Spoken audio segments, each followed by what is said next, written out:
Hey, hey, welcome or welcome back. It is as always good to see you today. Hello, Sammy. Hello, DV. Hello, Liz. Hello, Strawberries. Well, you enjoy Chantal's stream. I'm sure she is not being problematic at all. But hope you're all having a good Friday. Sorry, I just finished shoving some dinner into my face. I grabbed a couple of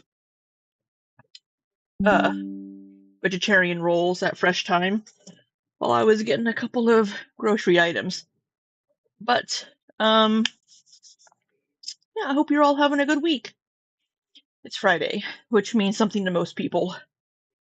So but it's been, I guess, a pretty eventful week. Oh yeah. I was gonna get some screenshots that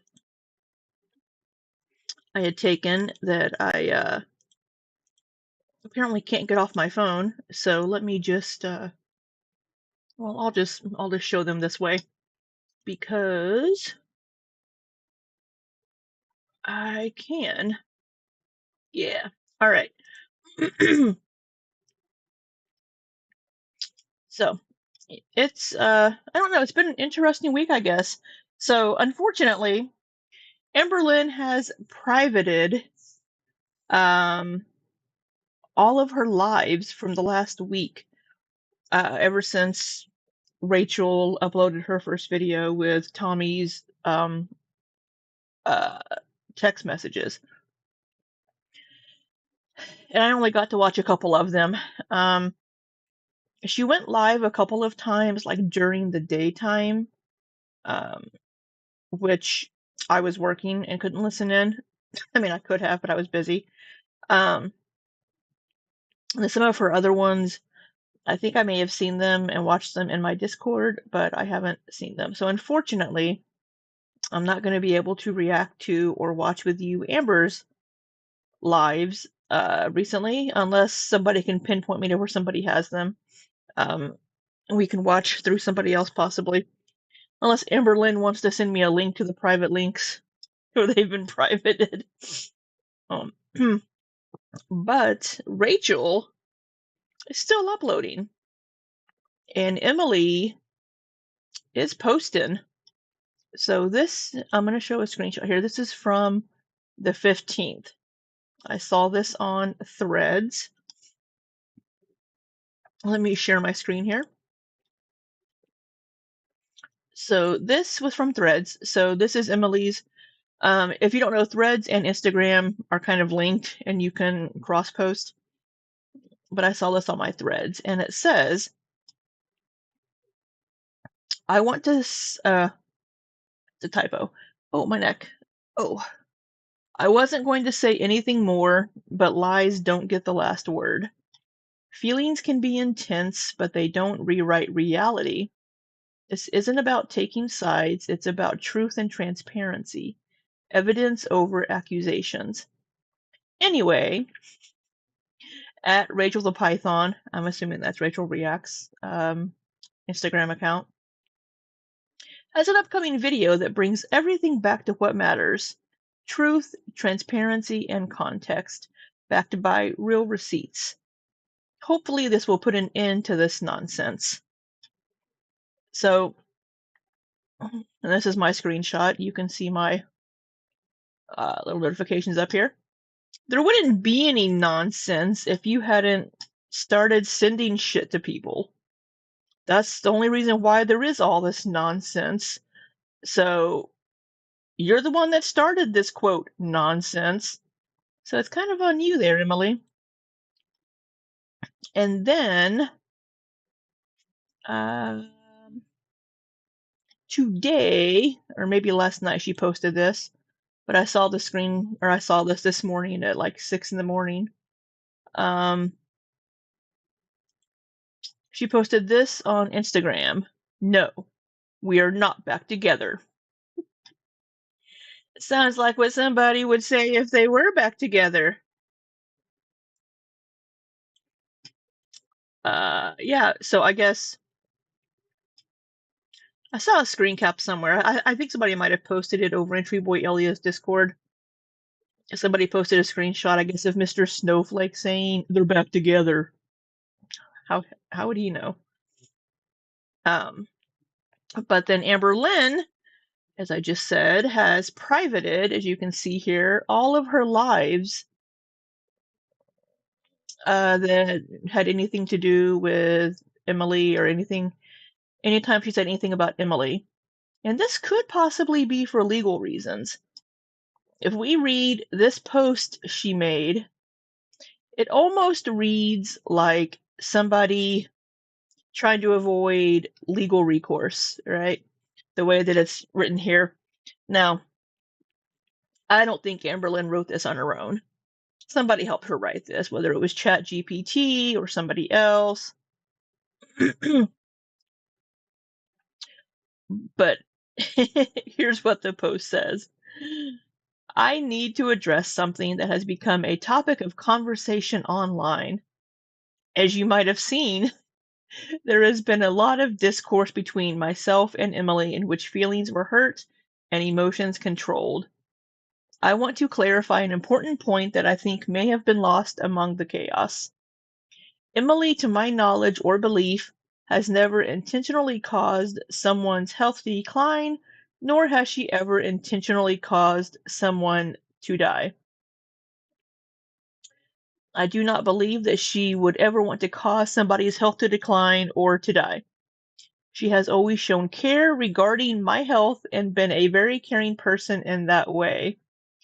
Any statement to the opposite effect does not align with what I believe about Emily at all. She has never deserved the kind of hate or accusations that have been happening in the last year and a half. Lastly, I want to remind my audience and the Reaction Channel audience that while the drama is entertaining to you, there are real people with real lives behind it. Please do not make this worse for anyone involved. To do so is harmful, not helpful. These past few days have been extremely painful for the both of us, and I need everyone to know that I will be continuing to take some time to pause, reflect, and focus on moving forward in a healthier way. Thank you to everyone who's shown kindness and understanding during this time. Amberlynn did not write this. Amberlynn does not write or speak this way. There's no genuinely or literally, and everything is spelled correctly.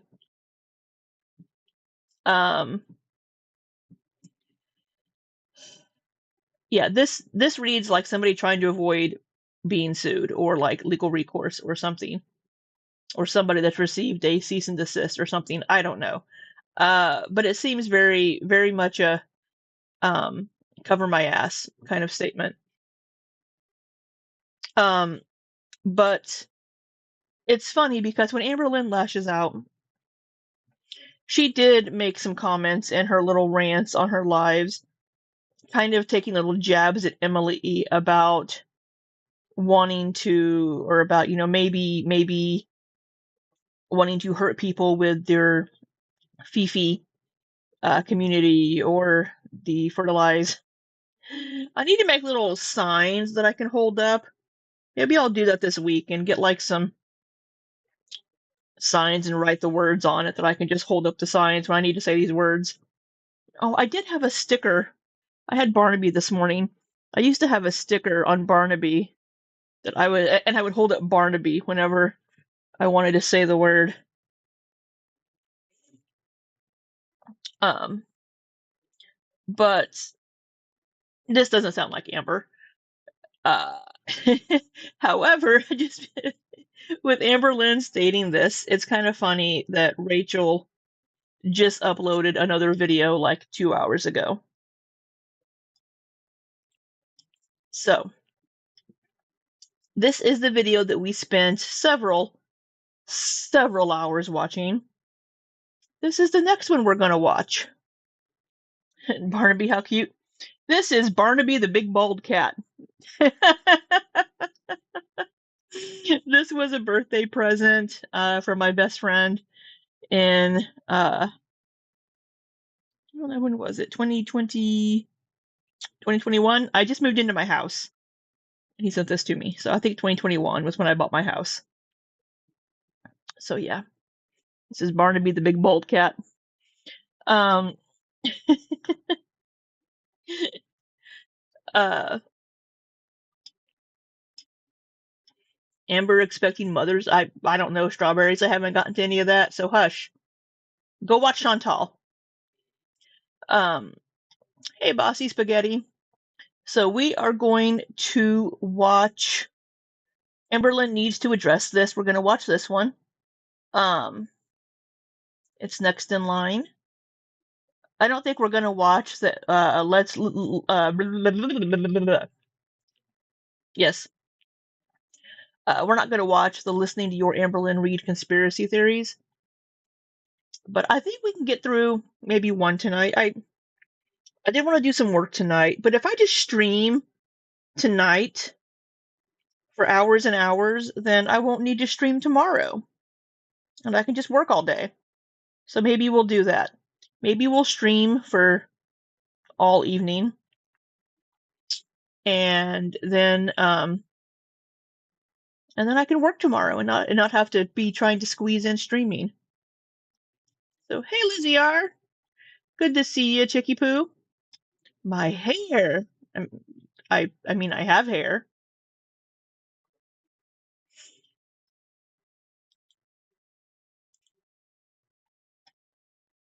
All right. Let me unmute. Won't make any sense if you haven't. You have skating tonight. Oh, is this a dramatic little? Ooh, is she gonna turn around in her chair and have like a cat she's gonna be petting? Ooh, can we have a dramatic?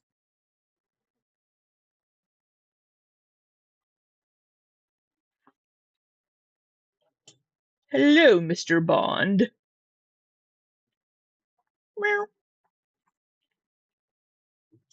That wasn't very dramatic, was it? Maybe I need to get some dramatic music to play or something.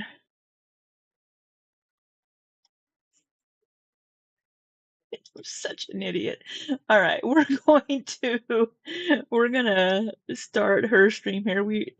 It's not a live, so we're gonna make it the entire window. Liz says, yes, stream all evening. Is it because you're working, Liz, and you want the company? So let me take a drink real quick. You know, there's some Quirky Love Rosie stuff we need to watch too. So we need to get back to her because she's a fucking mess too. But my shirt's crooked. The neck's like a little wapui there. Goodness, I can't even dress myself. It's a good thing I work from home. You can rarely do it. You are busy on weekends, so I get it. All right, let's get on the Amberlynn Reid needs to address this. So I don't know what this video has in it, but we're sure going to find out. So you, Rachel, sit on and spin. Hello. So if you have Oh, she was sitting on it and spin. I did do the dramatic turnaround, Lizzie. Did you miss it? Or is there a delay? Oh, she was sitting on it and spinning. I think I remember hearing Amberlynn say that. Fuck you, Rachel.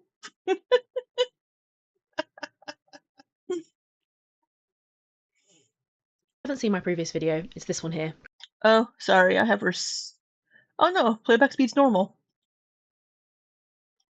Go and watch it because this one won't make any sense if you haven't seen that one. So watch that. Hi, welcome back. Today we're going to have a little chat. I'm going to try and do minimal editing and as to the point narration as I possibly can because we've got some stuff to get through. I made my previous video. There were a few sections and bits where I left out some context. I was filming for about 3 hours and 40 minutes or something. I managed to edit over an hour out, but you can imagine that what I edited out was quite a lot of interesting context, some tea. I hate the word tea for it, but you know what I mean when I say tea. There's some stuff that I didn't say or that I couldn't include. I'm going to put that stuff in this video. So if Amber thought it was over, it's not really over. So what I showed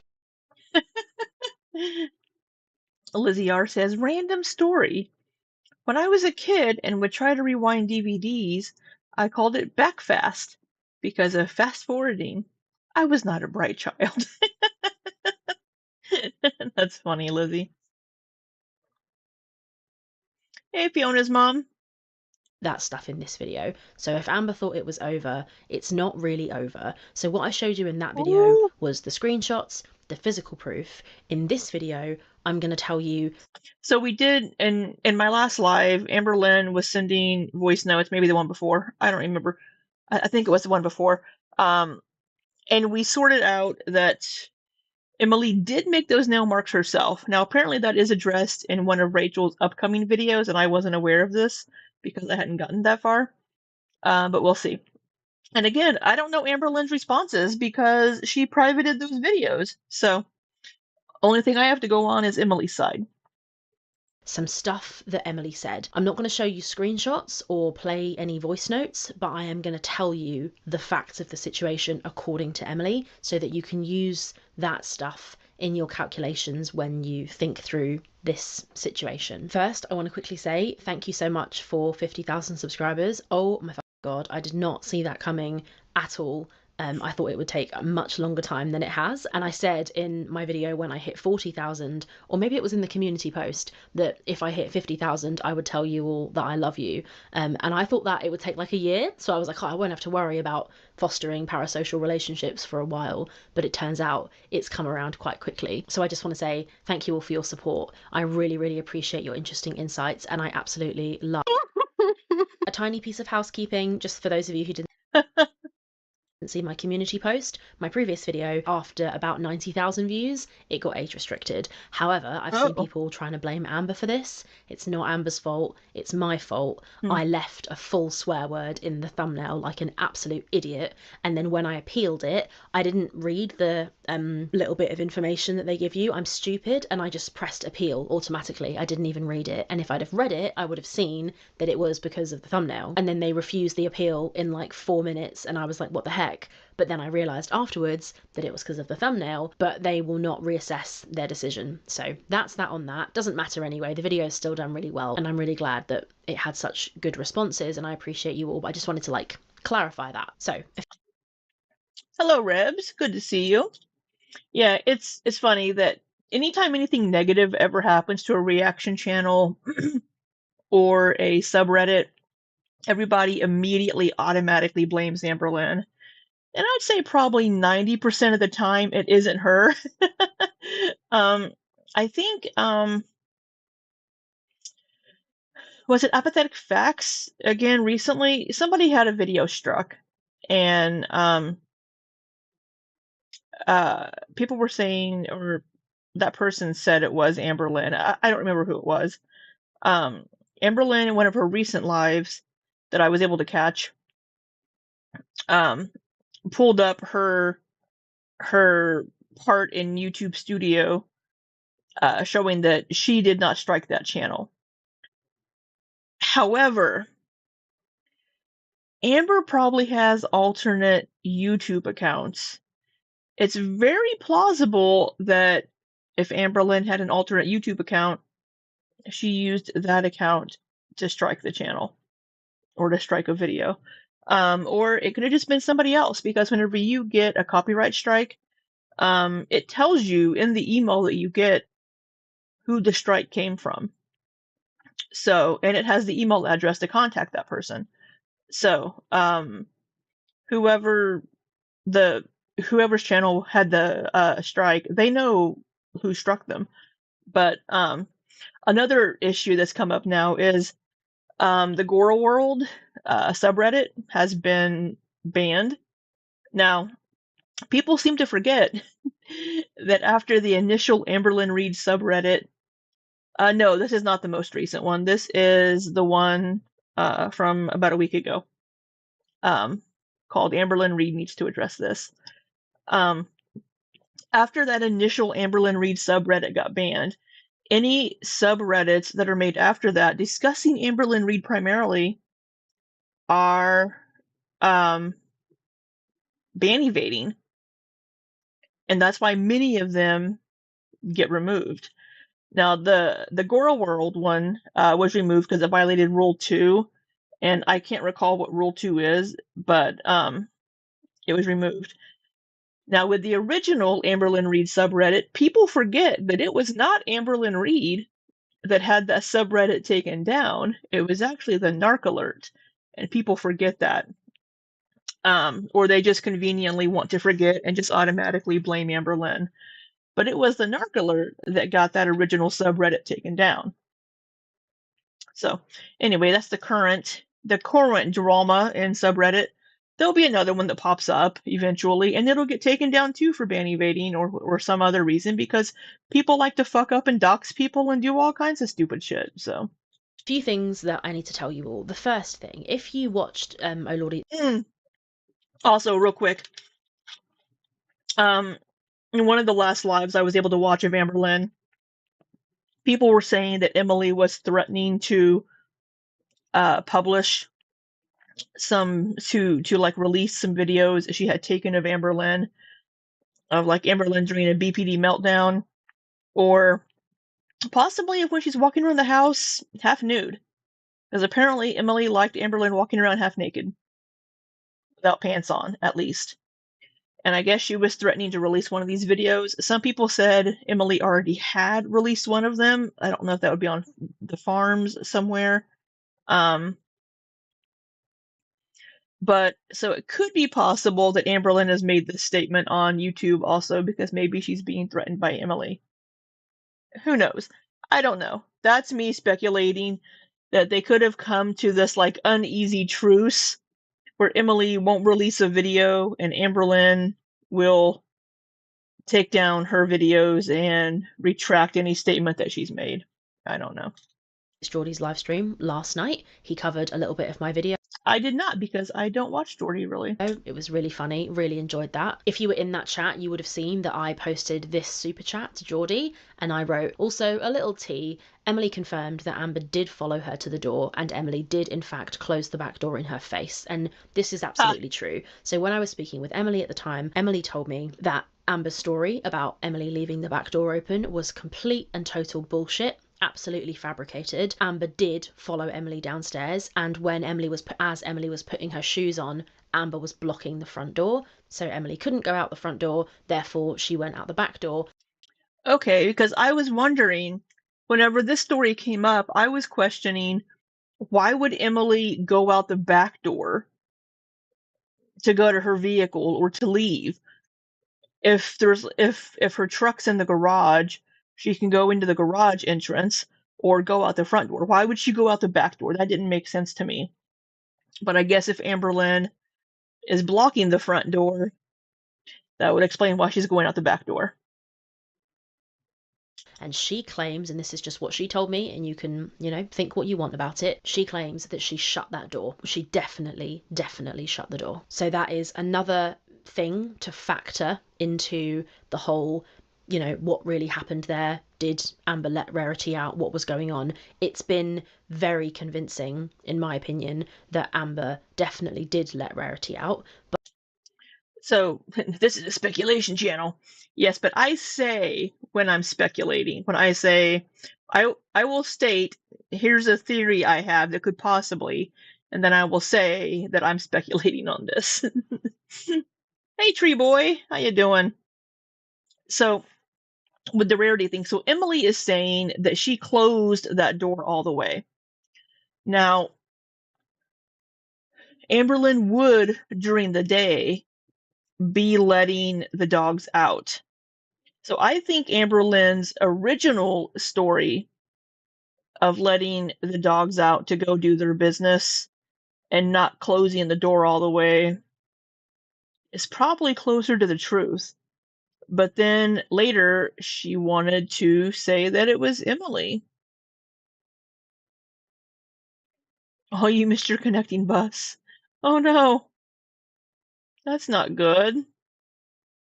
Is there another bus coming soon? How far are you going? Can you Uber it? So it seems like maybe Amberlynn's original story of I was distracted by everything going on and I just tried to close the door and I didn't get it closed is probably closer to the truth. But that just adds even more to the pot. So I thought I'd let you all know that. I don't think anyone will be surprised, but yeah, I thought I'd just give you that bit of context. I've got a few little things like that to tell you as we go through the video, but first I'm just going to add a little bit of commentary about that. So what I find interesting about that, and what I found interesting about this whole thing ever since the beginning, is that Amber lied from the start. And she really didn't need to. So in that first video where she's telling us what happened to Rarity, she lies from the beginning. When it happened, it was 5 in the morning. And I've always found that so confusing because in that first video, she could have just said, oh, I made a mistake and I accidentally left the door open in the evening. But she made a point of saying that it was in the morning. I think it was in the morning. I really think it was in the morning. Tree bot. Beep boop bop. I think it was in the morning because she did say in her text message to Emily, I haven't been able to find Rarity all day. But Amberlynn was also sleeping. So we know that she was sleeping probably, I don't know, there was a chunk of hours where she wasn't texting Emily in kind of the mid-morning to like early afternoon. So there was all that time that Rarity could have gotten out. So then she would have maybe noticed the door was ajar, like at 3 o'clock when that pizza was being delivered, possibly. But I think it did happen that morning. I think this original story that we're hearing from Amberlynn is much, much closer to the actual truth. And I've always found that so strange. When people lie, it's always for a reason. And I have kind of interpreted that as being because Amber clearly needed to cover something up, right? People don't lie for fun. I mean, I don't know. Well, some do. Some do. Maybe they do, but I don't think that was what was happening. So then you're kind of forced to ask yourself, well, why did Amber lie? What was she covering for? What was she hiding? What was the purpose of her lying? And I've come up with effectively two theories. So one of the theories is that she let Rarity out on purpose and it's her fault and she's evil and awful. We know that anyway, but that she definitely did it on purpose to manipulate Emily, and then she lied to make that seem like it wasn't what happened. That's one possibility. The other possibility, if I'm trying to be a little bit more charitable and try and see the bright side or give her, one jot of slightly redemptive narrative. The other possibility that I can think of is it could be that Amber didn't let Rarity out on purpose, but whatever happened to Rarity wasn't her fault directly. It was probably because of negligence. But in order to try and avoid the kind of accusations which she ended up facing, accusations that she's the one who let Rarity out, she's a bad cat parent, she knows it's not the first cat she's let out, etc. Is it possible that to try and avoid those accusations, Amber basically tweaked the story to make herself seem like less of a shitty pet parent? So, for example, she says that she woke up at 5 a.m. and let the dogs out. I think she was already awake at 5 a.m. because she was up texting Emily, right? They had their fight. Emily left at like 4, whatever, in the morning, whatever. Emily leaves to go to work. So the timeline for that time for the night is a little wonky. But they start sending those messages around like 4-ish in the morning. So so when Amberlynn says 5 a.m., that's probably accurate.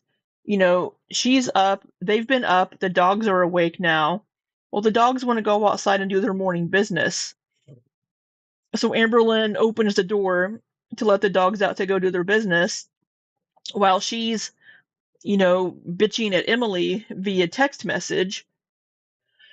And then, the dogs won't back in. She's busy, with the text messaging and whatever, and she goes to close the door. Thinks she closed it all the way, but she didn't because she's thinking about the text messages or whatever. She's doing whatever fuck else. And the door's left open. She is busy texting. She goes to bed a few hours later. The door's still open. Rarity comes out, goes outside, wanders off. Now those that's interesting for two reasons. Which is the first weird. reason, it's interesting because it's weird for Rarity to wander off like that, but she was in an unfamiliar area.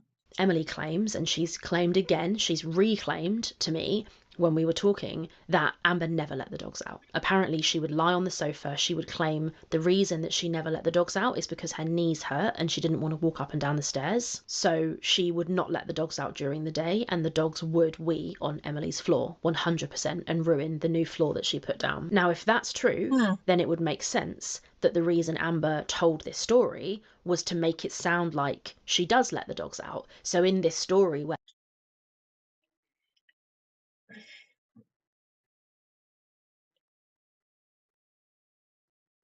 I guess but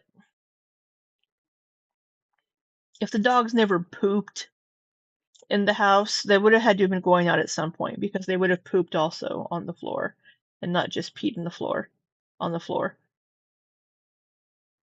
And maybe Amberlynn let them out every once in a while, but not as often as she should. She's telling everybody that she's fucked up and let her cat out, she's also kind of subtly telling you that she does this thing, which is let the dogs out, and she thinks that letting the dogs out is like the peak of taking care of your dog, when actually it's the absolute bare minimum to let your dogs go in the garden. But could it be that in order to make herself look better, or try and make herself look better, Amber changed the story so she looks like a slightly less negligent pet parent because Rarity got let out while she was trying to take care of the animals? Could be just a theory, a thought. The other thing that's interesting about that as well, that could make that theory plausible, and I'm curious to hear what you all think, is that in that video when Amber tells the story, she says that it happened at 5 a.m.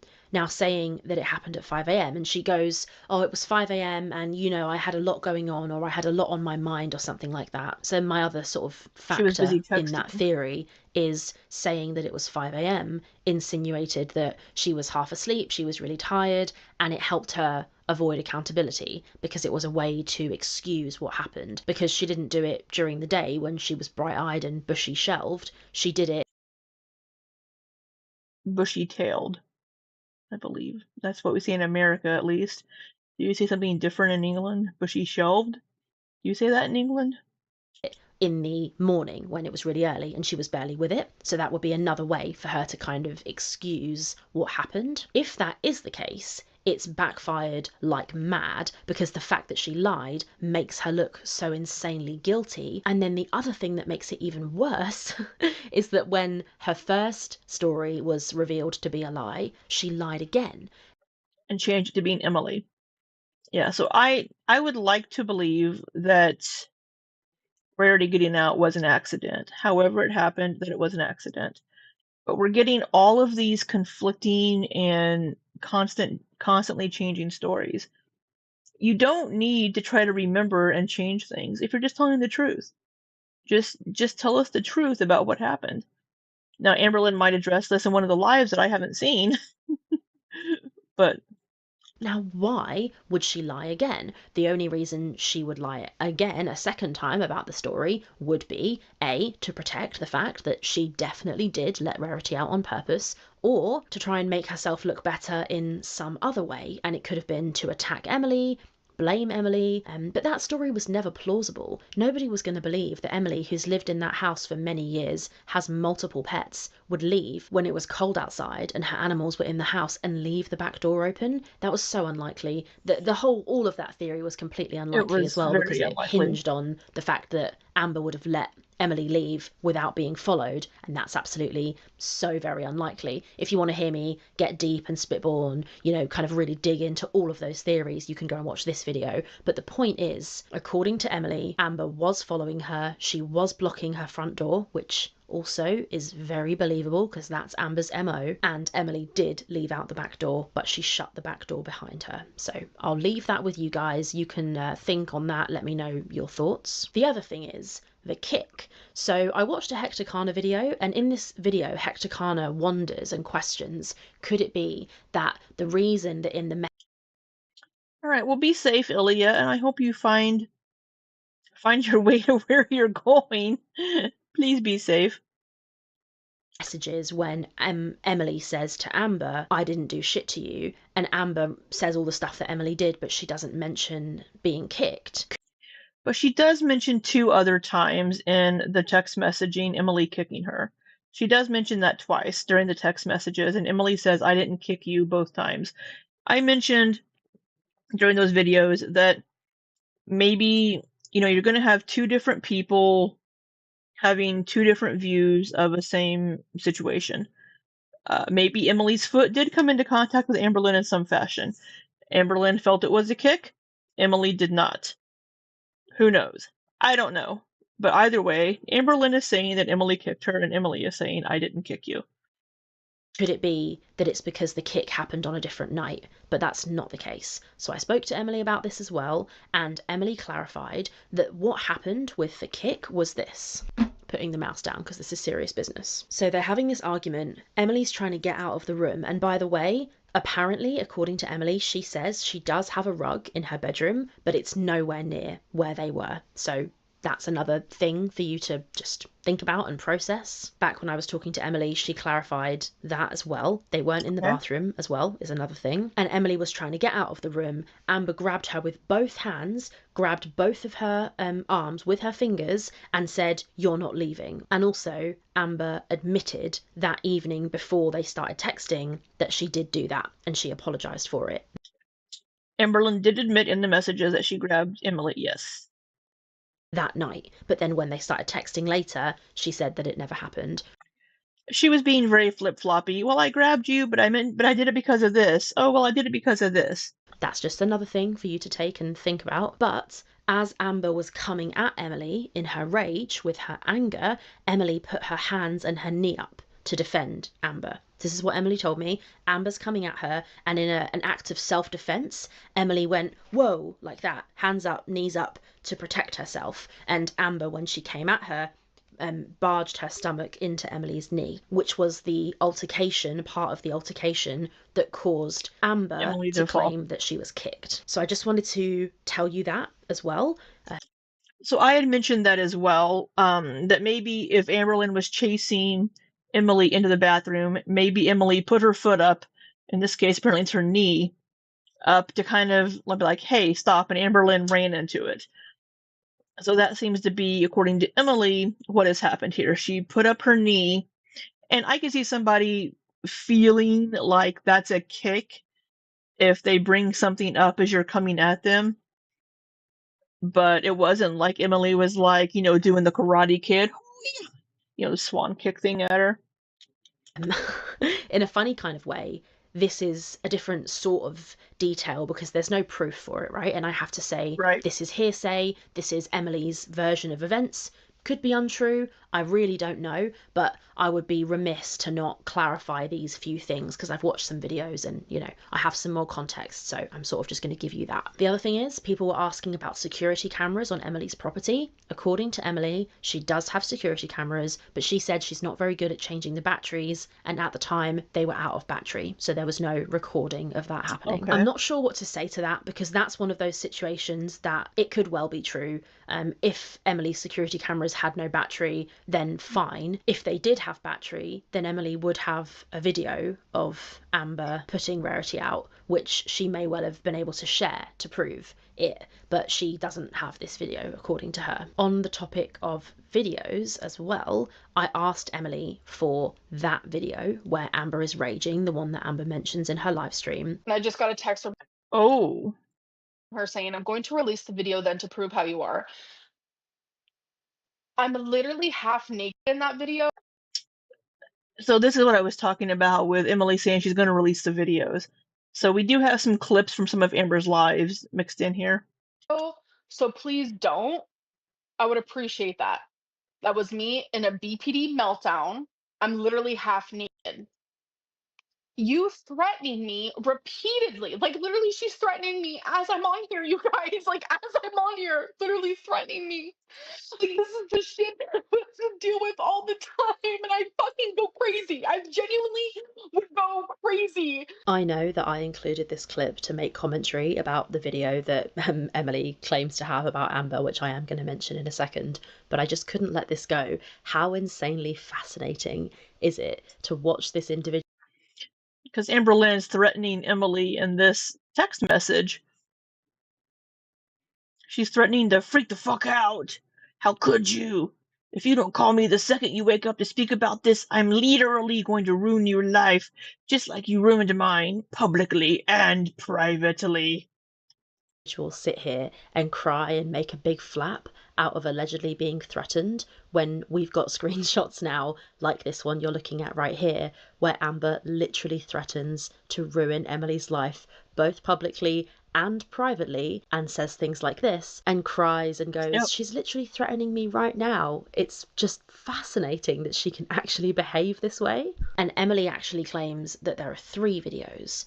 So there are 3 videos and Amber's not naked in any of them, apparently, by the way. This is just what Emily told me. So, take it with a massive pinch of salt. So in case that's relevant to anyone, if you had that in your mind, you were wondering if we were going to get this video, I don't think we're going to get them, but they do exist, apparently. And there are 3. And it's Amber shouting at Emily and screaming in her face. In a way, we don't need to see a video of that because we have texts where Amber admits that it happened. So maybe, we don't need to see that. We can imagine it in our minds. But that's another thing I wanted to clarify. The other thing I wanted to share is that Emily also told me that Rarity had gotten out before.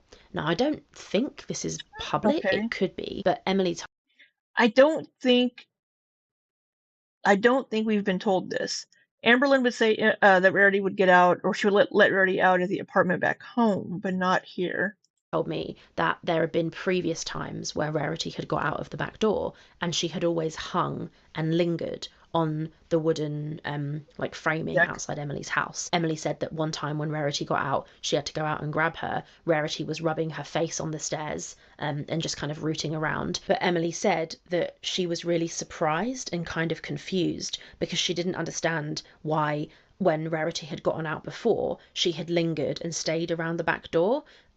But on this occasion, and Emily said in her words, she said she completed a complete search of the house, which Amber sat on the sofa during, by the way. And Emily claimed that she was certain she was going to find Rarity. She said she was so sure that she was going to find Rarity because the couple of other times that Rarity had managed to get out of the back door, she'd always hung and lingered and stayed close.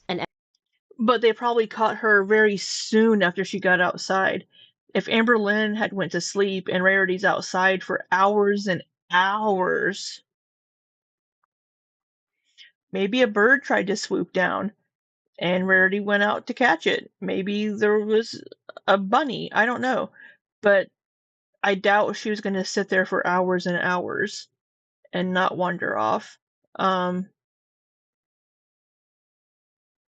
Emily has said the backyard is fenced. I didn't see a fence on Google Maps, but it could have been an older picture on Google Maps. But I mean, I don't think Rarity's going to sit on the deck for hours and hours. She'll wander off eventually.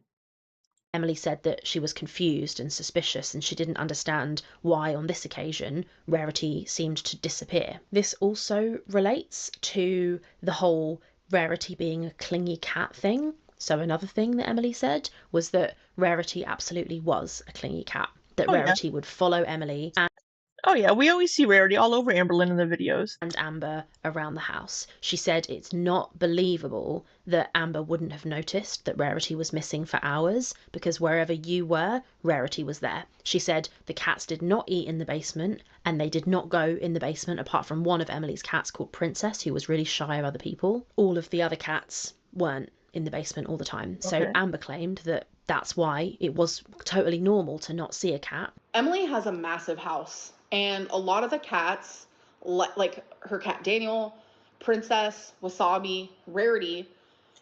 Wasabi is a very quiet boy. He will hide away and sleep. They all like to be in the basement. That's where they went to the bathroom. They would eat down there. They would play down there. They would just hang out down there. That's where they like to chill. They had free roam of the whole place. But that is where they were a lot of the time. And also her cat Wig. So that's like the place where they like to go. So normal pattern of the day is a lot of the time, like you didn't see a cat. You didn't see a cat because they were all hanging out doing their damn thing at the basement. That's just what they did because they had like a cute little cat door for the basement. It was actually really adorable. And you know, it was a normal pattern. You know, I wouldn't really see Rarity throughout the day. It would be later at night. She would pop out, you know, follow me around, eat food from the kitchen, get some water from the kitchen, whatever it may be. And I noticed that normally the time when I would see her, I didn't see her. I was like, that's weird. Like throughout the day, I'm thinking, okay, like she's probably in the basement. It was just normal everyday life. Nothing seemed off. And then it was like around the time where like, you know, the cats start to come out. They're like coming up to the living room or the bedroom, starting to just venture out a little bit more. I was like, it's weird. I've seen her bun seems very forward placed on her head there. I just noticed when we shoot to the side a little bit, the bun seems like it's more up front. most of the cats today, but I haven't seen Rarity. And that's when I was like, which is weird. I mean, Rarity, we all notice in videos that Rarity is always like right there being like, pet me. What the heck? So I went down to the basement and I didn't see her. And I was like, this is confusing. I'm calling her name. I'm going to floor number 1, floor number 2, floor number 3, floor number 4. And I'm like, why isn't she coming out? I mean, if I say Rarity one time, she comes to me. Like that, she was glued to my hip. But since she had such free roam of such a huge house, she took her favorite spot and she loved to be there. But in fact, according to Emily, that wasn't true. And even Amber says in her videos on her channel from the time that that wasn't true. She calls Rarity her little shadow or something like that. Or is it Beck that said that Rarity was like their little shadow? Not sure. Something else I wanted to talk about was I just found out today that she lost Rarity, and that breaks my heart. Rarity was very special to me. I loved all 3 of those animals very much. Rarity was like my little shadow toward the end. She followed me everywhere I went, and it was hard to even leave her. And I know when Amber talked about moving to Oklahoma, she was scared that she could only find a place that allowed 2 animals. So she considered giving me Rarity, but that's... I do call this into question, what Beck is saying here, but speaking of Beck, there is an update on their Facebook post, YouTube community tab post. not what ended up happening, and I sometimes wish that I would have gotten her, because now who knows where Rarity is. Now listen to this story from the video that Amber made where she completely lied about how Rarity got out. Listen to Amber herself explain that Rarity was a very clingy cat who was like Amber's little best friend and followed her everywhere and was always there. I know. But so these stories are coming like 9 months apart. This here happened while she was still in Wisconsin, Wisconsin, where she was telling us this other story about the cats always being in the basement. That was just in the last month or two. So whenever you're telling the truth, you don't have to try to keep things straight.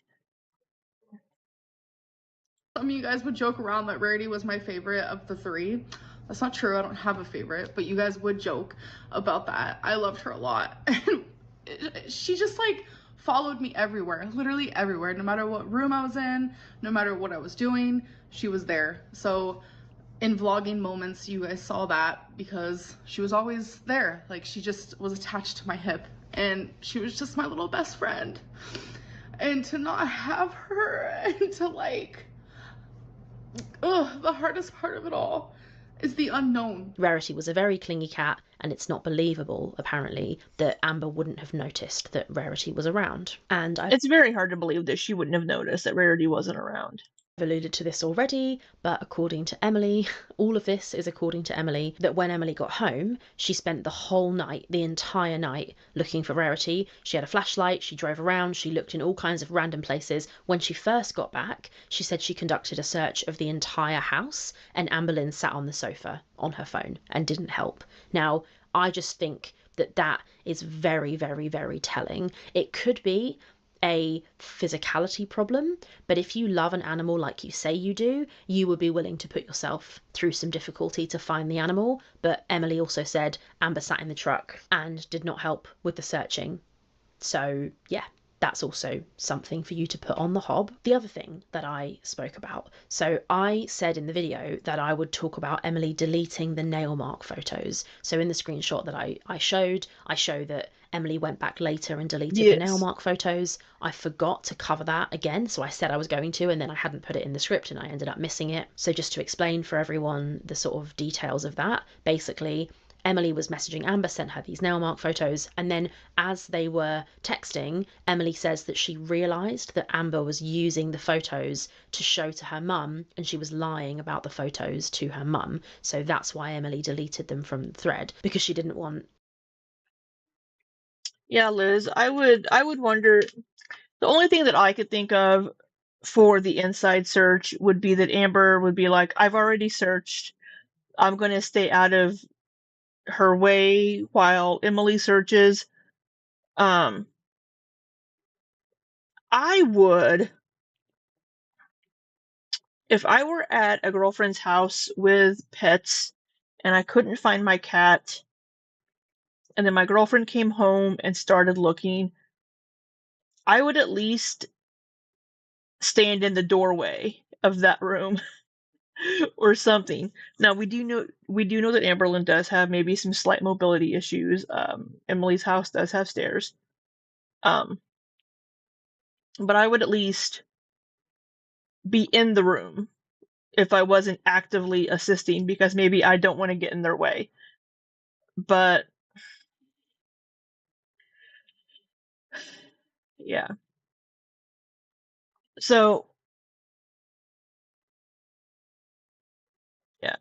Amber using proof of her own DV experience against her and using the pictures to lie about her. So that is why in those receipts, in Amber's screenshot, the nail marks are there, but in Emily's screenshot, they're gone, because Emily So we did look at these pictures. So we can see the nail marks in this picture, but these are very fresh, and this is a later picture. So I do think, because I think it's addressed maybe in one of Rachel's videos even, that Emily did make those nail marks herself. These later ones. Because we don't see them in the other picture. Unless the pictures are reversed, and this is actually the first picture taken.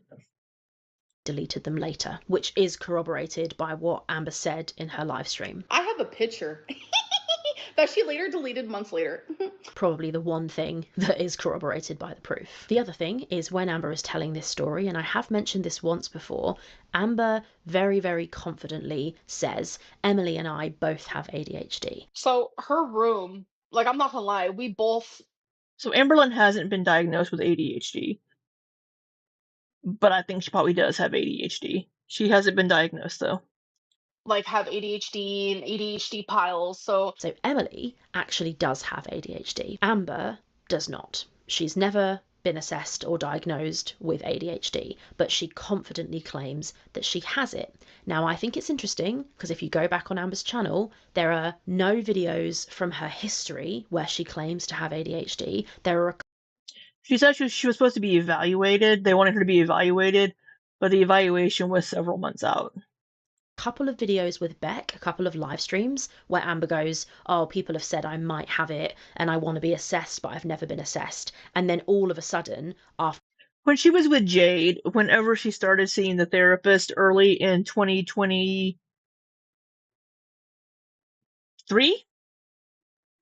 2023, during the weight loss surgery arc, Amberlynn said the therapist was like, I think you may have ADHD. I think you should be assessed for it. But like getting the assessment was going to be like months and months out, and she never scheduled it. So she meets Emily, she starts claiming that she has ADHD. She definitely claimed it at least once. This fits flawlessly, frankly, with Amber's MO of meeting somebody and assuming their diagnosis, just like when she met Alexis. that's what Quirky Love Rosie does. She claimed to have BPD when She was diagnosed with BPD before she met Alexis, about 1 or 2 months before she met Alexis. was with Crystal. She claimed to have OCD. She's a big fat fucking liar. I just wanted to make that very clear. I think I've done a very good job of making that very clear. But also, it's very evident in the messages because Emily has PTSD as well, which is another thing. And then later in the messages, Amber also claims that she has PTSD. But so again, Amberlynn was diagnosed allegedly when she was seeing the therapist for the weight loss surgery. She was diagnosed with CPTSD by that therapist, I believe. it seems like she's also stolen that from Emily. It's like she can't let anybody else. Did Rachel watch any of the Jade era? Because that's where a lot of these diagnoses came up, was during the Jade era. Else have the attention, she has to also be suffering too. The other thing is, towards the end of my video, I said that clearly Emily did betray Amber in some sort of way, and I said that I didn't really know what that betrayal was. Was it looking at the tumblers? I realised later that I did know, because during the live, Amber makes it very clear what it was. She says that it was Emily looking at stuff on Tumblr. She describes the stuff that Emily was looking at as being so bad that probably marriages would have got divorced. And I noticed that she was on Tumblr. It was like the most random thing in the world. I don't want to say what I saw. Okay, just know that what I saw her looking at on Tumblr literally broke me. Because when I saw that, again, She's so hyperbolic. Everything is so dramatic with her. it was my instinct. My instincts were like, why is she on Tumblr? Immediately, it's almost like I knew.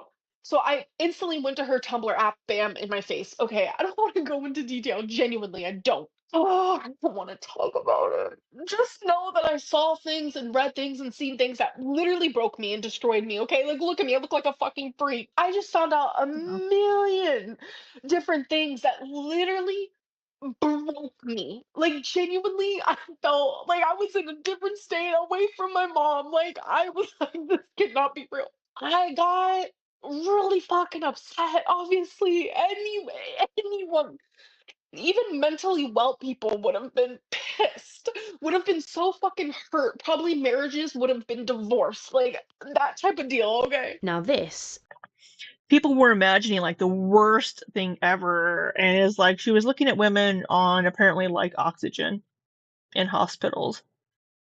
Now that's not a great thing to be looking at. Super morbidly obese, death fat women on oxygen in hospitals.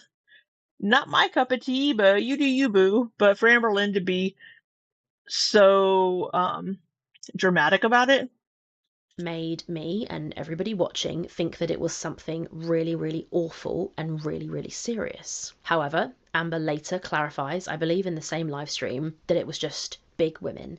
No, Gabby. Ugh, not even. No. Absolutely not. Nothing like that. It was just bigger girls. No! Oh my god, no! It was fucking bigger girls, bro, that were naked. So not only yeah. So it broke me that she was looking at other big women that weren't me. Is what that is. Yeah, she made it just sound like it was the worst thing ever. People automatically went to CP, and it's like, no, man, no. is she fatphobic by describing pictures of fat women as the worst thing you could ever imagine, but She did say at some point during that stream that they were on like oxygen or in like the hospital or something or things like that. Just waiting for the hockey boys to get off the ice. Kick them off, Lizzie R. Make them go. also she's extremely overdramatic by claiming that looking at a few photos on the internet is something that would ruin marriages. I also think this is fucking ironic as fuck because she's always banging on about divorce and how bad divorce is and taking the piss out of people who she thinks are divorced, all the while taking part in extramarital affairs, speaking with people who are still married, Amber, but she's an absolute hypocrite. So I just thought I'd mention that as well because it was relevant. That is this huge betrayal that she supposedly claims. Also, the other thing. So we know that Amberlynn thinks that looking at porn is cheating. So of course she's going to think this is just the worst possible thing ever, and that it's this huge betrayal of her trust. Now, if Emily was messaging women and being like, hey, baby, I mean, I could see that as being like a betrayal. Oh, don't you spew everywhere. Sorry, I'm opening a bottle of sparkling water. But, like, if she caught Emily, like, messaging other women or something, yeah, that could be a betrayal. I could see, so here's where I can kind of see two sides of it. If you're in a relationship with somebody and they're like sitting right next to you, looking at pictures of like other women or men, whatever your case may be, you might feel a little bad, right? Like, why do you need to look at them? I'm right here. You can maybe see that as cheating, but it could at least feel a little bit hurtful. If you're like sitting in bed or sitting on the couch or sitting somewhere right next to your partner and they're looking at pictures of other women or men being like, hey, I can I can I can see that hurting somebody's feelings, right? It would maybe hurt my feelings if I were with somebody and they were seeking out these kind of pictures. Now, if we're sitting there scrolling Instagram together being like, hey, she's really pretty. Oh, she's really cute. Oh, if we're doing this together, that's different. But if your partner's like, yeah, I I can see that being a problem, but that was slightly relevant, somewhat relevant. I just wanted to chuck in here because, you know, this is just like a fact-finding, fact-chucking video. Geordie claims in his live stream that he did last night that Andrea is the person who gave me the initial screenshots between Emily and somebody, where we first found out the video I made that was in really poor taste. I'm not sure if you guys will remember. You yes, I talked about that video. probably will. I made a video in very poor taste where I, without Emily's consent, shared the fact that there was some physical stuff happening between Amber and Emily in their relationship. The video is now privated, and I donated the AdSense to a DV charity because I should not have done that. But in that video, Geordie says that it was A for Andrea, as in Andrea was the person who gave me those screenshots. That's not true. It wasn't Andrea. I'm not going to say who it was. Nobody knows who they are. They're not like a figure. It was just a person who Emily was speaking to at the time. But it wasn't Andrea, just in case Andrea becomes more of a character or more of a factor. I don't want something that's not true to be attached to her name. So it was a completely unrelated person whose name doesn't even start with an A. A is just the first letter that I picked. Just wanted to clarify that as well, just in case it becomes relevant. I'm going to quickly touch now on Amber's response since all of this happened. So one of the most interesting things is Amber hasn't really responded. So She hasn't really. We're going to speed this up a little bit just so we can watch more videos. Been pretty seriously betrayed by Emily, who shared all of these messages, and she hasn't responded. Yeah. So when I made my video, about half an hour later, Amber went live. She looked very... She did. I remember when she went live. Yeah, like right after Rachel posted her video. Very red in the face. In my opinion, it was obvious that she'd been crying. I think she came on the live stream to test the waters and see how many people had seen the video. It's my opinion that that's what she came on live for. And then if you go through the chat, people weren't really talking about it that much. There were a few super chats about it. I went in the chat. I was very quickly put in timeout, but I said, have you... Oh, were you? You see my video, Amber, because I want her to respond, and I think she absolutely should respond. I think she owes her audience a fucking response, and she needs to grow a pair and admit to what she's done if she ever wants to have any credibility or even any chance at having a rightful place on this platform. She absolutely needs to address this, but that's just my opinion, and we'll come to her addressing it again in a minute. But she went live and she talked about the bed bugs, and there's this cringy clip where she's so obviously trying to deflect from what's really going on. Girl, stop eating and show the bug. I want to see the bug. Okay, seafood boil. Coming in clutch. All right.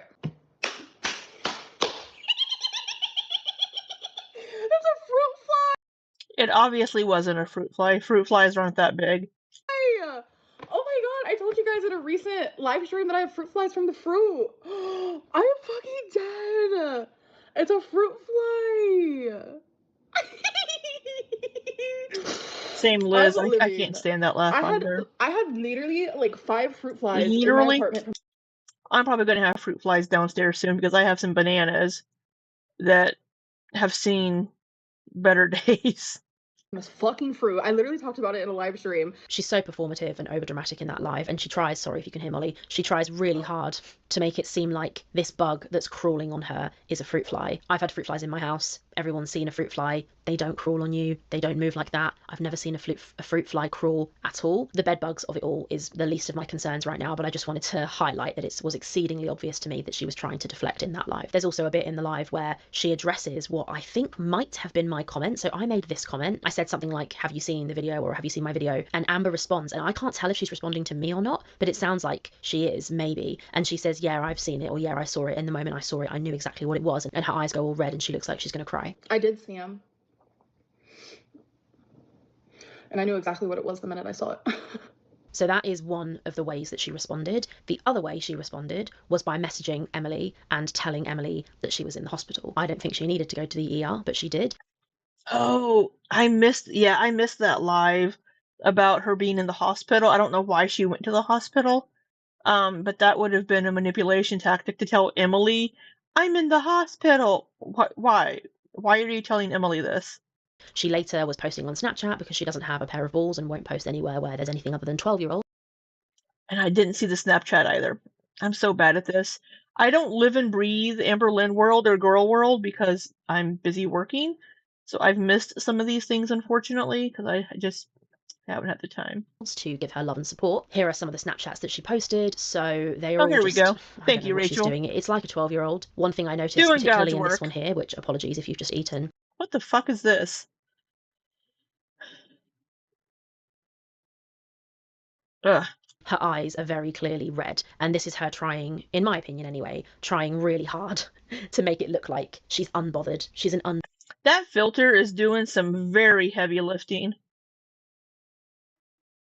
unbothered queen, and that's fine. She can carry on being unbothered, but the thing is, the truth is not going to stop coming out. There's always more, and I think if she doesn't address this, she's going to regret it. That's all I'm going to say. Amber, you cannot build a platform of people who pay your bills and have done for 10 years and then come out, consistently lie to that audience and take for granted their trust, their time, their money on your memberships. You cannot make videos where you accuse other people of literal crimes, including Aunt Tammy, but also Emily, accusing her of kicking her. You cannot monetize that content on the internet and then expect to just pretend that it didn't happen. You are showing your ass so badly by not addressing this. It is honestly, it's shameful. The best thing you could do right now is go live and admit to what you've done. And then everyone will say, okay, you're a piece of shit. We already knew that, but at least you're honest about it. At least you're taking some measure of accountability. But I don't think that that is something she is capable of. However, all she would do is come on and say, I did that, yes.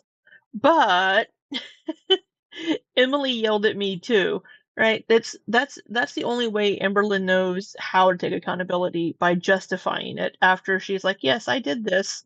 But so she has to try to find ways to justify her actions instead of it just being, I was angry. I was in a bad mood. I was feeling very pissy. I just was upset. I wasn't regulating myself.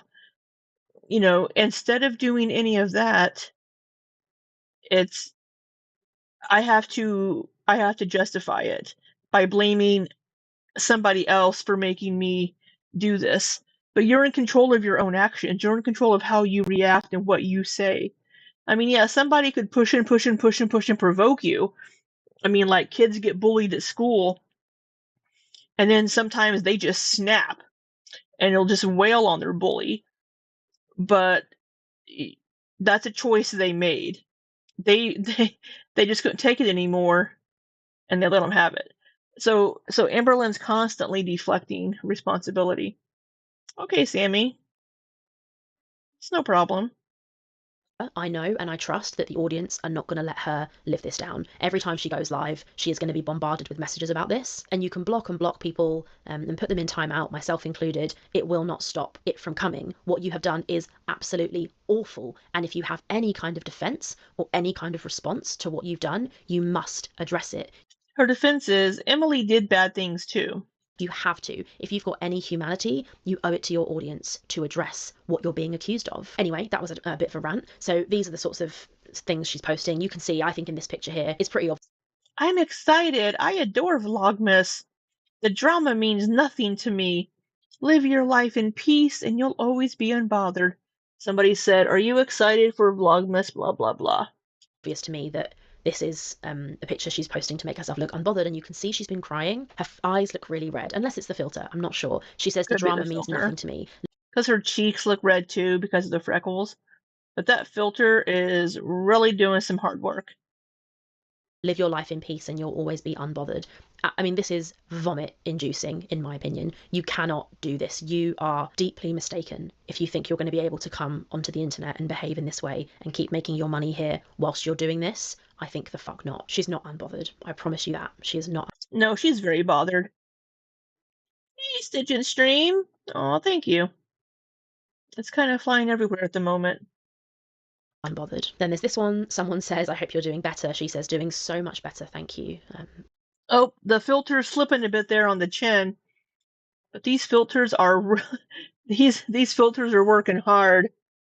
Eye roll, frankly. And then there's this one where she's got her cat in her shirt. Again, I feel it's pretty obvious that she's been crying, and somebody says, would you ever consider having a BF? She put, absolutely not. I'm a lesbian, plus I don't want a relationship at all. I don't have anything to say about that. I know that there's probably a massive, quite big conversation that would require some serious nuance about being gay or not being gay and who you date, and Amber claiming she's a lesbian and talking to Dalton and all that. But I don't love that conversation. I think there's stuff we can focus on about Amber that's more interesting than her being a lesbian who also sometimes likes men. I admit there's interesting things that can be said about it, but that's nowhere near as interesting as some of the stuff that Amber's done. So I don't like questioning people's sexuality like that, personally. I just don't care for it. I'm going to ignore that. Then we have this. Somebody says to her, how are you doing today, girl? She says, I'm good, considering I was at the hospital for most of the night. Now, I already knew this way before it was public, because she was using it to threaten Emily and try and get her to answer the phone. So, yeah. And this is just her MO. This is classic. This is what Amber does. There's a drama and then there's a medical emergency. Always. Every single time. The ER told her there's nothing wrong with her, by the way, just in case anyone didn't know. I'm not sure what's been said about that. There's at least one victim in this story. No matter what the truth is, no matter what the tea is, one certain victim of this situation is Amber's cat Rarity. And it's always been a concern to me, and I think it will remain a concern. When I see that Amber still has a cat and has this cat Romeo, it makes me really nervous. Because the truth is that we don't know if we're watching an individual who is willing to hurt an animal. And it's looking more and more and more likely every day that that is what we're watching. And I find that deeply. I think it's still very possible that Rarity did get out on accident and Amberlynn did not notice and went to bed. And then wakes up later and is like, oh, I haven't seen Rarity all day, as she's busy texting Emily and berating and trying to pick a fight. Concerning and really scary for somebody like Amber, who has a whole audience online of people who know about her animals and have cared about her animals for a long time. I think she owes her audience an explanation. You know, it's clear that her story is a lie. Both versions of her story are lies. So what's the truth? And I truly feel that one of the most useful things Amber could do right now is just tell us the fucking truth. What happened to Rarity? You are not going to get away with getting off the internet and posting a load of Snapchat stories. The only possible chance I think Amber has of clawing back any kind of credibility or career is to address this directly and tell us the fucking truth. And human to human, Amber, I know, you and I are light years apart. I don't know you. All I do is make silly fat girl commentary on the internet as a fat girl myself. But I've seen you. Rachel does not appear to be fat, so. Ask reaction channels for advice in the past, and I know you've done it as a manipulation or whatever. If you want my advice, you need to address this. It is not going to go away. Channels like mine are not going to let it go away. And the best thing you can do for yourself, for this whole situation, is address the drama. Make a video or go live and tell the fucking truth. I'm going to end this video with a massive shout out to a bunch of channels whose videos I've been absolutely loving. So first of all, we have Jawbone. This is Jawbone. He is a lovely, intelligent guy. He's Welsh. He's so funny, so clever. He's a fantastic writer, and his scripts are wonderful. So funny. I talk to him behind the scenes sometimes, and he comes out with some of the most intelligent insights. He seems like a genuinely... ALR would call Rachel chunky, I promise you. Would she? She looks fine to me. Doesn't look chunky. Looks average. Good guy. So if you want a laugh and you want a lovely Welsh accent in your ear for a few minutes, go and watch Jawbone. He's great. There's also Studio Deets, who I've mentioned before. I absolutely love Studio Deets. In fact, one of the comments on my recent video, I'll pull it up. Somebody says something like, I can't find it, but somebody says something like, I truly believe that the reason Amber made those privacy strikes against Studio Deets was because Studio Deets is a very attractive masked lesbian. This is the comments wording, by the way, although I agree. And that because Amber fancies Deets and can't stand that Deets hates Amber, they think Amber purposefully singled out Studio Deets to attack. Could be. I can't recall what Studio Deets looks like. I don't think I've ever seen one of her videos. which I thought was very interesting. So go and watch Studio Deets, give her some love. Her channel is wonderful. Her insights are so clever and well researched. I love Deets' work, so go and watch that. The other thing I think you should do is go and watch this video by Salty Crab. In this video, Salty talks about a situation where Amber had a fight at school and she went to court and ended up getting like community service. And then later in her channel, she claims that the community service that she was doing was just volunteer work because she's a good person, and doesn't admit that it was actually community service from having a physical fight with somebody. So that video is fantastic, highly recommend. There's obviously the usual big hitters like Snowflake and Geordie. I've enjoyed their coverage. Also Pulpy, who is not actually that new to me. I've seen some Pulpy here and there, but his coverage is great as well. I loved his live stream, this one here. Highly recommend you go and watch him. He's also got a lovely accent. I'm really appreciating Soft Gentle Love featuring Amber Reed. And I feel like the audience are appreciating it as well, you guys, funny. And I appreciate it. I'm a member of the audience of all of the people that everybody watches. Obviously I'm not in my own audience, but I'm in the Girl World audience, right? And I am loving the way that the audience are coming together. Now I know Amber doesn't like that, like she said in her recent live. 20 minutes of talking about bugs, like I can't. But this is the community. Well, it's weird. Okay, listen, I feel like when a YouTuber has like a community that follows, yeah, there's usually pockets that will watch and support each other. I just don't have the time to watch that many people. Of course I watch Ilya because he's my buddy and we mod for each other, but I just don't have a lot of time, and I just can't consume that much Amberlynn. After watching her myself, I just can't consume that much of her. them, it's like one community. It's one set community that follows them. But I feel like with me, it's like my set community. I know who that is. It's not the bed bug community. I'll tell you that. I mean, like I'm watching Rachel's videos because they're very informative, and this is new information for me with these messages and stuff from Emily, and she's done a great job compiling everything together. I think she's very thoughtful, thinks things out, and has good commentary. I just don't have a lot of time to watch. I think Tiny Blue Anthropologist also makes great videos. I just don't have the time to really give much attention to their videos, even though I want to. And then there's like the reaction channel community, the people who have like, it's like the reaction channel community have like also infiltrated. What's the infiltrated? Do you mean? Has infiltration enticed? Word? Infiltrated my community. So it's then like it's just like a mixture of stuff. But you want to take a break? Get me down. Like I'm in such a good space, and the minute that I start to feel like people are just like overdoing it, I'm just like literally gonna peace out, because it's not the energy that I give anymore. We both have rainbow keyboards. Where, like normally I would sit there and like try to like defend myself, or like I'm talking about in my like real. Oh, you found the right train. I'm glad you found the train, Ilya. Please be safe. Life. I'm like such like I used to be so anxiously attached where it's like I had to like fix it right then and there, or I'd engage with the argument right then and there. But now I'm just like I check out, and I'm like, you know what? But you do. I'm gonna go be peaceful. But you do. Sometimes you do engage right then and there, because sometimes you engage in my chat and send me 24 voice notes. So sometimes you do engage immediately. Finding your way in the big city. Oh, country boy in the big city. Look at you. I'm gonna have like space to myself, and I kind of feel the same way. Take a shower. I did today. My hair is clean and pristine. My body is clean and pristine. I'm smelling good and fresh.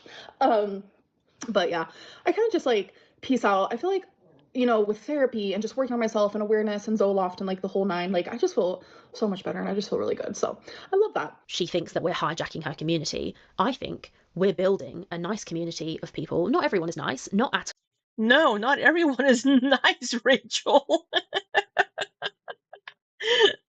I think a very large chunk of the people in Girl World are not nice. A lot of people are dicks. I'm not stupid. There are people that are horrible, but I think the creators are really like rallying around each other and working as a team and communicating, and I love that. I honestly love that. I love the community feel. Okay, I'm going to edit this video now, and then I'm going to possibly react to Amber's live tomorrow, maybe, or I might make some glitter and lasers. Heather, not everyone is nice. Take ALR, for example. Or I might make something else. It really just depends what happens, there's always something to work on. So There is always something to work on, and I am behind on all of my work. I promise I'll be back soon. Thank you again for 50,000 subscribers. Oh my fucking god, insane scenes. I Yeah. appreciate every single one of you, and thank you very much for your time. I'll see you in my next video. Bye. Yeah, congrats on the 50K, Rachel. Very well deserved for all the work put into these videos. Yeah, that was a lot of really good info. A lot of good info. Bossy says, Ilya, where are you? I guess I missed you talking about it. He's out in the big city. Alright, so I'm not going to watch listening to your Amberlynn read conspiracy theories. This one is shorter. Amberlynn Reed owes her audience an explanation. And we have Warity. Oh, you're visiting Katie. I hope Katie and you have a wonderful weekend. Are you staying there all weekend, Ilya?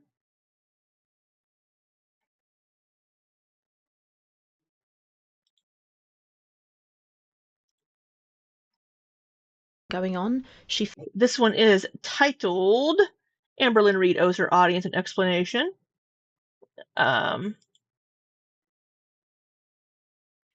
October 10th, so a week ago. I've been obsessed with the frickin' song Golden from K-pop Demon Hunters. I've never seen the movie, but I heard them sing it live on Fallon, and it's been stuck in my goddamn head. So you'll see in my sidebar lots of things referencing just till Sunday afternoon. So you'll be there all weekend.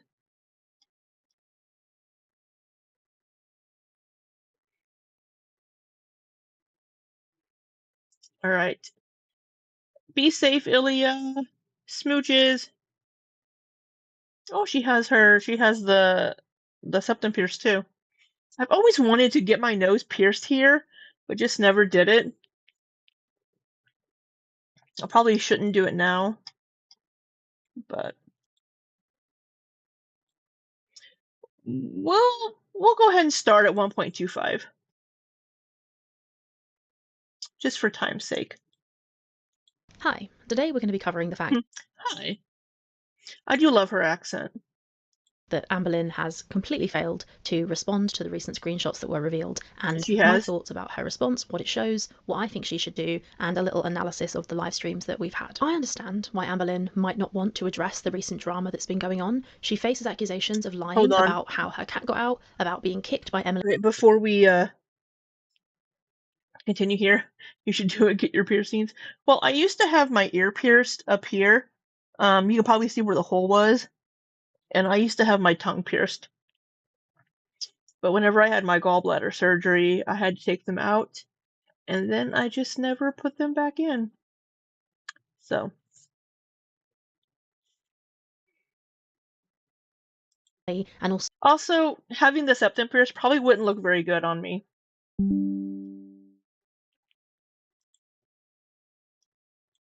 Going on, she faces accusations of lying about how her cat got out, about being The story of how Rarity got out is flip-flopping constantly. We don't know the truth. You had your tongue pierced, staple of your youth. Bossy Spaghetti. She's Who's unrecognizable? kicked by Emily, and also about the nail marks which she lied about Emily faking on her arm. I understand that responding to these allegations would be really hard for all kinds of reasons. Amber would have to admit to some lies, she'd have to tell some truths for once, which is something that she clearly finds very difficult to do. She's almost as allergic to telling the truth as she is to eating eggs. And I get it. It is a really hard thing to address. The problem is that in life, as an adult, sometimes you have to do hard things. Amber has been very active online. To quote Loafs, adulting hard! 5 minutes ago, she posted a short where she's trying Arby's beef fucking nuggets or whatever they're called. Steak bites, Rachel. Those are steak bites from Arby's. I've actually heard they're not bad, and they do kind of taste a bit like beef jerky. I haven't tried them. Don't know why the fuck you'd have ketchup though. She's active. It's not like she's not here, but she is purposefully trying to avoid these allegations, and I would say not very successfully. First, I want to show you this DM. So in a minute, we'll get into Amber claiming that she's never going to cover this and she's not going to respond, which is obviously not going to be true. But the thing is that She responds. she's already kind of responded. So I have this person's full permission to show this DM. This is a DM I'm talking about here. Somebody messaged Amber and said, this was sent yesterday as of filming today, which is the 10th of October. This person said, hey Amber, I mean absolutely no negativity, but as a viewer, please come out and address the Rarity receipts that just came out. Most of us don't care about the drama of it all, but we need to know what happened with Rarity, which I think is a fair message. It's quite a polite message. Clearly the person is not as big of a fan as Amber as they claim to be because they've sent this DM to me. Or could it be that they actually are a big Amber fan and they're pissed off with her for not responding to what is very clear evidence that she absolutely is a huge liar? Amber responds and she says, I told the truth. I would never do nothing to her. She was my That's a double negative. world. Anyone who thinks otherwise can simply enjoy hell. So there's a few things I want to mention about this DM. I thought it was quite quite telling. So Amber says, I told the truth. She doesn't specify what she told the truth about. I assume it's about Rarity, but we know that she absolutely didn't tell the truth. It's not possible. There are so many things. If you want to know what they all are, if you happen to have been under a rock for the last period of time. I think the truth is mixed in there somewhere, partially, but we've heard so many conflicting stories that we don't know. You can go and watch any of these videos which highlight that Amber 100% absolutely lied in both versions of her Rarity story. Even the second version, that story was so full of holes and lies that it's almost a joke that she would even put that on the internet, let alone monetize it, but we'll come to that in a second. Her claiming in this DM here that she told the truth is just absolutely laughable. And then she says, I would never do nothing to Rarity. Now those of you who are literary people will notice that's a double negative. So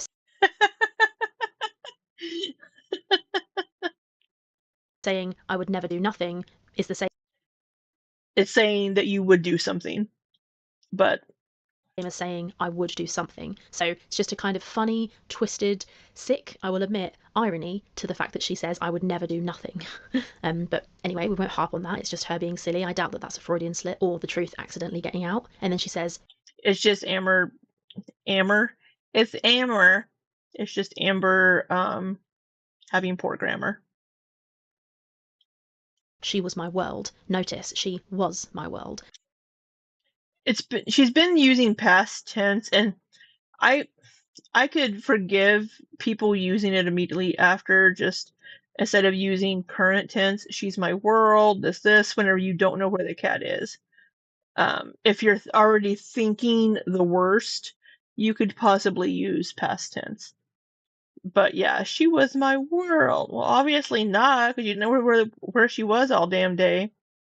Now this repetition that Amber has insisted on, where she refers to Rarity in the past tense as soon as like the day after Rarity went missing, has always been deeply suspicious. Rarity was my literal life, and like you guys know how much she loved me too. And the explanation that Amber gave for this past tense was basically anxiety, which is stupid. Anxiety is not stupid, but allegedly losing a cat and then Like anxiety isn't stupid, but the reasoning for her. The next day referring to that cat in the past tense, I think that that is stupid. And it's also just deeply suspicious, and I think that a lot of people agree on that. She says anyone who thinks otherwise can simply enjoy hell. So that's most of Girl World who will be enjoying hell. Can rot in hell. Fiona's mom says, I got my piercing when I got my tattoo. It was when I broke up with my live-in. My dad is a Fred Flintstone. The only man I loved until I met Fiona's dad. That's just it. I do head counts all day.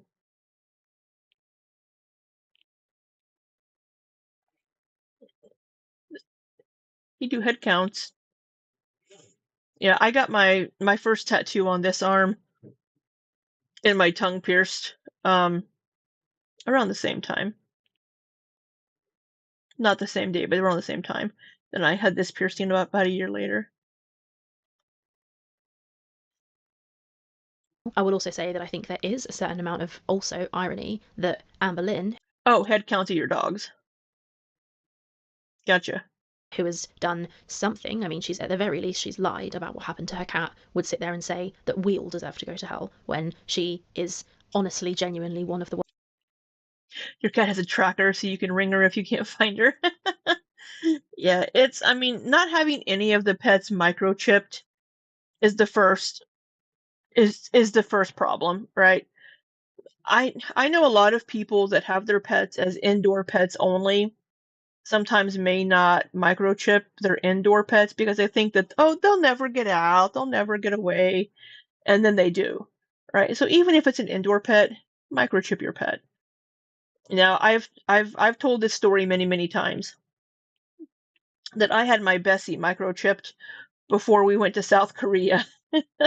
Had my little card with the microchip number on it and everything. When we came back from South Korea and I went to my new vet, they scanned her. They scanned her all over and could not get it to pick up the microchip. And I had my card. I'm like, this is the information. This is what's on the chip. And they could not find the chip to scan it, even though I had her chipped before we went to South Korea. So even if you get your pet chipped, it may not register or something. But not knowing, like, animals get out. It happens, right? Like even I want to say Tommy, but I want to say Emily instead. Emily said that Rarity got out a few times and just chilled on the back deck, the back patio. Animals get out. It happens. I think most people have had one of their animals escape out the front door at some point in time, but you get them back pretty quickly. So I think Amberlynn just wasn't paying attention, and Rarity got out, and she went to sleep and woke up later and was just so in her own head and so embroiled in her text argument with Emily that she didn't notice how much time had passed. And then later she realized, wait a minute, I haven't seen Rarity all day. You know, so well, I think she was asleep for a lot of that, Heather, because there was a chunk of hours where they weren't messaging. See, Heather says, I'm home all day and I know exactly where my cats are. And if by some miracle I don't, I get up and find them. Isn't Gus, like, usually on your lap? I mean, your cats are kind of hard to miss. They're big boys. Fiona's mom says, all my animals get chipped when they're old enough to get fixed. Yeah, she wasn't paying attention. She was sleeping. She wasn't paying attention. The door was open or something. It got left open. Maybe after Emily left, Amber went, here's me giving a possible explanation. Emily is trying to go out the front door. Amberlynn's blocking it, so she goes out the back. Amberlynn follows her. Emily shuts the door. Amberlynn opens it back up and starts to say something to Emily again or follow Emily again or something. And then when Amberlynn goes back inside, she doesn't shut the door all the way. Worst people on the internet, I think. But I would argue that this DM is the closest that Amber has come to addressing this situation directly. We have got these 2 recent live streams where she tries desperately to not address these messages. So the first one is this one here. Amber was only live for about 25 minutes. This was posted about half an hour after I posted my video, which included all of the receipts from Emily. Let's get a cat here in our shirt. Here's Barnaby. My shirt isn't big enough. Here. Oh, maybe I can button it. Maybe I can get one button to fasten around Barnaby here. Here we go.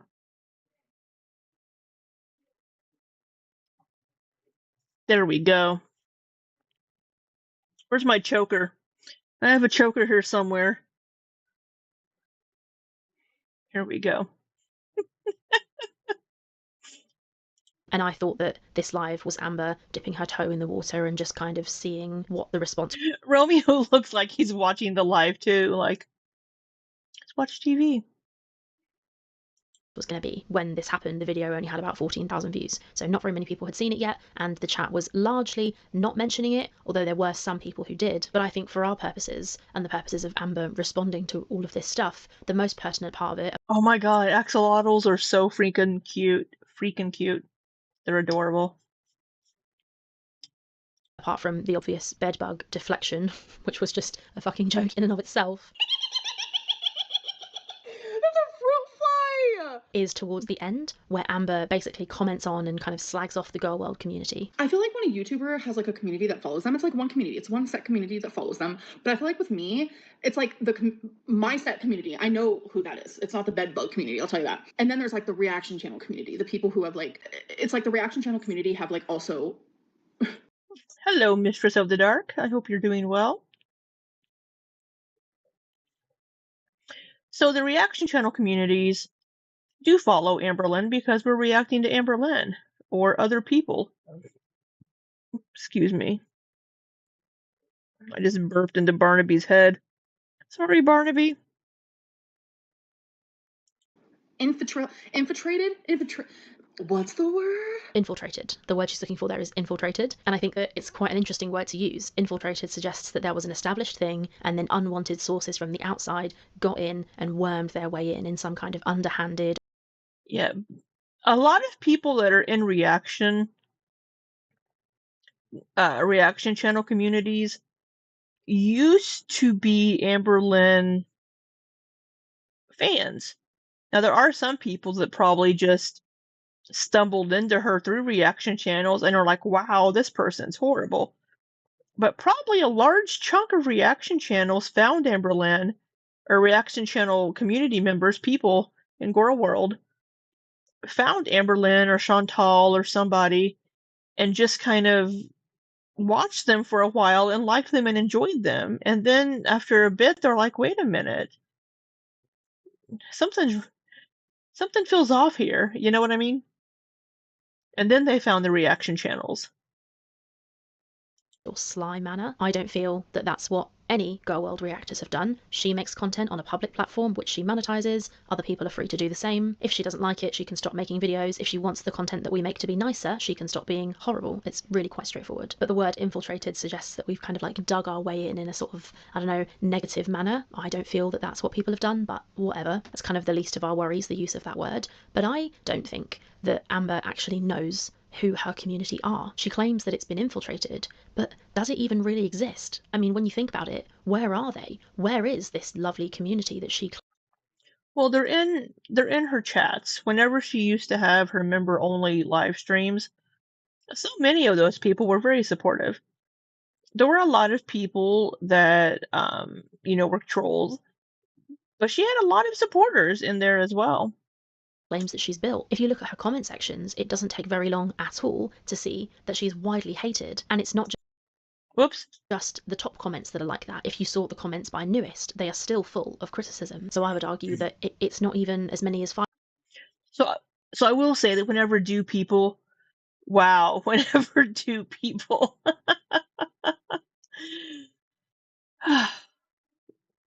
whenever people do post supportive things or pleasant or supportive comments on Amberlynn's community tab posts or videos, they do get attacked. So a lot of people just don't make comments supporting her publicly because they don't want to be attacked by people. 5% of her audience that are on her side. But even if I'm wrong, that is almost worse. So if she does have a close community of people who love her, but they're just too scared to do it publicly, so they do it privately in the DMs, then that is almost worse, because doesn't she then owe those people an explanation about what happened to Rarity, the cat that they've watched her have for 8+ years? It's kind of like the screenshot that I showed earlier. In the screenshot, the person seems to be asking about Rarity as... So this person also sent a voice note. So I'm wondering if one of these if this person is one of the people that sent whenever she would do the Lynch reviews, if it's one of those people. a person who cares about Rarity, which I think is fair. Doesn't Amber owe her audience the truth? And Amber herself admits that she knows her audience love her pets. So she's obsessed with me. She's currently sitting on my lap. She and is I'm so giving her the freaking pets. cute. But watch what happens when I stop petting her. Watch her paw. Oh, mama, keep going. I never told you to stop. So this is just some little cat love. I know you guys So my friend Lynn, one of her cats would do that. You'd like pet her and you'd stop and she'd just take her little paw and hold on, I'm trying to get Barnaby out of my shirt. She would take her little paw and reach it out and touch you and be like, pet me, and then you'd pet her again and then you'd stop and she'd reach her little paw out for you. love my animals, which means the world to me because I love them too. Look at her begging for more. She's so sweet.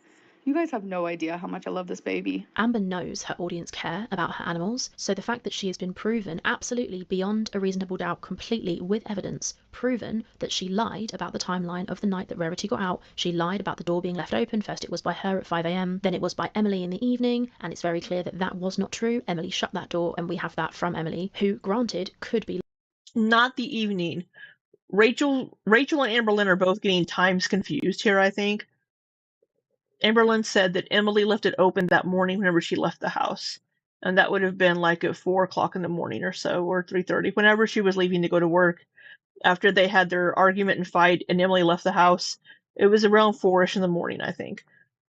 But whenever Emily left to go to work that morning is when Amberlynn said that Emily left the door open. But she was trying to protect Emily and said that she left the door open, letting the dogs out. Just like Amberlynn is like, oh, it was days later. No, just because you took a nap and slept for several hours doesn't mean it's the next day. It was the same day. So I think Rachel and Amberlynn are both getting the days confused, just because it was so early in the morning that it felt like the night before, but it was really early in the morning when Amberlynn said that Emily left the door open. Is my remembrance.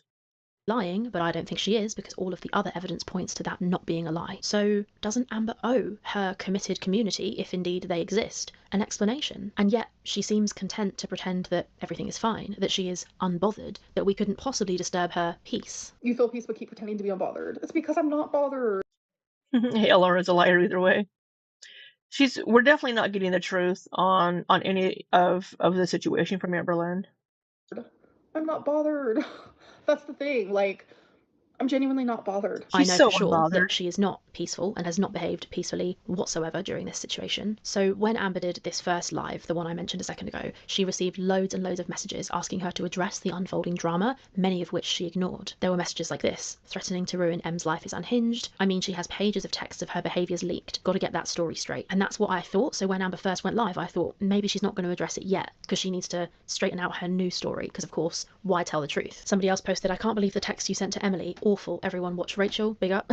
Although Amber did get messages like that, which she was purposely ignoring, she did of course get some people in her chat who were defending her and telling her to ignore the hate. For example, this person who says, hey Amber, I'm a big fan here. Please ignore the hate and focus on the positive. You can do this. And usually, for any creator on the internet, I agree with the sentiment of don't focus on the hate, look at the positive. If the comments aren't nice, then don't read them. If they bother you, that is. But the thing is, this commentary about Rarity and about her lies, about all of this stuff, isn't hate. It's her audience, her paying members, people who've supported her and kept her in a comfortable living situation, people who have consumed content about Rarity and watched Amber live and harm multiple exes over her life. It is the viewership of these people which has paid her bills for over a decade. So she is absolutely flouting these people's time and support. If you look at this live stream, I agree. And people just want to know what happened. People just want to know the truth. And we're not getting that. We're not getting the truth out of Amber when it comes to Rarity. And all we're getting are excuses when it comes to how she's treated ex-partners. where Amber first made these allegations about Emily, the one where she lied about her second Rarity going missing story, this live stream here. This live has 173,000 views, and it's well over 2 hours long. So even if we made a conservative estimate that her RPM, which is money paid by YouTube to the creator per 1,000 views, even if it was just, for example, $10, and by the way, I don't know anything really about RPMs in America, and obviously dollars is very different than pounds. If it was my channel, a video of that length would get a significantly higher RPM than $10, so I don't know, but I'm just saying, imagine it was $10. That would be $1,700 of earnings from a live stream where she lies repeatedly, accuses her ex of multiple things that she didn't do, along with many other horrible, nasty things that she does in that live. She profited from that. She got money in her bank because of that video. That money was made by us watching her ads on that live stream. So do you not think then, and does she not see that she owes those viewers an explanation of her lies? I think she does anyway. And the point is, if she wants to bang on in this video, this live stream about her community, whilst frankly spitting in these people's faces and refusing to listen to one thing that they want her to do, then she really is even more ignorant than I expected. She goes on in this live to try really, really, really hard to not seem bothered.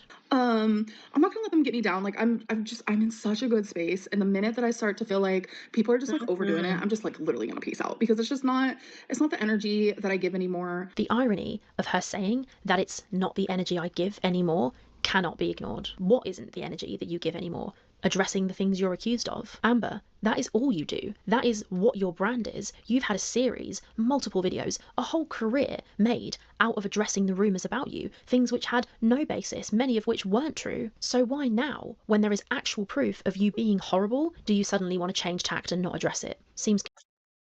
Because she doesn't want to own up to anything. She doesn't want to have to admit that she is kind of a shitty person when she's in a relationship, and that she's treated people badly and she has no excuse for it.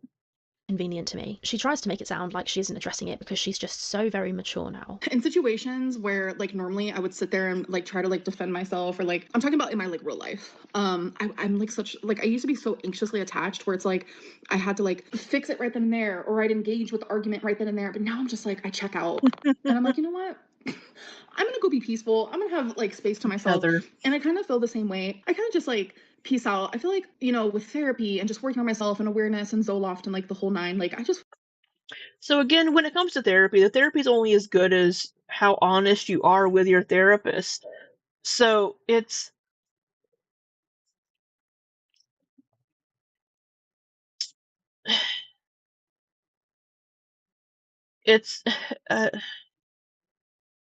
I don't know, it's just not even, it's like, how good is the therapy going to be for you if you aren't communicating openly and honestly with your therapist to help you with your actual issues?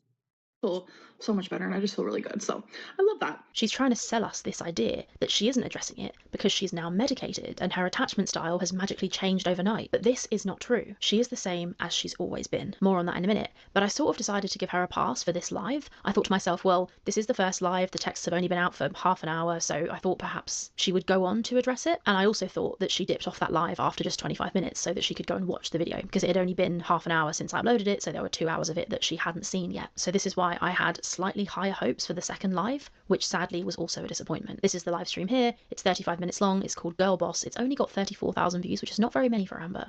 I think that one is still up. Is it? Isn't it?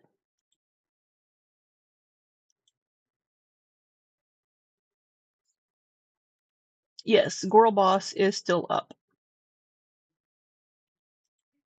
Oh, and we have Amberlynn doing her shorts. Oh, I haven't watched her mini vlogs yet. We'll have to watch her oh, I haven't watched this one either. I haven't seen lots of her shorts here. How dare I?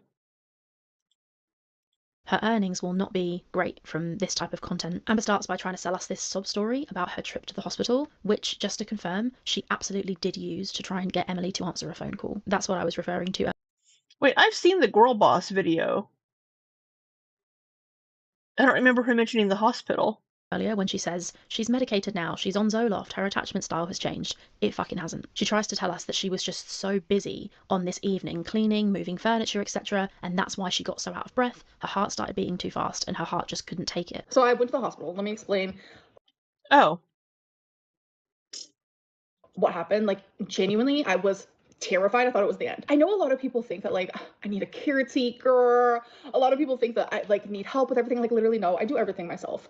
But I know how to like pace myself. You guys, I'm over 500 pounds. Like I'm not gonna be, you know, running rampant like the next 150-pound person. It's just not gonna happen. But I do the best that I can for my size. I love the independence of living alone. So it was like 6 hours straight where I was just going. And it's like for some reason my brain was not computing of like, okay, maybe we need to take some like breaks. Now this is mad to me because we've all seen the messages where she tells Emily that she can't even carry in groceries, and now she wants Yeah, that's.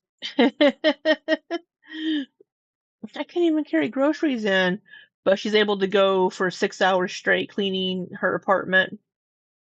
us to believe that she's moving furniture on her own. I highly doubt it, highly. She also tries to convince us that it wasn't her idea to go to the ER, that she didn't want to go, but that rather her stepdad and her mum kind of had to convince her to go. And all I have to say to that is, sure, Jan. She absolutely wanted to go to the ER. It is a classic move from Amber to go to the ER to claim some kind of medical emergency to try and manipulate the people around her and her audience. She goes on to So having the timelines of her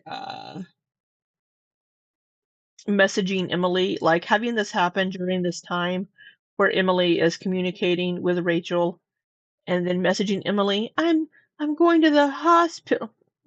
Why the fuck is Emily gonna care? Why are you messaging your ex telling them that you're going to the hospital? I mean, I know it's been allegedly like 2 months since they actually officially broke up or whatever, but it's like Amberlynn had said in like many videos about the rink is colder than usual, fingers are frozen. Well, take care of yourself, Lizzie R. What did I say, Mistress of the Dark? Why are you laughing at me? You know, we have Amberlynn saying multiple times to Emily, and then even saying in live streams that Emily didn't care about her, didn't care about her feelings, didn't care about any of this. But so why is she texting her that she's in the hospital? Does she think she's going to get sympathy? Because according to Amberlynn, Emily doesn't give a fuck. explain her weird chest symptoms, and she gets angry at her followers for telling her that it's just a panic attack. My heart rate was like 130. We end up going to the hospital and I'm sitting there in the hospital bed. I'm hooked up to every fucking device you can think of. And they did all kinds of tests. After all, let me finish, please. No, I know exactly what a panic attack is. It was definitely not that. But I mean, they x-rayed my heart. They took my blood. There's like this tracker in blood where it can see like, do you have issues with your heart? Or did you have a heart attack? Are you fixing to have one? That came back completely. Are you fixing to have one? That's a very, very Midwestern Southern. They x-rayed my heart. They took my blood. There's like this tracker in blood where it can see like, do you have issues with your heart? Or did you have a heart attack? Are you fixing to have one? That came back completely normal. So the TLD. Yeah, so we discussed this previously when it came to the narc alert. There is, yeah, I think she means like a MRI maybe, or a EKG perchance on that. We discussed this whenever the narc alert had her heart event. There's a chemical, I believe, that whenever you have a heart attack, there's a chemical that's elevated in your blood whenever you have a heart attack. So they were probably checking her blood for that chemical or enzyme or whatever it is that appears. Coyote, perhaps? Hopefully not.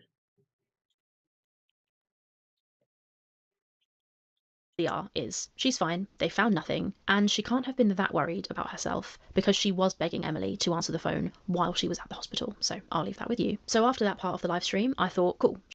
Yeah, why are you... I love the Midwesternisms. I don't know why. Maybe if she's like, oh, this is the end. Oh, I need to talk to Emily one last time. I don't... I mean, maybe that's what she's thinking, but it's like it does feel like manipulation though, trying to get Emily to answer the phone by being like, I'm in the hospital, please pick up, kind of a thing, you know what I mean? Trying to gain the sympathy. She's played the sympathy card, maybe now she'll actually address these text messages and the rarity lies and all of that. Well, no. Other than talking about a Billie Eilish concert and skillfully ignoring messages like these ones, this person says you went to the ER to get Emily's attention because she ignored your shelf after you started spamming her. Earth-shattering event is M blocking you, get help. And all I have to say to that is, it's fucking true. I don't think there was a life-shattering event. I know that there's been some health stuff going on with her grandma, so granted that could be a part of it, but I think it's far more likely. Her grandma has cancer, I believe, is what we've been told. Grandma over there stirring the pot, stirring up shit in the family. Notice we haven't heard anything from Aunt Tammy. Has Aunt Tammy posted anything? God, I hate seeing myself on camera. I am so sorry you all have to look at me. I apologize. I should go back to doing camera off videos. Let's see. Tammy.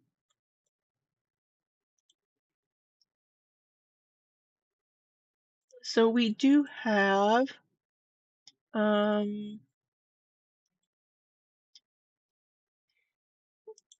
Aunt Tammy said something about Emily needing a new job.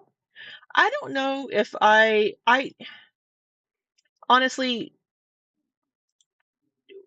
you're not going to be able to, you're not going to be able to believe anything from Tammy when it comes to Emily because she just doesn't know. Tammy isn't in contact with Amber or the family or Emily. Maybe you should consider doing something else, like anything else, like any other job in the entire world. Maybe you should consider doing something else, like anything else. Yeah, I don't think, I mean, honestly, I don't think we can believe Aunt Tammy when it comes to anything. Badly.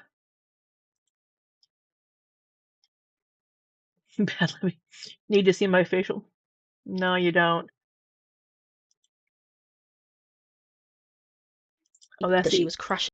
I just thought that said situation, insinuation. Sorry, I completely misread that. Yeah, she seems to be insinuating that Emily has lost her job. What the fuck does Tammy know about that? I mean, honestly. Unless she's calling the hospital where Emily works. And if people are calling the place where Emily works, shame on you. Shame on you. There's no reason to be calling people's places of employment. Out over this whole, so that is, it's fucking spamming her. Earth-shattering event is M blocking you, get help. And all I have to say to that is, it's fucking true. I don't think there was a life-shattering event. I know that there's been some health stuff going on with her grandma, so granted that could be a part of it, but I think it's far more likely that she was crashing out over this whole text situation, which got her in a bit of a tiz and made her heart race, and that's why she went to the ER. Another example of the sort of comment that she was getting and ignoring were ones like this. Amberlynn, this happened right after the text thing because it caused you to stress out. Amber, don't you have anything to say about the situation? The chat wasn't moving very fast, there weren't very many participants, and you can see her, she's staring at the chat and she just pretends that she did not see these messages. It's kind of classic for her. Somebody then sends this chat where they say these messages won't go away, and this is what Amber finally... Oh, it's Baby Girl. Baby Girl was one of the people that was all up in Amberlynn's fupa hitting on her, being like, hey, I'm your next girlfriend. Hey, why don't you come over here? Baby Girl was one of them that was all over Amberlynn a few months ago during her members only live streams. does respond to. These messages won't go away. No, they're not going to go away. But the thing is, they're new for you and they're not new for me. You know, it's one of those situations where it's like, I have like moved on so hard. You could repaint your nails. How about that? Sorry. I have no fucking room to talk. I don't wear makeup or paint my nails. I barely brushed my hair before going live.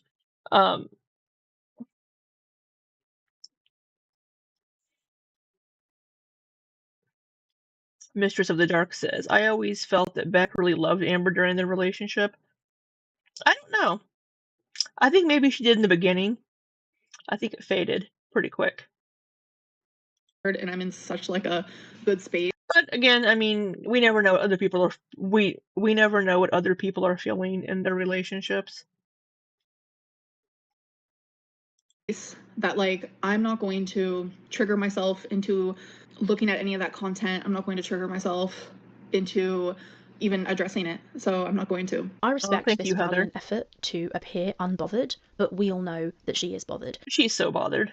And she should be bothered. The way she speaks to her partners, her manipulation, her gaslighting has been proven in 4K. It makes sense that she would be bothered. There is no way for her to wriggle out of this. She can't blame Emily for the way that she was texting Emily. That would just be further gaslighting. And the thing is, she tries to make out that because she's medicated now, or because she's grown and her attachment style has allegedly changed, that means that she doesn't want to get triggered and pop off and go on a live and cover all of this drama. But my argument is that if you're medicated now and you're handling yourself better, all the more reason that you should address the drama. Absolutely, because then she could actually be accountable and be like, hey, look, here's what I've learned in my 2 therapy sessions about my behavior during this relationship. And there's currently a girl in the bathroom singing Olivia Rodrigo. All right, Lizzie R, she can, she has better acoustics in the bathroom, right? So this would be a good time for Amberlynn to come out and be like, hey, look, looking back over my past relationships, I was pretty awful. And these are the things that I did, and I'm sorry that I behaved this way. These are things that I will certainly look out for in the future and do my best to avoid. Right? I mean, nobody's perfect. When you have a mental health issue or a personality issue, I'm sure it's a struggle, even if you are medicated, and you have to be very aware and very self-aware of what's going to trigger you and how you're going to handle those triggers. But with Amberlynn, like, any little slight triggers her. So it's very dicey with her. You feel like you're walking on eggshells, right? But if you're in a relationship with someone and you know that you've been diagnosed with BPD, or any other issue like BPD or bipolar disorder or any of these issues, it's on you to communicate with your partner like, hey, these are some issues I have, and I may be triggered occasionally, but here are some things that I know will trigger me, just so you know, right? It's she's like, join in, Lizzie R, be a choir. It's on you to have that communication with your partner and to have open communications with each other.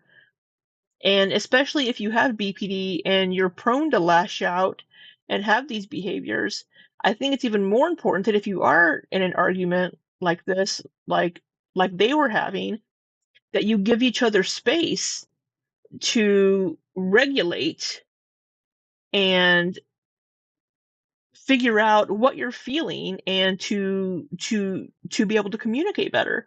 But Amberlynn wants to chase Emily down whenever Emily's like, I have PTSD, I need space to deal with this, give me space.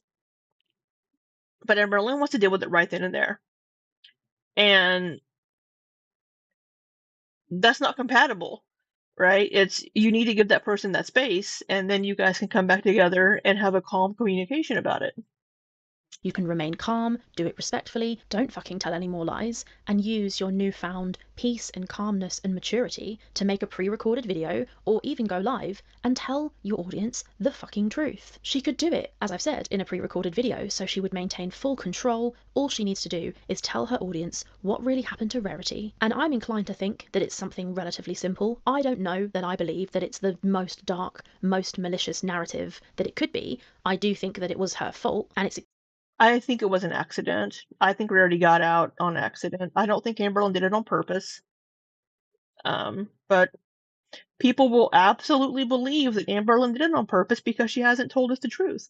extremely concerning and very suspicious that she's lied about it multiple times now. But whatever it was, whatever the answer is, she needs to come on camera and tell her audience the fucking truth. I also think she needs to admit to and apologise for lying about Emily recreating the nail marks. And I think she needs to admit to lying about being I think it's covered later that Emily did recreate those based on the timing and the messages. kicked. That would be I need to use the restroom. I am so sorry. I'll be right back. I've been drinking a lot of water.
All right. Is it connected? Yeah, we're connected still. Had a wardrobe change too. Went ahead and changed shirts while I was in my bedroom.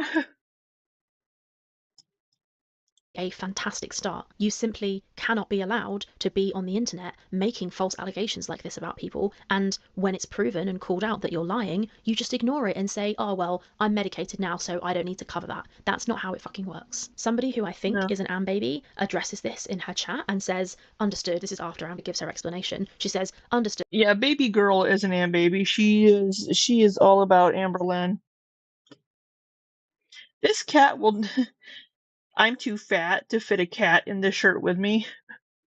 But for your community. But I guess I get it. I guess it's a little bit confusing, but I think what baby girl's trying to say there is basically, don't you owe an explanation to your community? And yes, she does. She absolutely does. I'm inclined to agree with this super chat. Funny username, I'm sorry, but it is kind of a funny username. This person writes, you won't address it because we finally saw who you are. And I think that this is absolutely true. The fact that Amber hasn't responded, I'm inclined to think is a Oh, you ordered Indian food, now you have leftovers for like 5 days. Oh, Indian food is so good.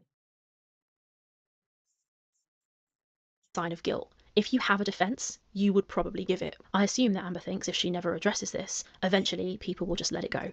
It'll go away eventually, mostly.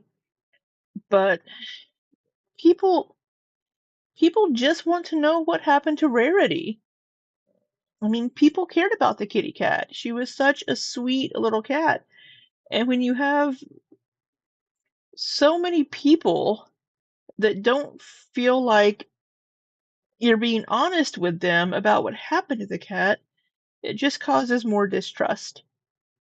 But I think we all know that that's not going to happen. I can be hounded until I'm literally blue in the face, until I'm beaten and bruised, and it's not going to happen. And that is for my sanity. So she says here that this is for her sanity. And I kind of do get that. I understand that it's hard having to face what you need to do, but I firmly think that if Amber wants any chance of any kind of redeeming herself, even in any small way, to those few people who might be willing to give her another chance, or if there are factors to the situation that we don't know about, any kind of proof that she could show, for example, proof of Emily being awful to her, any... That's the thing. I think a lot of the things that Amberlynn is saying, she doesn't have like physical proof of, like messages. I think a lot of the things that Emily said to her that were horrible were in person. They were verbal. So unless Amberlynn pulled out a phone to record it, she's not going to have any proof of it. Now she did try to kind of get Emily to admit to things in those text messages whenever, but Emily would just skip over it and just go back to the "you hit me," which is fine and very valid. But it also, like I mentioned in the last video at the beginning, that we have Emily controlling the narrative by only sharing this one day of text messages with Rachel, right? We're only seeing that one day, the 17th. Who knows what Emily has said in previous days or in later days? She could have said awful things to Amberlynn in text messages too. But Amberlynn isn't showing any of that to give proof for whatever reason, if she has any proof in text messages. So it makes it harder to believe Amberlynn because it's more of a just trust me, bro, kind of a thing. Whenever you've proven that it's kind of hard to trust you on a lot of things. thing that she could show to defend her position, she should show it. She needs to tell us to try and save her reputation. And if that evidence exists, then she needs to bring it out. I expect it probably doesn't. But if that's the case, and there isn't anything like that, and it is just her being absolutely awful, then she needs to admit her fuck up. Her central flaw is that she will never, ever do this. She never has done. Nothing is ever her fault. In this instance, she's trying to make it look like she's maintaining something of a dignified silence. But in fact, I think she's coming across like a... She's trying to make it seem like she's being the bigger person by not sharing these things, because I think she also knows that if she were to share these things, she would have to admit her part and have to admit the role that she's played and that she's not the perpetual victim in these situations. Heather says, "I'm not sure what could bring trust back." It's difficult. I mean, she could start with being honest about the Rarity situation, what actually happened. Scared toddler who cannot stand up and shoulder the evidence of her own abuse. Somebody right at the end of this live says this: "You get off when you're tired of masking." And I think this is probably really accurate. So Amber ends the live, what I would argue is early, and this person leaves this comment and says that she's masking. If you look at the kinds of comments that Amber gets, I can see that it would be hard to keep up this "I'm fine, I'm unbothered" vibe, which we all know is not real. And I'm not saying that it would be easy to address this, but I'm saying that she needs to. We know she was at the ER to manipulate Emily. We know that her heart went crazy because she was crashing out and trying to get Emily to answer a phone call or a Snapchat or a Facebook message. And we know that this unbothered act cannot last, and it's not going to make us forget. So Amber can try and pretend that she's fine all she likes, but I don't think it's going to work. This is what Amber says about masking. No, I'm not masking at all. I'm like finally in a spot, and I have been, like, you guys have seen that. I have been in a, like, okay, hold on. You take medicine for anxiety, depression, emotional regulation, like, you take medicine to help with those things. And if they don't help, you try to find a new medicine that will help. And when you find a medicine that does help, you stay on that medicine. It's like the medicine is helping me drastically. It seems like there is a lot of people who like wish that it wasn't helping. And I'm sorry, but it is. Like, it genuinely is. And I'm glad the meds help. I genuinely am. Meds helping is a good thing for anyone. It means that you're more calm, you're more centered, you feel more yourself, and therefore you're able to address what you need to address and step up to the plate like an adult, like a responsible content creator, and admit maturely what you did wrong. Her being medicated sounds good. That's a good thing. And as I've mentioned already, she's almost trying to frame her responding to this critique from her audience as some kind of bad thing, as if it would be her acting out, which it wouldn't be. It would be a good thing if done right. So I will say again, Amber, please address these allegations publicly on the platform where you told your lies. You cannot keep doing this to your audience. They are owed an explanation of what really happened to the cat that you used for content for 9 years. I'm going to end this video with a small... So I do think, yeah, I think Amberlynn knows that if she were to try to address these, she would get heated and she would start crashing out, for lack of a better term. She would start getting very heated and angry and lashing out at Emily and saying things that she would probably regret later, which she does in other streams. She does start lashing out at Emily in some of the later streams that I've seen nod to this that are no longer available. Person who left this super chat on the second live. This person says, more texts are coming, LMFAO. Now, while I can neither confirm nor deny the existence of any further proof, which I may or may not have, or any other reaction channel may or may not have, what I can promise is that if Amber does not tell us the truth and the whole truth about the Rarity situation, admit to lying about the things that she has lied about, with particular interest in lying about being kicked, both in the stomach and off the sofa, then I dare say that things can only get worse from here for Amber. This would be a brilliant time for Amber to learn how accountability works and just try her hand at Oh, it would, wouldn't it? But we all know she won't.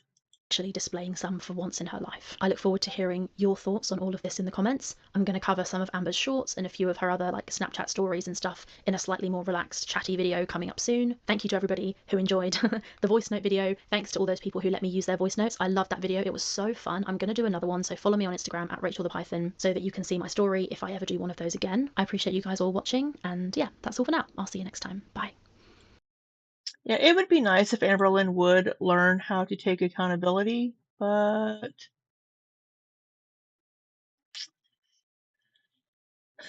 I don't know. It seems we would need to have more therapy. Let's watch before we jump into Rachel's next video, which will be this one. We're gonna go ahead and open it up here. Ugly as fuck. All right, we are going to watch some of Amberlynn's shorts here that I've missed. So I've seen this one. I have a video I need to edit making fun of this one. Again, we have these videos of her shoving food into her fucking face. She says she doesn't make Fifi content.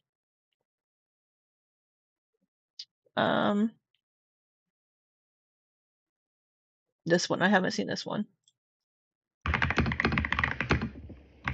Oh. Oh, well, I can't, hold on. Let me open up a notepad here.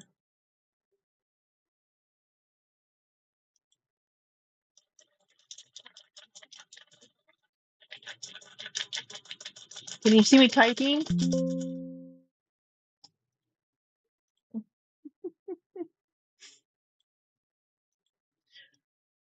All right. So here we have a full day of eating. See, Heather says, I'm worried this is ALR for life. I don't see her developing as a person. Hopefully therapy and self-reflection or something will help. Full day of eating, counting calories. Oh, maybe I did see this one. No restrictions, moderation is key. Down 35.41 pounds.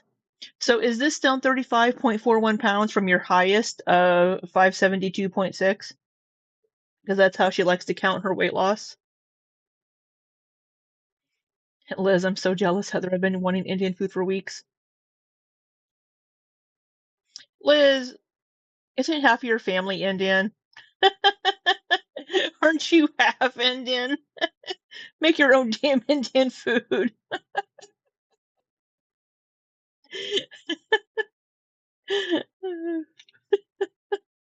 Isn't your wife Indian? Make her cook them. Anything you make is Indian food.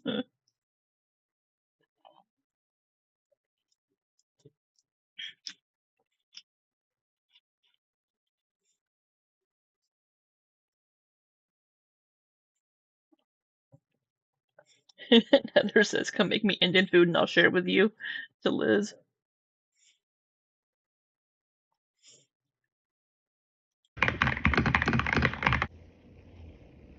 Okay, we have some penne alla vodka.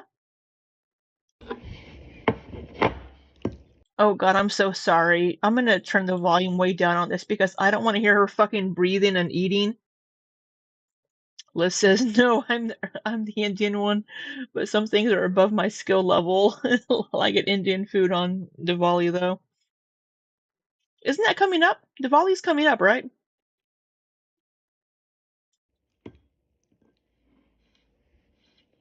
Oh god, there's a comment here that says the breathing is heavy.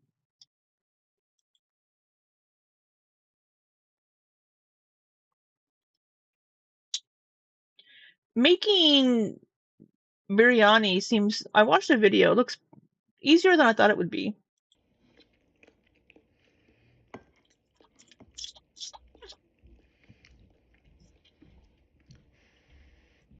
Celebrating on November 2nd. That's in 2 weeks.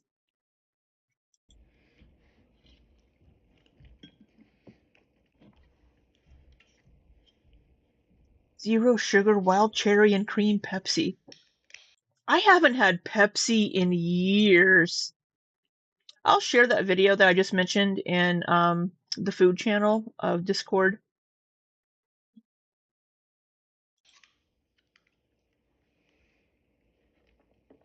Oh, we have a salami and cracker cheese plate. So it's like a snack that Quirky had recently.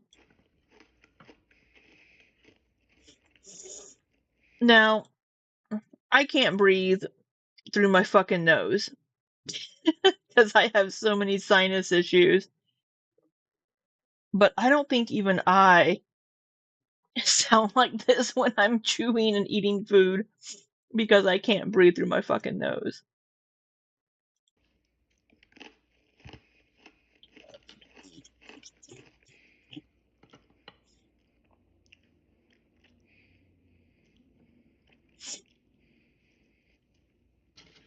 Let's smear it on your thumb while you're at it.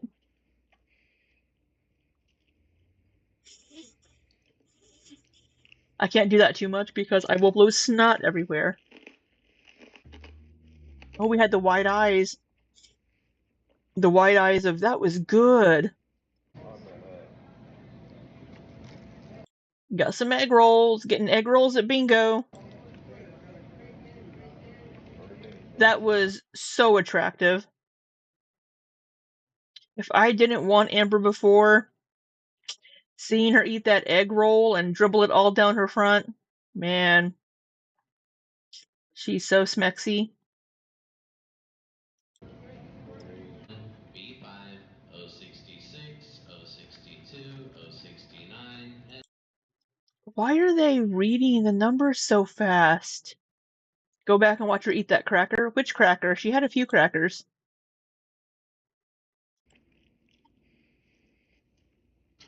This one?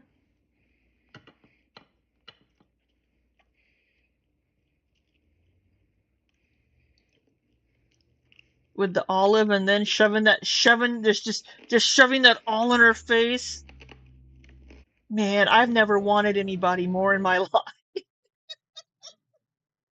I can't even say that with a straight face.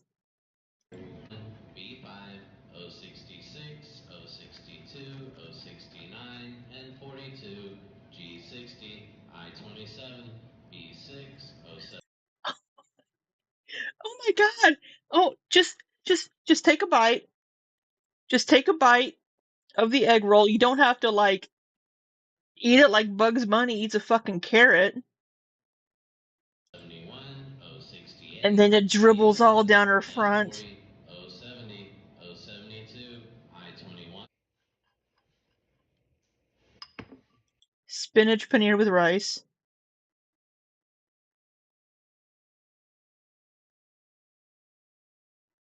Palak paneer?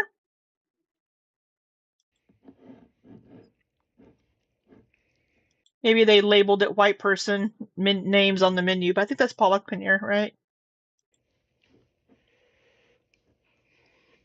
Speaking of Indian food, look what Amberlynn's having.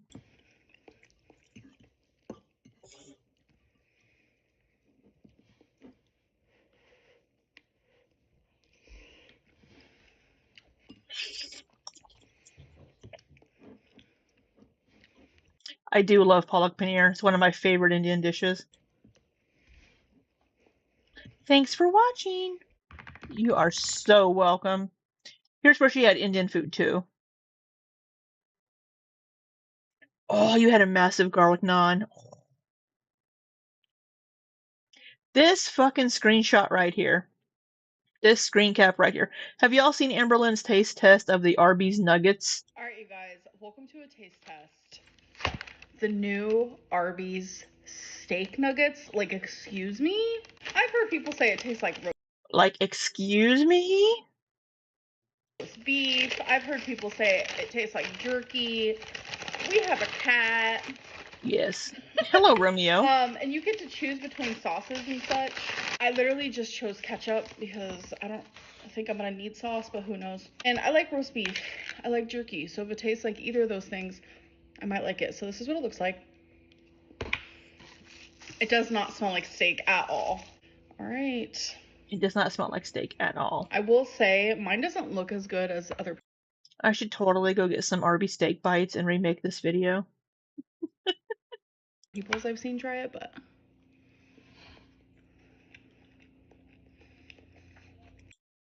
I watched Caleb recreate on TikTok. Didn't feel the need to watch hers.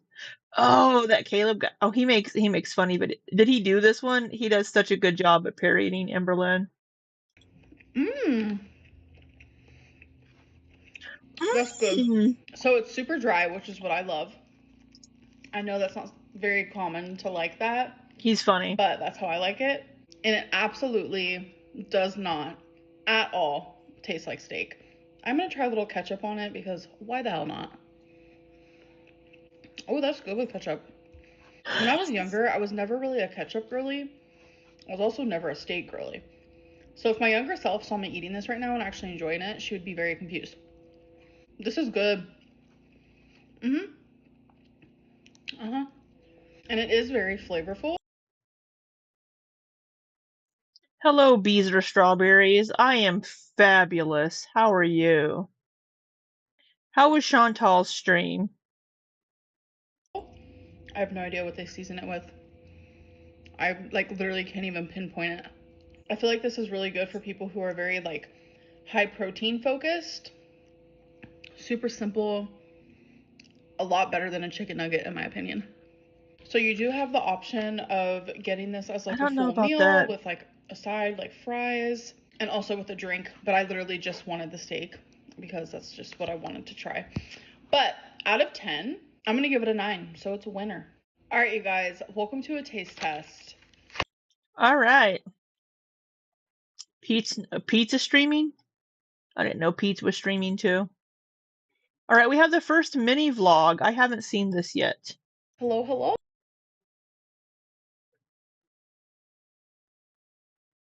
They are like filet mignon. Well, that's not how you spell either of those words, but we're going to go with it.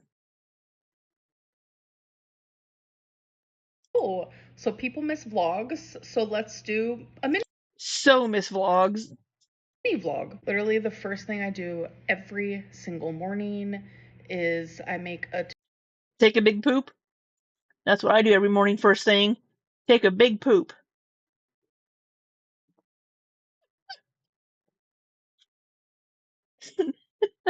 I'm so sorry.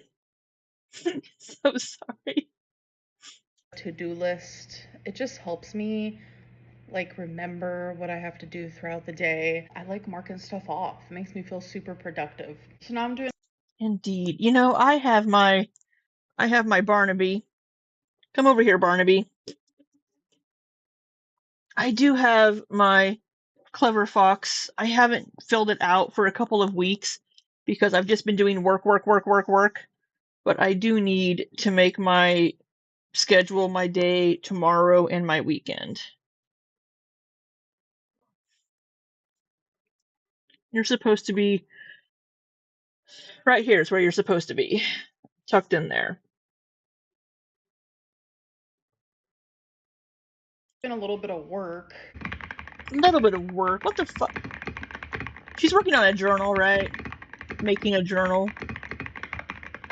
Now I'm gonna go check the mail. They're currently cleaning. So I didn't check my mail today. Walk. All right, got a package. Can you guess what it is? It's more makeup. I feel like no one will be able to guess this. Comes in a little box. Literally obsessed. Literally? So I personally love Ghostface. Random fact. I have a lot of like Ghostface stuff Do that you? says, oh no, you hang up first. It's literally my Switch case. I used to have a phone case of it. I have like a soft blanket of it. Look at this necklace. How freaking adorable. And it's like Halloween month. So My shirt has a random string. It is so freaking cute. Oh my god, I'm obsessed. It fits. You need to refill your Adderall if you're going to use your planner, otherwise it sits there, seen but ignored. Oh no, Liz. That's not good. It's perfectly. As you guys know, I prefer a short necklace. If they're long, She likes them tight around her neck. I literally shorten them.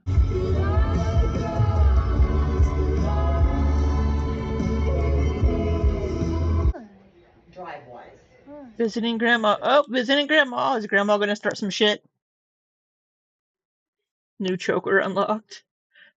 Well, now I have to get a new necklace to wear whenever I'm dressing up as her. And for me, it would be for Steven. Hello, kitty. And people Hello, Mama Lynn. When she posted me trying to dance. Oh God. Oh God. Oh my God. Protect that cat. 3 tries, life or death, to get this hat on this bull. It's a cat bed. Ready? Yeah.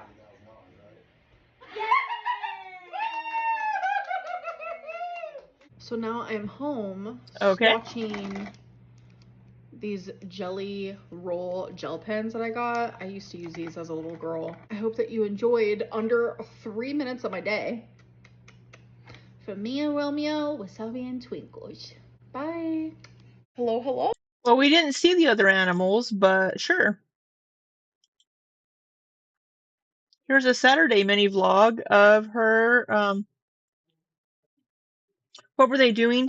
Amberlynn threw this cat bed, I don't know, under her mom's head the first try. Hello. Welcome to another mini vlog. So I just got out of the shower. I'm actually about to do my makeup, but I think I'm gonna live stream while doing that. All right, you guys, so for lunch I ordered a deli sandwich. It has turkey and some Pickleman's is so not worth it. I think it's too expensive for what you get. It's just, and there's so many better sandwich places. salami, but I want to add chips, which these are like my all-time favorite chips, cheddar and sour cream. They're pretty good. So I want to add them to my Get some sandwich crunch here. onto the And then I'm sandwich. gonna close it, scrunch it down. I did that when I was a Perfect kid to bite my is about to go sandwiches. down. First of all, this Jeep is stunning. And right here it says, "You should see me topless." I live. It's so cute. You guys, this is my mom's new engagement ring. Isn't it so pretty? She's so happy. Oh, look at Mama Lynn's hair. It's like the Aniston. I don't know if I like this haircut on Mama Lynn. I am not a hair person, I mean, but I don't know if I like this cut on her. The coloring of it. I liked her hair darker, I think.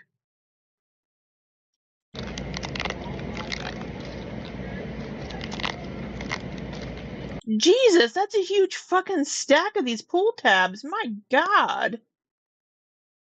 Jesus Christ.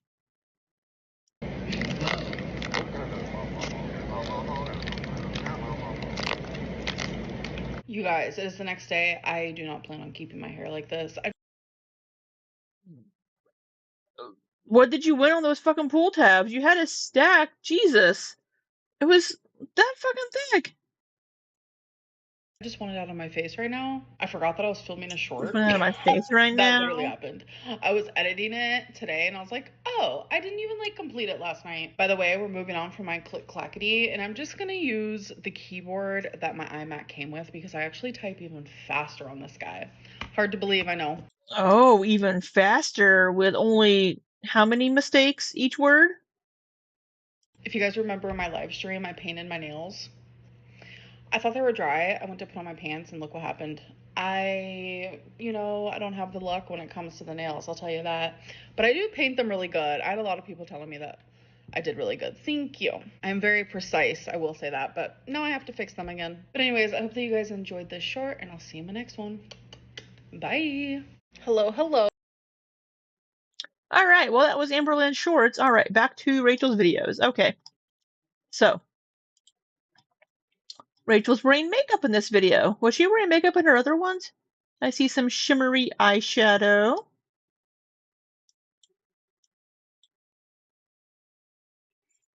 All right, so this is the Exposing Amberlynn Reads Lies with Proof video. I think this is going to be more Emily messages. This is from October 12th.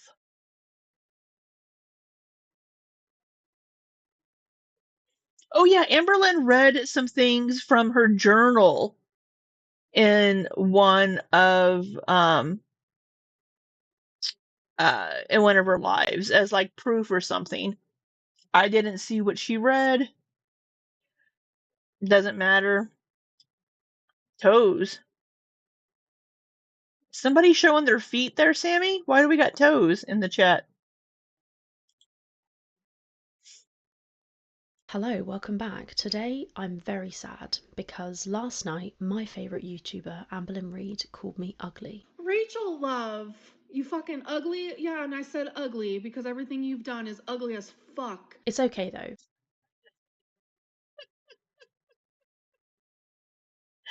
Oh. Oh my God. Rachel is not ugly by any means. Jesus.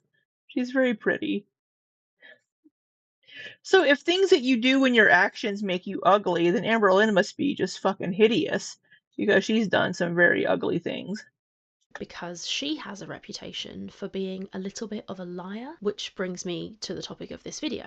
Amber lies, and when she gets called out for lying, she lies again. In this video, I'm going to meticulously break down the lies of her recent live streams where she finally caved and addressed the allegations against her of Okay, so we'll get to see some of the live that we haven't been able to watch, so that's good. Thank you, Rachel. I appreciate it. guess what? Lying about both accusations of DV against her ex and also about how her cat got out. First, I would love you to watch this clip for me. No, I've never had an issue bringing in groceries. Now, I would love you to take a Wait a minute. I've never had an issue bringing in groceries, but let me in my text messages to Emily say, I can't even fucking bring in groceries. So which is it? Which is it? look at this screenshot here. What you will notice is that Amberlynn Reid is a liar. Now, we aren't reinventing the wheel here, but there's always new ways to look at the same thing, isn't there? Here, Amber is clearly stating two opposing things. When gaslighting her ex-girlfriend Emily in messages about a physical altercation which happened between them, she states, "I didn't body slam you. I'm a 500-pound, morbidly obese woman who can't even carry in groceries." But then, when asked about this in her live stream by this So here, whenever she's home in Oklahoma, though, she has her rolly cart.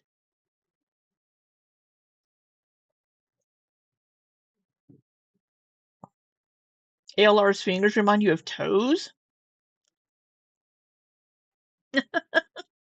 person who says, "Do you still have a hard time bringing in groceries?" Amber suddenly has no issues with this at all. Granted, she sent that message to Emily over a year ago, but it's quite evident that she has only gained weight since then. So how could she be bigger now than she was then when she did struggle to get in groceries? It's very clear that she is lying, and I just wanted to establish that, okay? Got it? Good. Amberlynn uses this "I can't bring in groceries" excuse as a way to claim It's a way to claim helplessness, right?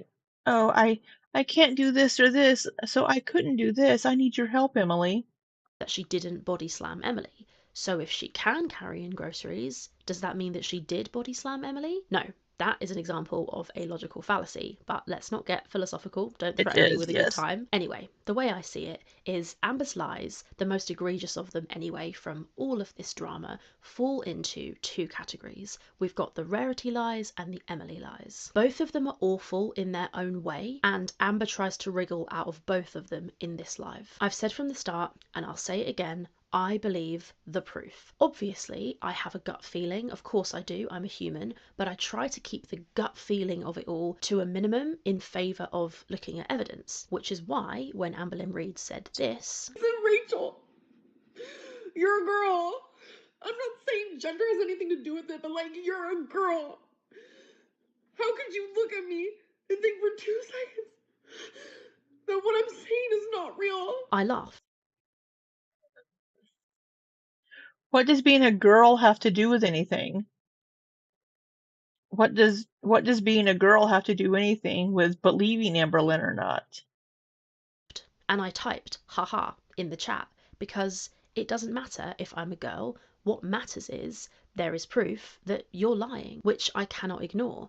You're asking me, Amber, to overlook evidence against you in order to believe you because we're both girls? The person who brought the proof that you have a problem with is also a girl. And I might be a girl, but I'm a Saying she's not a girl's girl. Yeah, it's ALR wants girl treatment while being a see you next Tuesday. It's from Heather there. Yeah, it's like, yeah, we might both be girls, but if you're lying about things or what you're saying doesn't make sense or doesn't add up, I'm not going to blindly defend you, right? logical one. This girl thinks, this girl analyses, which is why when I spoke with Emily and she sent me proof, lots of which people haven't seen yet by the way, I found her side of the story to be credible, so I shared it. That's what I did. I platformed the proof. Amber would have you all think that I'm on a campaign to smear her name. I'm not. It's genuinely so hard to talk to people that like don't have like real life thinking. Like, you're genuinely not thinking correctly. Like, it's actually scary. No, Rachel isn't just showing. So here it is. She also falls back onto the, it's so scary. That's so scary. Whenever she doesn't have an argument against something or whenever she's trying to garner sympathy. Like, you're genuinely not thinking correctly. Like, it's actually scary. No, Rachel isn't just showing text. Like, she's giving this person a platform to, like, prove something against me. What Amber says here is objectively untrue. First of all, I have a first-class degree in philosophy, a large part of which is literally the study of how to think. If Amber showed proof of any kind which corroborated her story, I would say that. It makes no difference to me who is lying. It's not my fault that Amber keeps lying and I keep being able to prove it. There's also this clip where Amber says, Rachel, think for 2 seconds. This woman is showing proof while we were in a fucking relationship while she was licking my vagina.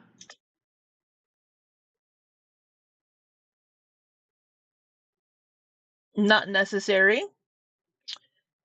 Not necessary. I would say it just means that Emily also is not a good person, but not necessary. Because you allegedly haven't seen Emily since February or January of this year, unless she's made trips down later than that. Okay. And then while we were supposed to be best friends, that's not normal. That's not normal. And I just sit there with my mouth fucking shut. Like, can you process that in your brain for 2 seconds? And the thing is, yes, I can. I can process it and I can decide that it's an invalid argument and a bad analogy. Amber is suggesting here that because she and Emily were in a relationship and because they were having sex, that means Emily isn't allowed to show proof. Also, the receipts that Emily sent me. I think it just means she's a bad girlfriend, right? I mean, if you're in a relationship with someone,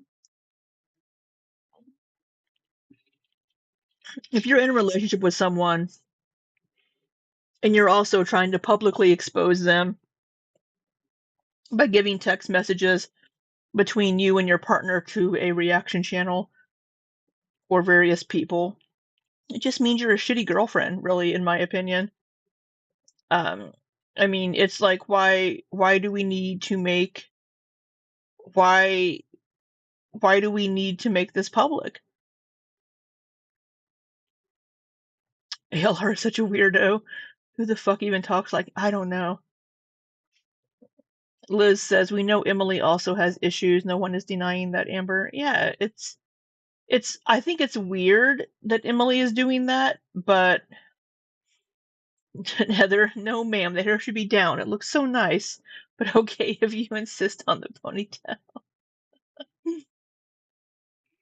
Yeah, I think it's odd that Emily would do this while in a relationship with Amberlynn. I don't know if that's something that people would normally do to somebody while they're in a relationship with them and expect the relationship to not go sideways or not expect their partner to feel betrayed on some level, but then you continue to have the relationship with the person after doing that. It seems very strange to me. I know people have mentioned humiliation kink. That's what I've been looking for, the word I've been looking for. Maybe Emily has a humiliation kink where she likes to humiliate her partners, and that is what she's doing. Liz, we do love a hair down moment. I don't have it down very often. And Liz, I mean, when you're at that level of toxicity, Heather says, what would it take for ALR to block Emily? I don't think she will because she's so desperate for that love. I think she still wants to be with Emily. Probably. Were sent to me when she and Amber hadn't even been in the same state for over 8 months. So Amber's point kind of isn't really making sense. If the suggestion is that the showing of the receipts by Emily in general is a betrayal, then I understand Amber being mad about that. Nobody likes having their abuse exposed, but that doesn't make what the proof shows any less valid. That is a crap argument. Her real problem is not with me platforming the proof. Her problem is Liz, I can't imagine staying with her after all of this. Absolutely. Absolutely. And it could be, Amberlynn has alleged that Emily was also abusive in the relationship. And Emily may know that Amberlynn has no proof of this because she never sent anything in text messages and did it all verbally. So that could be, this is speculation, of course, and that could be why Emily is so comfortable sharing these messages and exposing Amberlynn's abusive behavior, because she knows that Amberlynn can't prove her own behavior because she never put it in a recordable format. with the fact that the proof makes her look bad. And of course, to avoid looking bad, in true Amberlynn Reid fashion, she just keeps on lying. For example, I've never watched a video, and I never will fucking watch a video. I'll tell you that. Hand to God, What? you'll never see me fucking ever watching a reaction channel. I hate every single reaction channel there is. in the clip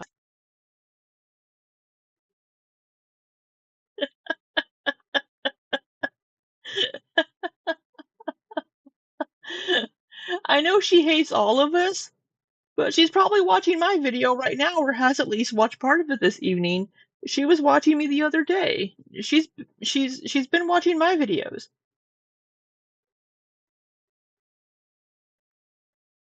I just showed, Amber says, I don't watch reaction channels, but later in her live, she shows her laptop screen and her YouTube search history. And Rachel Amberlynn, right? Can y'all see my mouse?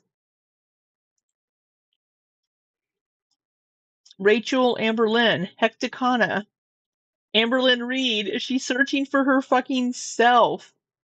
Jordy Amberlynn. She doesn't have to search for me because she's probably subscribed and has rung that bell. So she doesn't have to search. Oh my god. Yeah, right here we have lol cow pit. Oh, she was looking for a new vlogging camera. Yeah, we see right here the most recent search was Rachel and Amberlynn. Can we see over here on what these thumbnails are? And guess what? There we all are. She watches Hecticana, so clearly she has good taste in at least one area. I personally really enjoy the analysis and videos of the Hat Man. Now, if you look at this screenshot, you can see these are all the things that Amber has been searching for on YouTube. You can see in this Searching all the reactors with her. Yeah.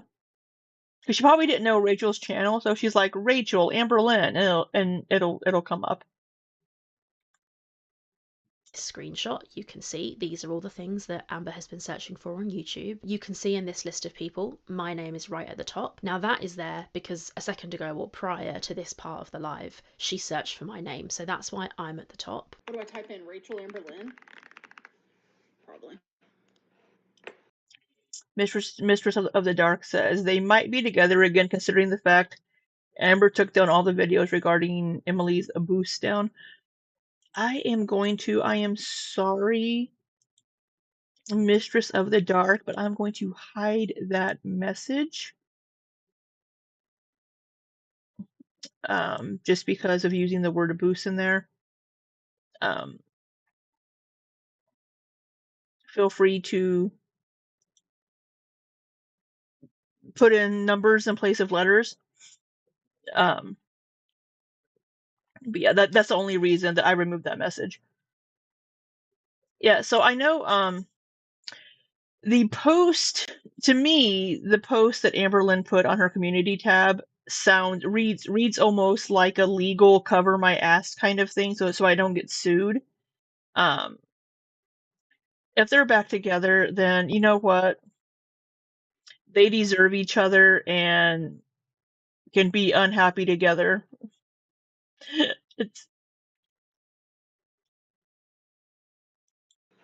All right, go to her profile. Like I said, do not watch her videos. All right, give me a. I don't think you can say that, can you? Can you say that on YouTube? Tell people to not watch somebody's videos and to not go to somebody's channel? Another one. See, Amber, I can show proof in your defense. As I said, that explains why my name is at the top of that search bar, but it does not explain why Hecticana and Geordie are in her search history. I've also seen people claiming that Amber had watched some of Studio Deet's videos, like this commenter here who writes, FYI, we can see that you watched some of Studio Deet's content, so that was a lie. And it's true. Watch this clip. Studio D. So I will say, you don't have to watch a video for it to appear as showing that you've watched it. Like, for example, if I were to just like leave my mouse hovered over this video for a while, or just like have something there, because there have been many videos where it will look like I've where it will look like I've watched a video and I haven't. But just because like my mouse has been left hovering over it, it kind of plays in this little thumbnail for a while, and that kind of registers that little red bar here that you see. So you don't have to have watched a video for it to actually look like you've watched it, to be honest.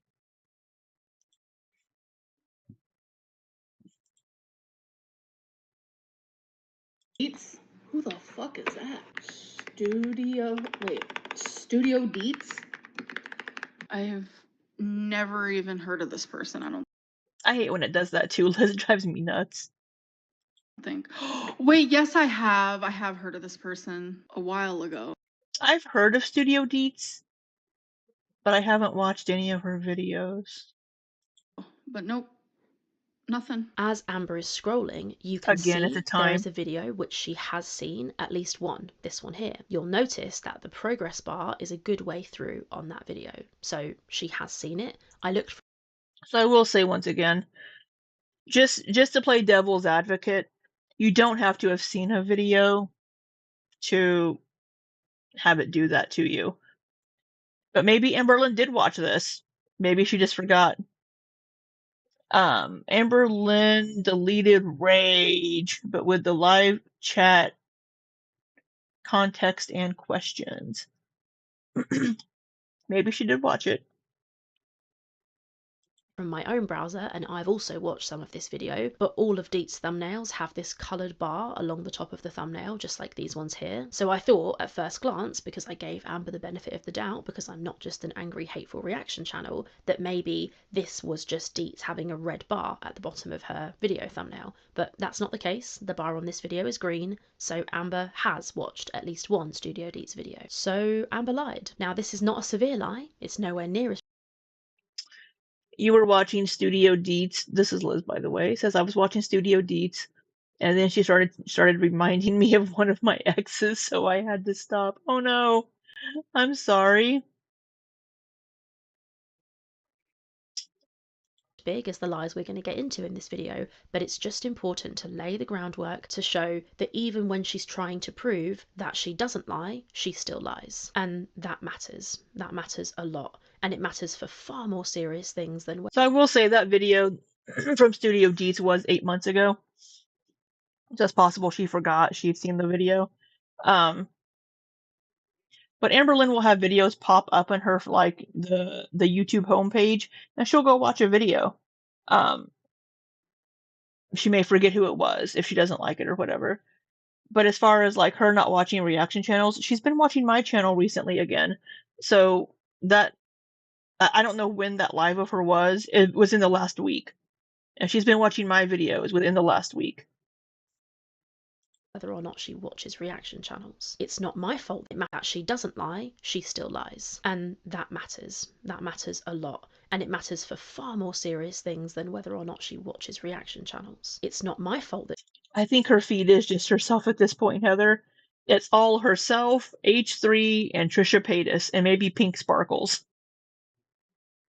she lies. It's not my fault for noticing, or the fault of the smart individuals on Reddit or the farms or the YouTube comments for noticing these lies. It is her fault for telling the lies. Going around being a liar and then blaming the people who call you out for lying is hypocrisy of the highest level. This is why, when Amberlynn Reid pulled out her journal in this live stream, my eyes rolled back so far they genuinely almost popped out of my head. So before we descend into the journal madness, I just need to show you this clip. It's really short, but it's integral for us to get a look into Amber's mind, so watch this. I just don't want to talk about this anymore. Like, why don't people understand that? It has nothing to do with me. Because you haven't I don't addressed care anything. what I did while hurting. I don't care. I guess I don't care what I did while hurting. What if Emily was also hurting? It's just you're using an excuse to try to excuse bad behavior. It's okay for you to hurt other people when you're hurting, but it's not okay for somebody else to hurt you when they're hurting.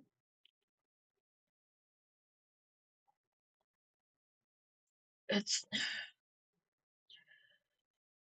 It's not okay, regardless.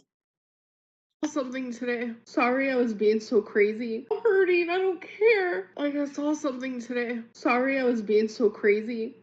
Where you were treating me like shit. That's my bad. And that's genuinely, like, the best way to put it. And that's all. Sorry I was being so crazy when you were treating me like shit. So this is Amberlynn, of course. She's saying that Emily was treating her like shit, calling her names, being abusive, and these sorts of things. But you are in control of your own behavior, right? So I know she brought up the whole thing. In one of her streams, people were like, if Emily was so awful and bad, why did you stay in a relationship with her? And Amberlynn, because I even said this in a previous, like in the last stream, about having proof, but it's like, she's like, well, why didn't people say the same thing about Beck? If it was so bad, why did they stay? Well, here's the difference. Beck was financially dependent on Amberlynn. Beck was 100% dependent on Amberlynn for everything because Beck was not working. Beck was dependent on Amberlynn for a roof over their head, food, income, everything. They couldn't just up and leave without having major consequences from the beginning, unless they would be able to go stay with a family member. They ended up going to stay with friends and then trying to find work. The difference here, Amberlynn, is that you could have easily went back to Oklahoma. You weren't being held captive. Emily even said, go away, leave. I want you to leave. And you kept asking, do you want me to go? Do you want me to go? You weren't dependent on Emily in any fashion for income, for transportation, for a place to live. You don't have kids together, right? There's so many reasons why people stay in abusive relationships, whether it's fearing for their lives, whether it's because they have kids and it's not safe to leave. They don't want anything bad to happen to the kids. They're financially completely dependent on that person. They've been so isolated that they don't have anybody they can turn to or go to, and they don't know what resources are available. Amberlynn has none of these. Amberlynn has none of these reasons, other than she has this just inane desire to be loved and wanted. So she would overlook any of Emily's bad behaviors, we'll say. Now, Emily got to the point where she's like, fuck this, I'm not dealing with this. You physically put your hands on me, I'm out. Now, apparently she walked that back a couple of months later, or maybe even a week, we don't know. But that's the difference. The difference is Amberlynn wasn't being manipulated and trapped physically or emotionally in this relationship. Maybe emotionally, I don't know, but not physically by any means. Heather says ALR made sure Beck was dependent on her. Yes. Emily had a real job, and look how Amber acted. Liz says, and Amber tried to get her to not go to work, right? And start fights before Emily had to go to work. I don't know if Amberlynn tried to not get her to go to work, but they had fights right before Emily had to go to work. And apparently there were a couple of instances where Amberlynn wouldn't let Emily sleep because she wanted to continue this argument. ALR didn't like that Emily confided in friends about the relationship. Yeah, absolutely.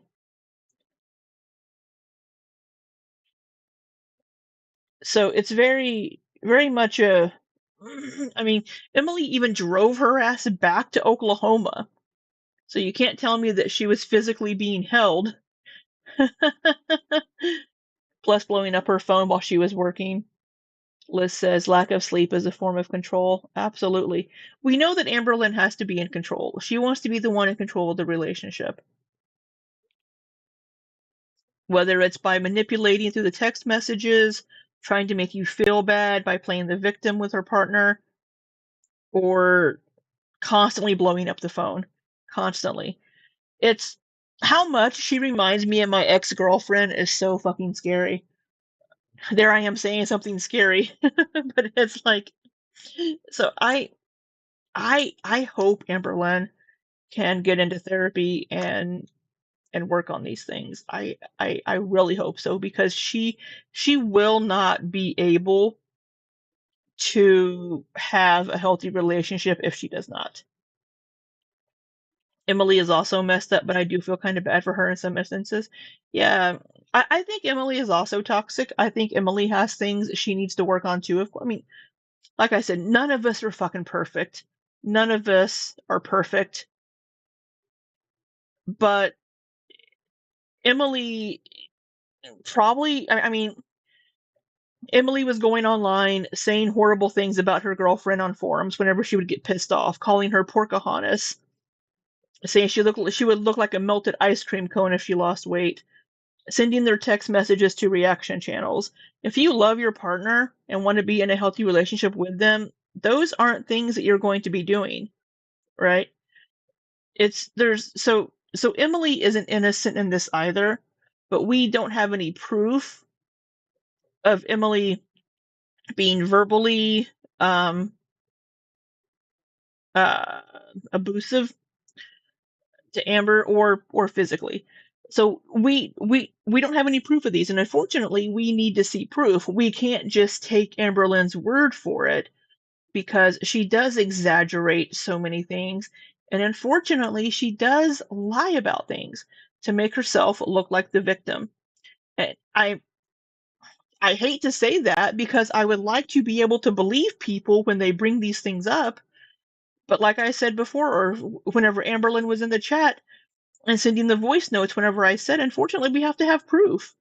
In a court of law, especially, you can't just say this person's abusing you and have them go be arrested and thrown in jail. There has to be investigation. There has to be proof. And unfortunately, we just can't take Amberlynn's word at face value anymore, if we've ever been able to, just because of the way that she exaggerates and will leave things out, and just the way she presents things. All I'm gonna say. Here we hear Amber say that she doesn't want to talk about this. Of course, she goes on to talk about it, but she also says, and I think incredibly tellingly, I don't care what I did, air quotes, I don't care what I did while hurting, I don't care. And she reads out this meme, and it says, Remember Ayla crying like 2 years ago about how no one believes her? This is why. Yeah. I wish we could. I wish I could believe Amberlynn. I wish we could take her at face value and believe what she says. But unfortunately, we have to question things, because we're hearing things that contradict things that we're seeing proof of, right? And because she just can't take accountability for things. But let's listen to her journal here. sorry I was being so crazy while you were treating me like shit. I'm not going to waste any time in this video delving into what a whole load of fucking bullshit that is. No matter what It's okay, Rachel. We already did. It's fine.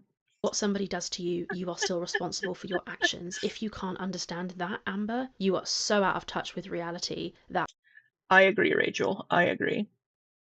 Ruby Rose Bloom, welcome in. We enjoy your live streams. Thank you. I don't know who the we is, but I'm happy to have you here.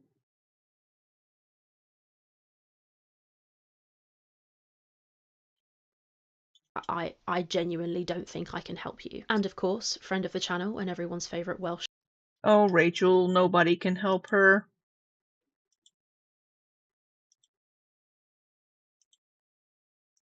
Jawbone sends this very apt super chat. He says, you don't get to choose when you're held accountable.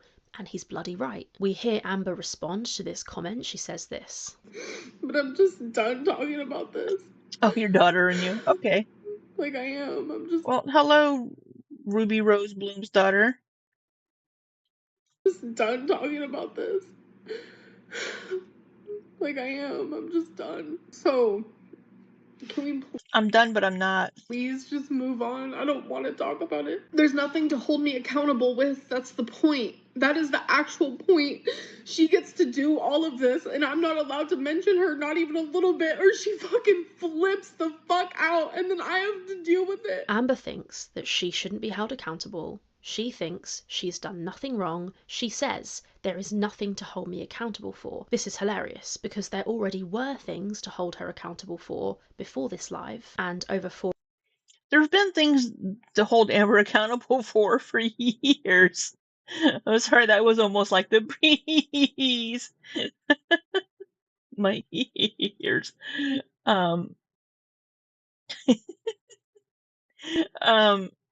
Yeah, there's nothing to hold you accountable for. Did you not see the text messages? Why don't you go back and read the text messages? She would even say in those messages, I take accountability. But for what? For what? That's the thing. She'll say, I take accountability, just to try to get people off her back. And then she can be like, well, I said I take accountability. Yes, but what for? What are you taking accountability for? And why? When you can explain that, then maybe we'll believe it. Heather Reese, 500-pound child. Yeah. 4 hours later, when these lives finally concluded, there were even more things to hold her accountable for. So that's what we're going to do now. We're going to have a look at the proof, and we're going to hold Amberlynn accountable. So, in the words of everybody's favourite crab, ready? Let's go. We'll start with the journals. About an hour into this live stream, Amber starts being asked by the chat repeatedly for proof. She had said this earlier in the live. I have so many receipts. Are you kidding? I have receipts of her calling me a cunt, a bitch, worth. Then why don't you show them? If you have these receipts, then why don't you show them? And you can't make it seem like it's because you're being the bigger person, because you're telling us about them. So if you can tell us about these receipts, then you can show them to us as well. And Heather, I'm sorry you made me do those things to you. Yeah, and these are exactly things that abusers use. Well, if you hadn't burnt dinner, then I wouldn't have had to hit you, right? Well, if you hadn't done this, then I wouldn't have had to do that. You made me do this. This is the result of your behavior, right? It's the exact same thing. And Amberlynn she doesn't equate it to that because she's not physically putting her hands on Emily until Emily tried to leave the room and Amberlynn grabbed her arms. And then we have Amberlynn trying to frantically come up with reasons. Oh, I grabbed your arms to try to comfort you, to hold you and comfort you.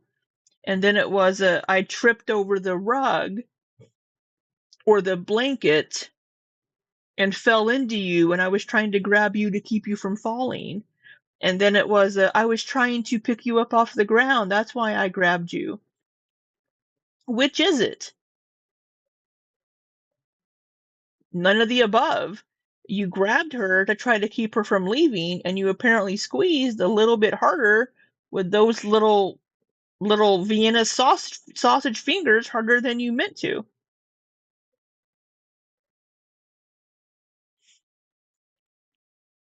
It's ALR tried to body slam her. I think Amberlynn was walking quicker than she thought she was, and like grabbed, and like her momentum probably made her fall into Emily. Yeah, but she did. ALR tried to body slam her to comfort her. I know that's how, whenever I have a girlfriend, that's how I comfort her. I body slam her. Hulk Hogan style, Roddy Piper style. Liz, why would the story change so much if it was true? Absolutely. Absolutely. She twisted her ankle in the blankets and it was dangling, right? She's like, I even said, fuck my ankle. Well, maybe you did hurt your ankle, but, you know, it's just, there's so many holes in this story that it's going to be non-existent pretty soon. There's so many holes in Amber's excuses and stories that it's going to be nothing. If you have the receipts, show the receipts. If you're watching right now, Amberlynn, you may be, you may not be, I don't know, because you only watch me for little chunks of time because of your attention span. Send me screenshots. Send me screenshots of those messages. Show me the receipts. Liz, fat ass. Liz, yes, babe, please body slam me. I need comfort. I mean, maybe she was playing the weighted blanket type thing, you know? Whoops, I went back to the very beginning. My bad. I hit the wrong button. Hasn't synced on her new computer and therefore she can't show proof. Oh, wait. There's so many holes in her story, it's triggering Amber's trypophobia. Call me a cunt, a bitch, worthless, fat ass. You know, like I've said before, Emily calling you a fat ass is a compliment. I always make myself laugh when I say that. I'm sorry, I shouldn't. I shouldn't laugh. Maybe those are terms of endearment. They're not. But, you know. A cheating bitch when I didn't do anything. Like, why would she call you that? you have no idea. The Heather, yeah, Emily loves a fat ass. horrible things that she has said to me, and I genuinely just fucking took it, and I was the one to apologize to her. So we know, and the chat knows, that Amber has allegedly got proof of Emily being awful to her. So they start asking her for that proof. They say things like this: show proof. Emily has, but Amber makes out that her message history hasn't synced on her new computer and therefore she can't show proof. But you had they communicated through Facebook Messenger quite a bit. So is there not anything in Facebook Messenger that you could show? She had messages from Aunt Tammy on, oh wait, she got a new MacBook, didn't she? She got a new MacBook after the Aunt Tammy stuff. That's plausible that things haven't synced. That's plausible. I don't have a Mac. I don't have an iPhone. My phone is connected to my PC though, and I can pull up my text messages if I wanted to. Haleheart loves to cheat. In Amber's defense, Heather says she isn't used to taking it. She's usually dealing out the insults. She can't show receipts because she's lying. Also that. All this drama got her enough money for a MacBook. Yeah. The Aunt Tammy drama. Oh wait, wouldn't it be on here? This is new. Fuck. I can't do it from my iMac because my iMac's new, so it doesn't have old messages on it. But it's on my phone, which I'm currently. I think they sync. I think I've seen issues before. Whenever, do you all remember the Johnny Silvestri shit that Swoop covered?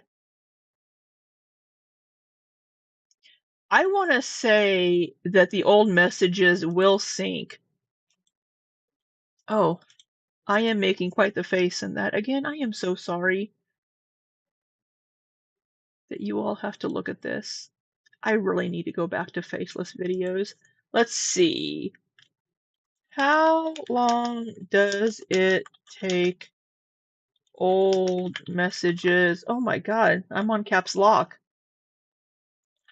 How long does it take old messages to sync with a new MacBook?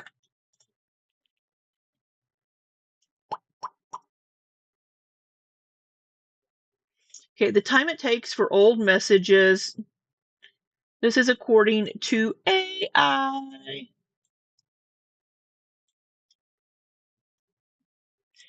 So according to AI, it says the time it takes for old messages to sync to a new MacBook can vary from a few seconds to several days or weeks. So yeah. So you can make them sync.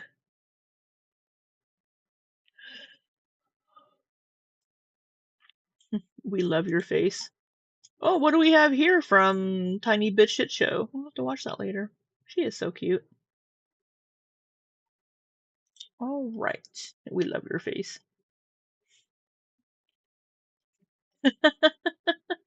You look fine. If Amber has all that confidence, you can have some too. Oh no. At least Amber has a pretty face. And the outhouse shirt. She has the outhouse shirt. Yeah, I'm gonna call BS on the message syncing. I don't have a MacBook, I don't have an iPhone, so I'm not sure of some of the minutia that goes into that. But I know with my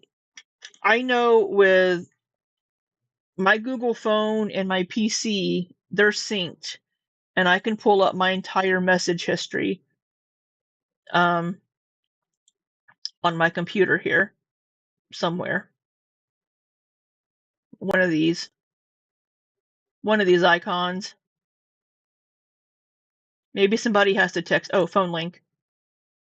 Yeah, I can pull up all of my text messages right here. That's my entire text history. Wow. Yeah, text history, I think is the word that I'm looking for. Using. Can't search text messages on my laptop. And of course, the chat proves that this is not true. They say, you can sync, girl. Isn't it all linked in your Apple account? Yes, you can. Search texts. If you were logged into Apple, it'd be on your computer. Don't you have the same iCloud on your iMac? LMAO, they sync. Bearing in mind, these people are all Amber's channel members. There's a little bit in this live as well, just as an Just because they're channel members doesn't mean they're Amberlynn supporters. Side here where Amber makes out that the people who watch her, who are her real supporters, don't watch reaction channels. People who are like, oh, Amberlynn, I support you, they're not the ones who watch the reaction channels. That's Yeah, they do. Sure they do. the people who watch me. But I think that that is really funny because there were loads of comments in her chat where people had seen my video. So even her members and her dedicated followers do definitely watch reaction channels. But that's just an aside. The point is that after these people say this stuff in the chat, Amber has a little bit of a problem here. Is she going to show proof or is she going to keep lying? But She's not. instead of straight away showing this proof on her live, Amber does what I think is the absolute unthinkable, the same thing she did back when Beck did their expose of Amber. She pulls out her bloody journal, which was from, in her words, September of 2024 to January of 2025. This journal is from nearly a year ago, and she just so happens to have it right next to her computer in arm's reach just when she needs it, which is Right. Why would she have that journal that ended in January of this year right next to her? Her journals are in her bedroom on the bookshelf, right? Or on the bookshelf somewhere. So unless she was reading through there trying to jog her memory or reminisce or something. very suspicious, and this comment under her video highlights that. This person writes, interesting how you had that journal from 2024 ready to go right next to you. Yes. And it is interesting, isn't it? Almost like she prepared it. Sorry, girl, a journal is not going to hold up in court as proof. No. No. I mean, they look at journals if somebody's been unalived, and they're looking through that person's journal to see what they were going through. So, I mean, if Amber is ever the victim of a horrible crime, we can go through her journals to see who the culprit is. It's also interesting how the whole time when she's reading the journal, I'm not hoping for Amberlynn to be the victim of a horrible crime. I'm going to put that out there. for the most part, it's not actually the whole time, she holds it. Hold on. ALR watched Rachel's videos with the text, wrote in her journal to shape her story, and then tried to pass it off as proof. I don't know if that would be the case. I mean, this is an older journal of hers. We've seen it before, but it's just, yeah, journals aren't proof.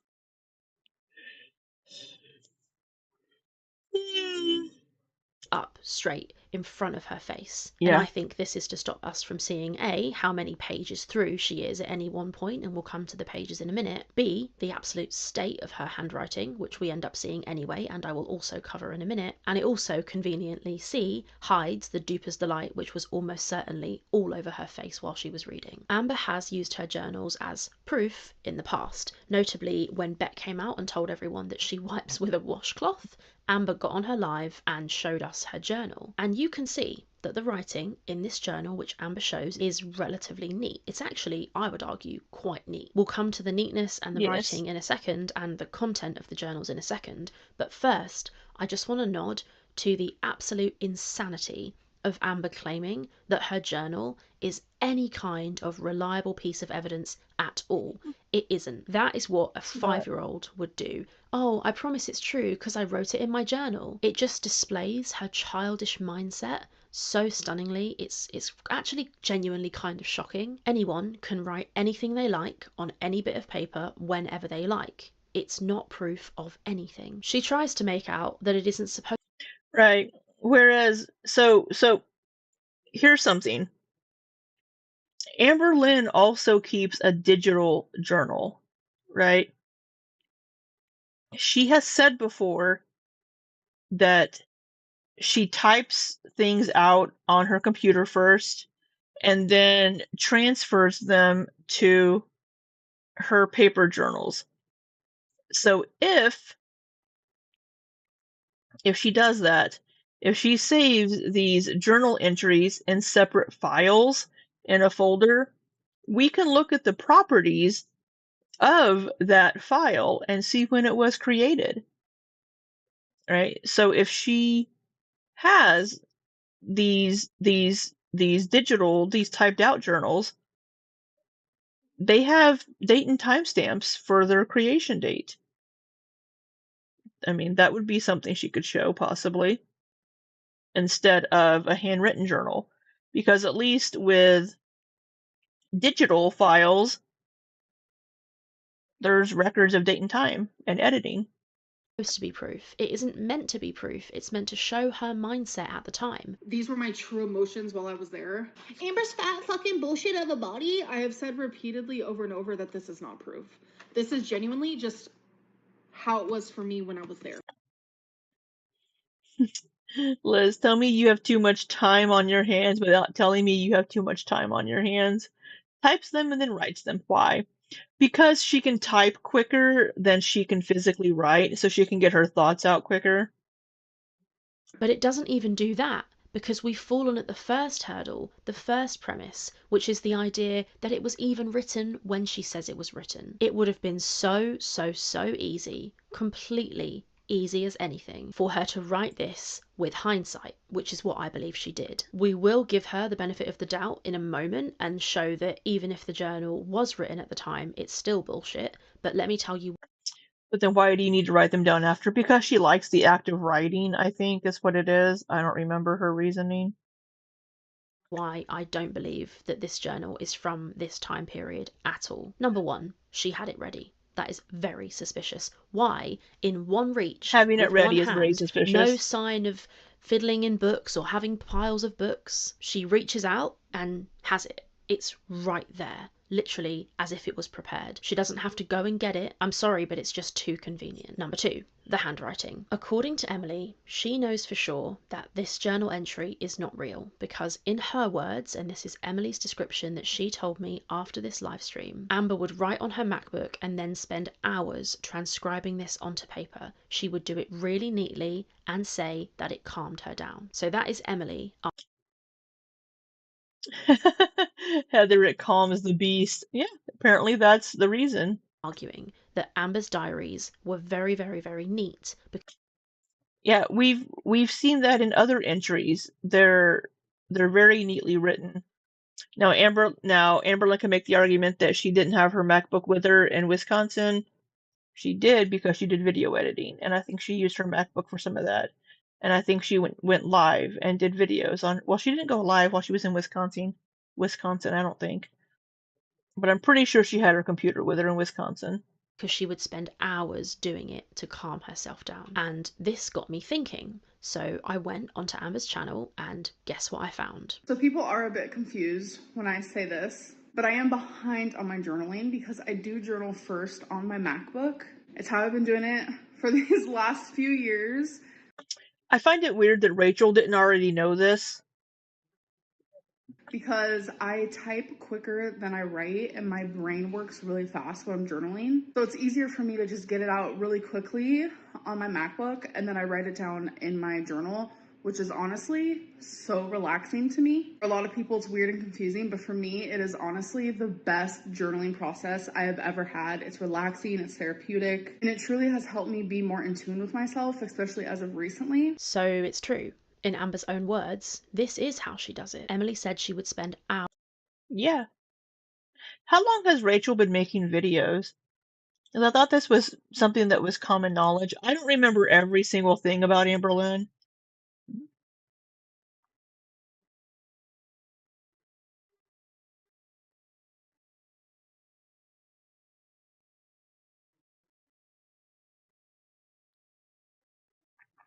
A year.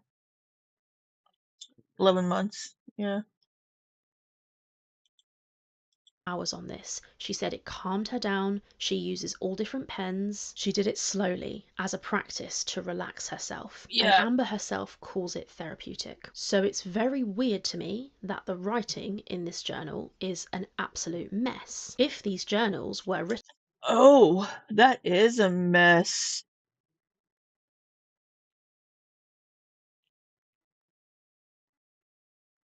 Yeah, that isn't how Amberlynn typically writes in her journals. It's very neat and very, very organized handwriting.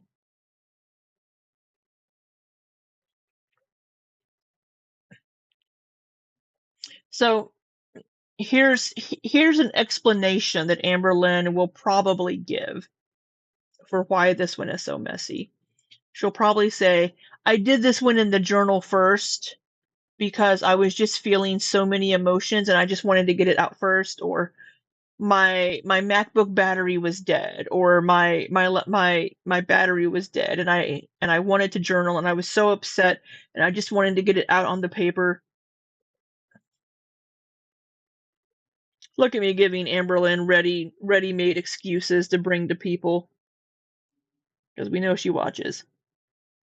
So, but that is not what we're seeing here. That is not how Amberlynn typically writes in her journal. Absolutely.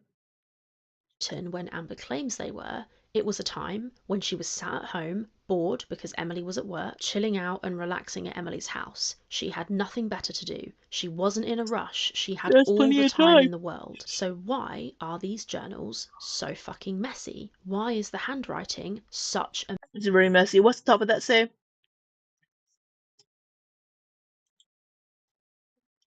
Good night, Mistress of the Dark. I hope you have a wonderful evening.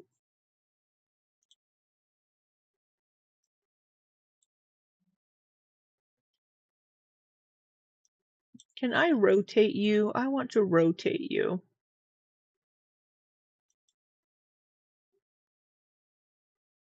Ba, ba, ba, ba, ba, ba, ba, ba, ba. We're just going to make a new folder here. Rachel videos part 6. I don't know. um, journal screenshot.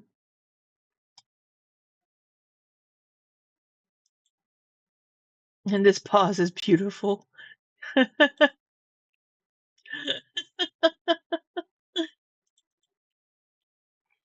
I open this in the photos. I should be able to rotate it. There we go. Oh, we're gonna have to mirror it.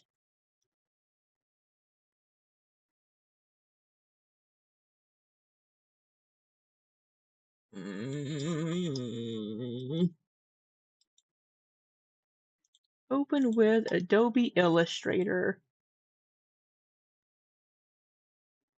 What's that say?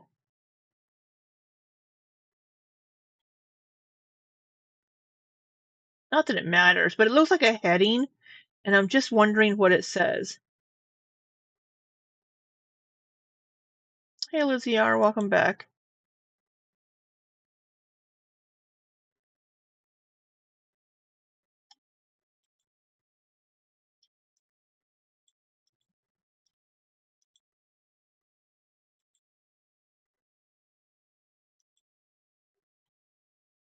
Oh, November 30th.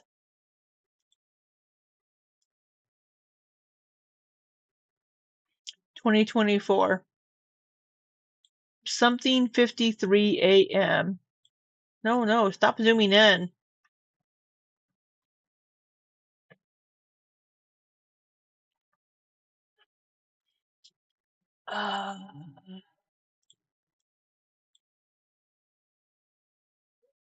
Enhance.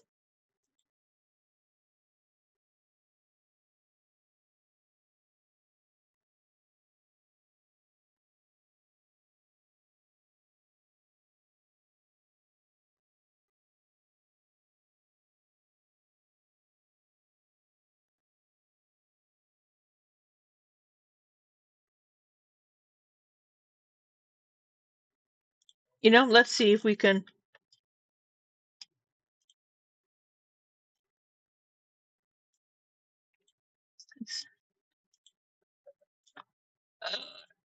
Can you make the text clearer?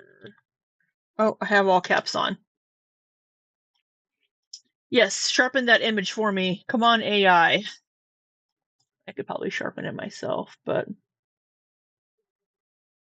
where's my sharpen? Boop, boop, boop. Oh, I should go into Photoshop. I don't want to open Photoshop too, though. Computer enhance. Get me that CSI computer. Where's Abby Shudo? Abby Shudo when you need her.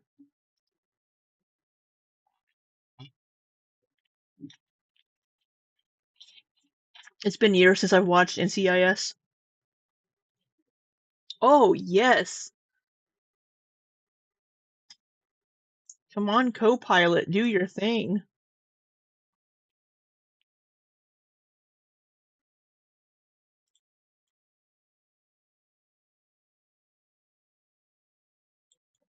Oh, let's get this whole page.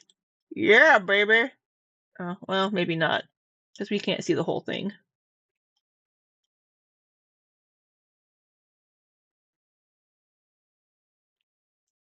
So I can only get part of it here.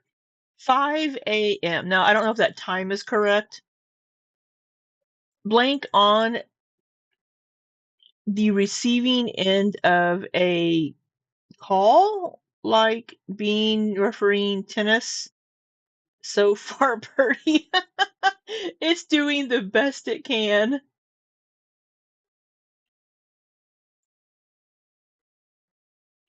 Because we are missing some words there. I thought, or so I thought. Oh no, I don't know if this is. Oh, that's not right at all.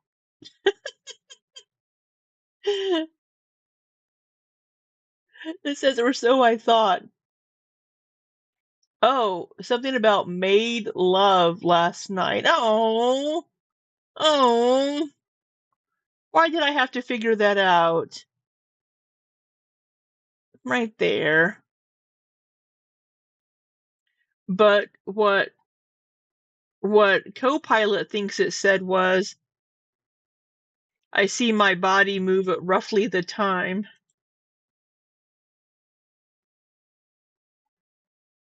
Liz, I was so excited for this. I know, it didn't. You started NCIS last week? I used to watch it a lot. I used to watch a lot of NCIS.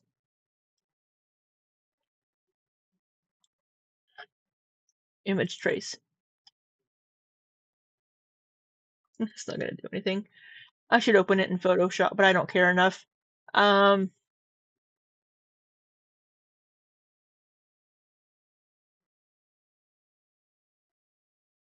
The morning and so caring, so loving, or so I thought.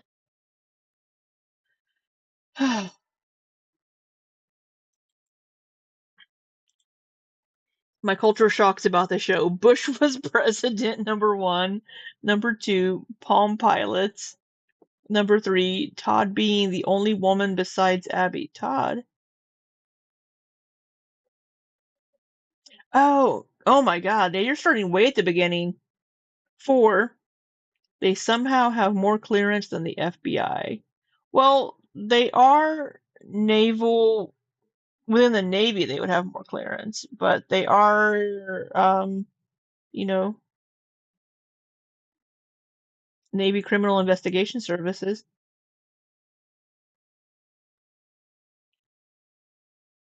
My other culture shock was on Buffy when she was like, beat me when the world is ending. And she holds up a pager. Oh, Lizzie R., you sweet summer child. Yes. Back in my day, when I was your age, well, when I was a little bit younger than you, if you wanted to talk to somebody, you had to either walk to their house and knock on the door, or call the house phone and talk to their parents for 5 minutes while you waited for them to come to the phone.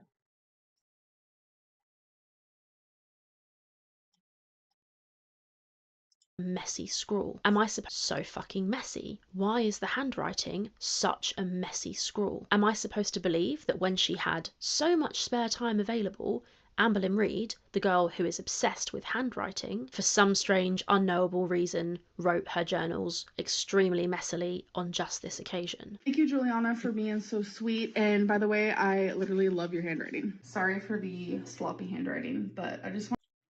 That's not sloppy at all. It's no. Amberlynn actually has nice handwriting.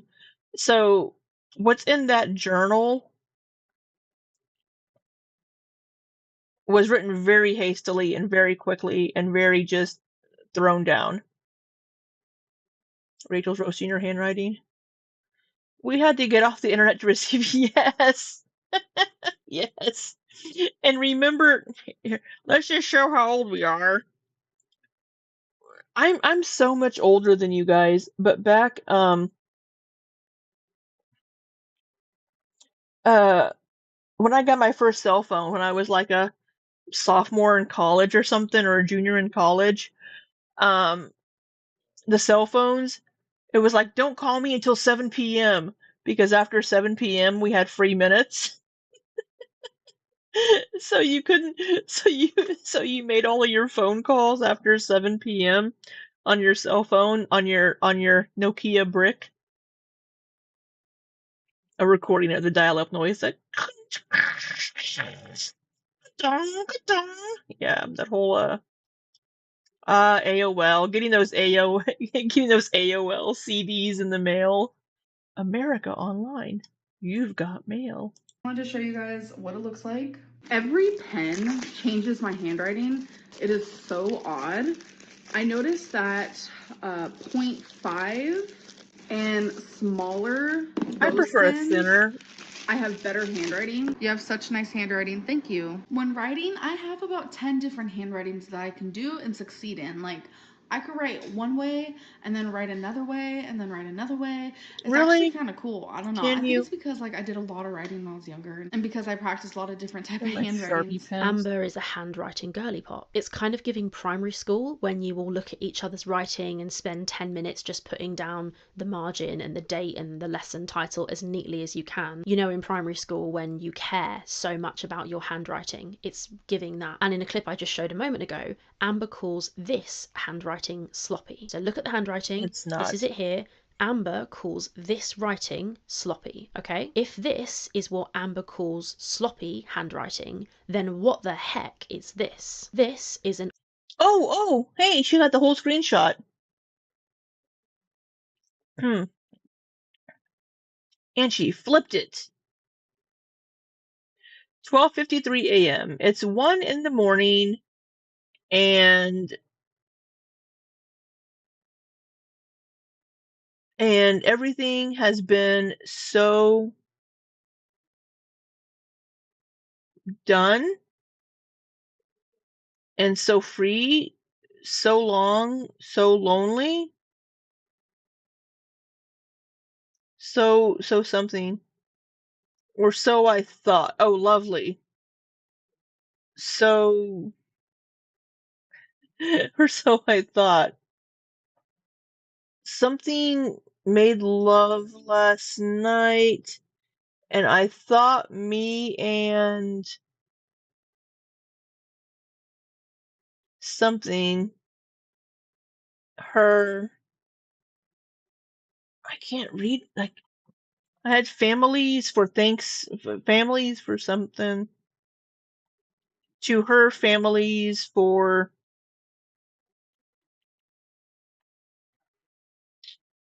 and then over on this page, November 30th continued, is some bitch in another country. Oh my God.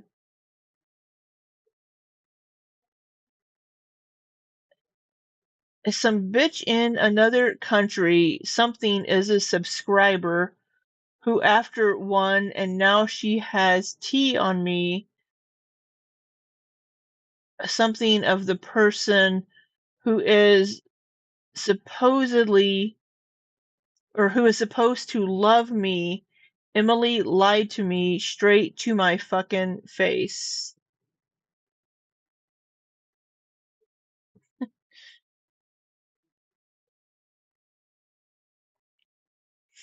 Liz, I love how much of work this has gotten me through. It then made me go,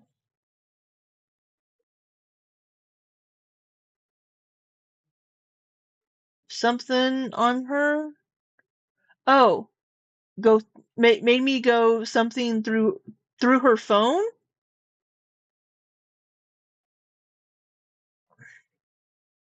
Yeah, this isn't how Amberlynn normally writes. This is way fucking messy. The last 4 hours have been hard to me and for her. Yeah, this. All right. almost illegible scrawl. It looks to me like a rage-filled mess, and it reads like one too, but we'll come to that in a minute. Look at this handwriting. Here's another photo. That writing is awful. It looks like it was done in a rush. I have not seen any writing like that anywhere on Amber's channel ever. Okay, and this is important and this is I interesting. haven't In the either. live where Amber shows her diary, which I've already shown a second ago, to prove that what was going on between herself and Beck was true, look at the difference in So much handwriting. neater. That alone, to me, is pretty much a slam dunk that this journal was prepared after the fact. This writing in the Beck journal looks neat, in line. There's a small error, which you can see Amber has carefully crossed out this little error and carried on. I think it might be fair to say that this writing looks therapeutic. This writing does not look therapeutic. it looks like a rushed, angry scribble. And if Emily is to be believed, and Amberlynn herself is to be believed, and she does in fact transcribe her journal over from her MacBook by hand as part of a self-soothing practice, this is not what I would expect that journal entry to look like. I think this journal was Same. scrawled in a rush with a clear agenda after the fact on purpose to make Emily look bad and try to corroborate Amberlynn's bullshit story. Also, I just wanted to give a little mention here. We've seen this journal before. So there's a video in one of Amber's vlogs. Watch this here. All right, last question is, how many journals Yes. do you own? Would you ever share them all in a vlog? Sure, I'll show them now. Okay. I think she even gives these dates. are all of the journals that I own. These are the ones that I have not written in. These are the ones that I have written in fully from front to back. So honestly,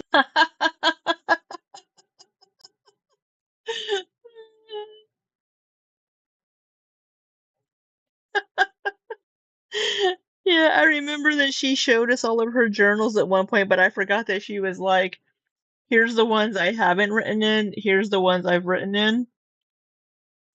So depending on when this video is filmed, if this video is filmed before September 2024. since these are written in, they shouldn't even count. So this is all of my journals. I have 13, which really is not that many, especially because I do journal every single day. This clip is from May of 2024, and in this video we see the journal in question. Okay, May 2024. She stated that this covered from like September 2024 to January 2025. So it's plausible that journal is coming up soon, but who knows? In May 2024, the journal is in a pile of journals which Amber says have not been written in. This doesn't prove anything, but I just wanted to confirm for the general law and for everyone to know this journal was empty in May of 2024 and she did own it. So we can't say that she bought it after the fact. That's not true. She did have it. Now, Right. if the handwriting isn't suspicious enough to you, that's fine. There's plenty of other things. So let's get into the other stuff I've noticed. So first, Yeah, I'm glad this is getting you through work. When do you finish working, Liz? Because I'm going to try to finish these videos tonight, and then I won't have to stream tomorrow. Amber starts by We're working on Ilya linked streams tonight. saying that she's reading a journal entry from the 17th Okay, of an hour. November 2024 at 6:54 a.m. Like, I literally have all the days written. I have things written down verbatim. Who timestamps their journals like that? Who timestamps their journal at, it is 10:04 p.m. I mean, I guess if you want to keep track of when you're writing things, but I don't. For months in this. You guys know that I journal every single day. A So it was psychopath. November 17th, 2024 at 6:54 a.m. I wrote this. I cross-referenced this time with the screenshots that we got from Emily, and in this period there are no Facebook messages exchanged. You can see in this screenshot here there's a gap from 4:51 a.m. to 11:08. She was sleeping. Wait, did she say, what was the date? Hold on. 18 a.m. Screen. November 7th in this.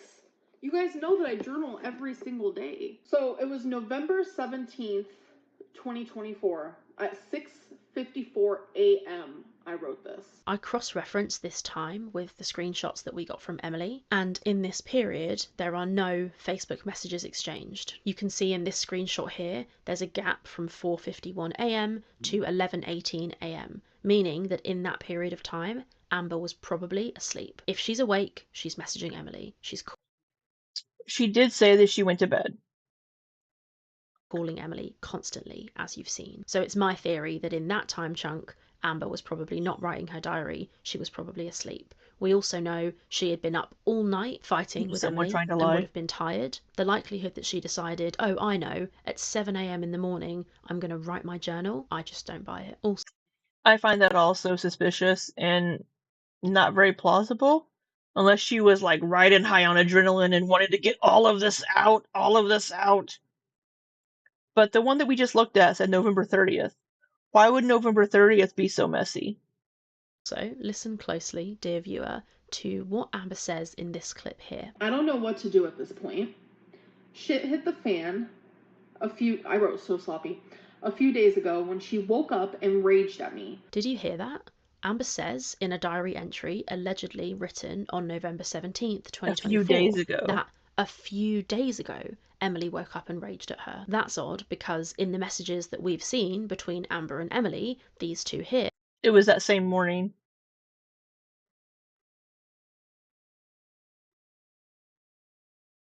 we see the date stamp, November 17th. We see Amber accusing Emily of waking up and yelling at her. So why, in a diary entry which was supposedly made on the same day, does Amber say that this...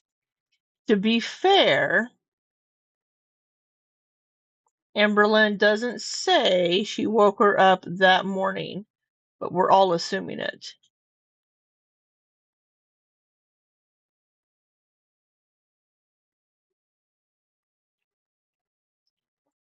So she is saying, this is what I wrote to you at 2:27 this morning.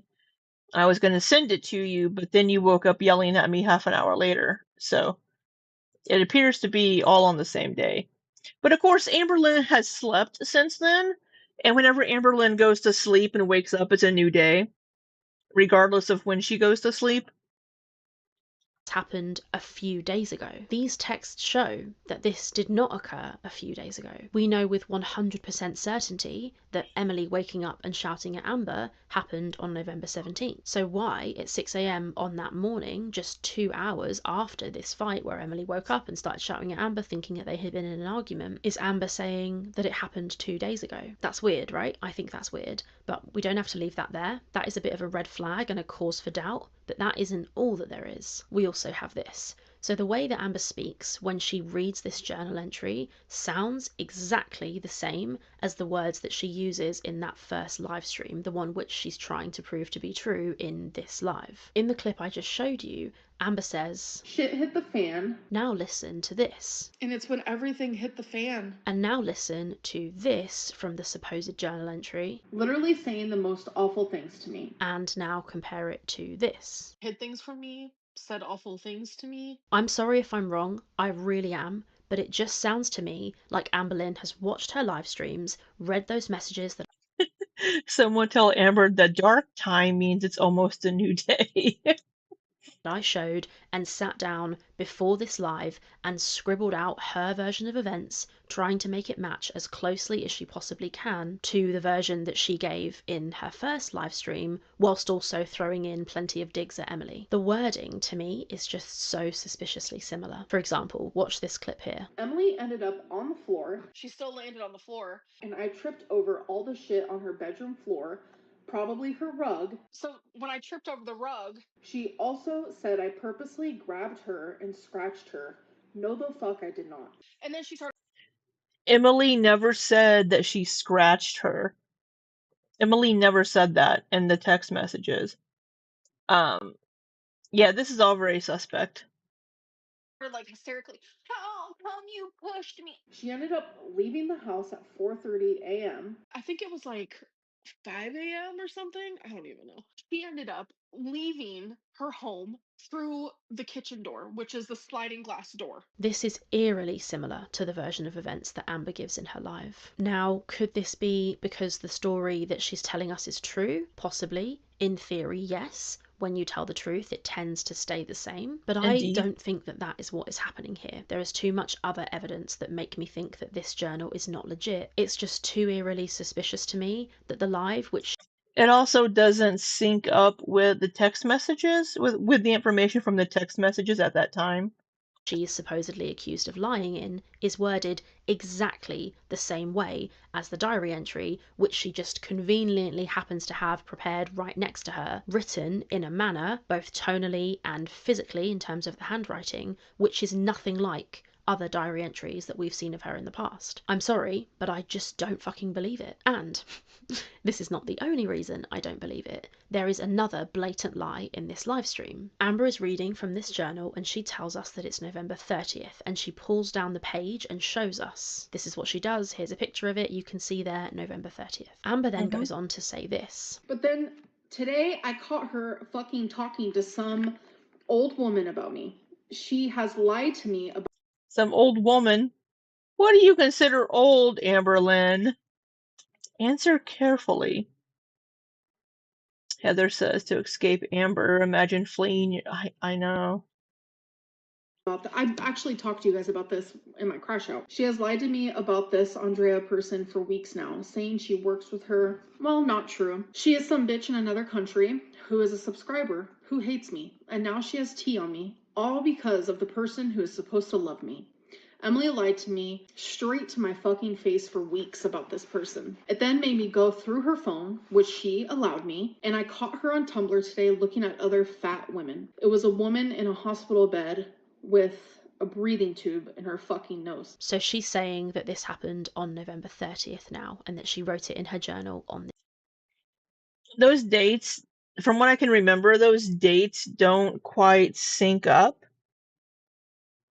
this day, apparently. The thing is that in her initial crash out, she did mention this, but she said that it happened on November 17th. This exact story was told in her first crash out, but it was ascribed to the night that Rarity went missing, the 17th. Amber makes it very clear that this whole seeing Emily's Tumblr story and realising who Andrea was all happened on the 17th, the night Rarity went missing. But now, in this new live stream, she gives a different story. She claims it happened on the 30th, and we can see that the 30th of November is the date that this was written under. So which date was it?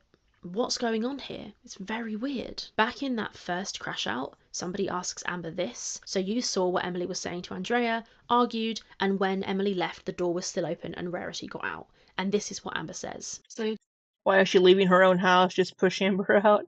She was going to work. And when Emily left, the door was still open and Rarity got out. And this is what Amber says. Say to Andrea argued, and when Emily left, the door was still open and Rarity got out. So it wasn't just an Andrea thing, it was like several things that I found out that night. Notice that in this clip, Amber makes it very clear that she found out about Andrea that night, the 17th. But as I've mentioned, in her new live stream, in the It was diary November entry 30th. she shows, she says, "But then today I caught her," written I'm getting tired. We're going to speed this up a little bit. on November 30th. So that is a massive discrepancy in her story. That's almost 13 days apart. Amber does go on to read more, but it's pretty odd. She's reading from the left side of the page and saying that it's November 24th, then she turns the page and suddenly she's reading November 26th. But we know that in this journal she was writing with really big writing, and she allegedly journaled every day, and she put in timestamps from different days. So it's not feasible Which that is you're on weird. the 24th, you turn one page, and then you're on the 26th. It's all very weird. And the pages also give her away again a little bit later. So at one point she's reading from November 17th, 2024, and this is how the book looks when she puts it down for a pause. You can see there how far through this book she is. And this supposedly split here is November 17th. But then a little bit later, she's allegedly reading November 26th, which is over a week later, and look what page she's on now. So I could be wrong here, but it just doesn't seem like she's turned enough pages to be that much further forward. Also bear in mind, this image is flipped because of her being on a live. That confused me, so I thought I'd just mention it. The whole page splitting thing is just super suspicious. This diary supposedly runs from September all the way to January, but we're supposed to believe that this page here is November the 4th. And remember,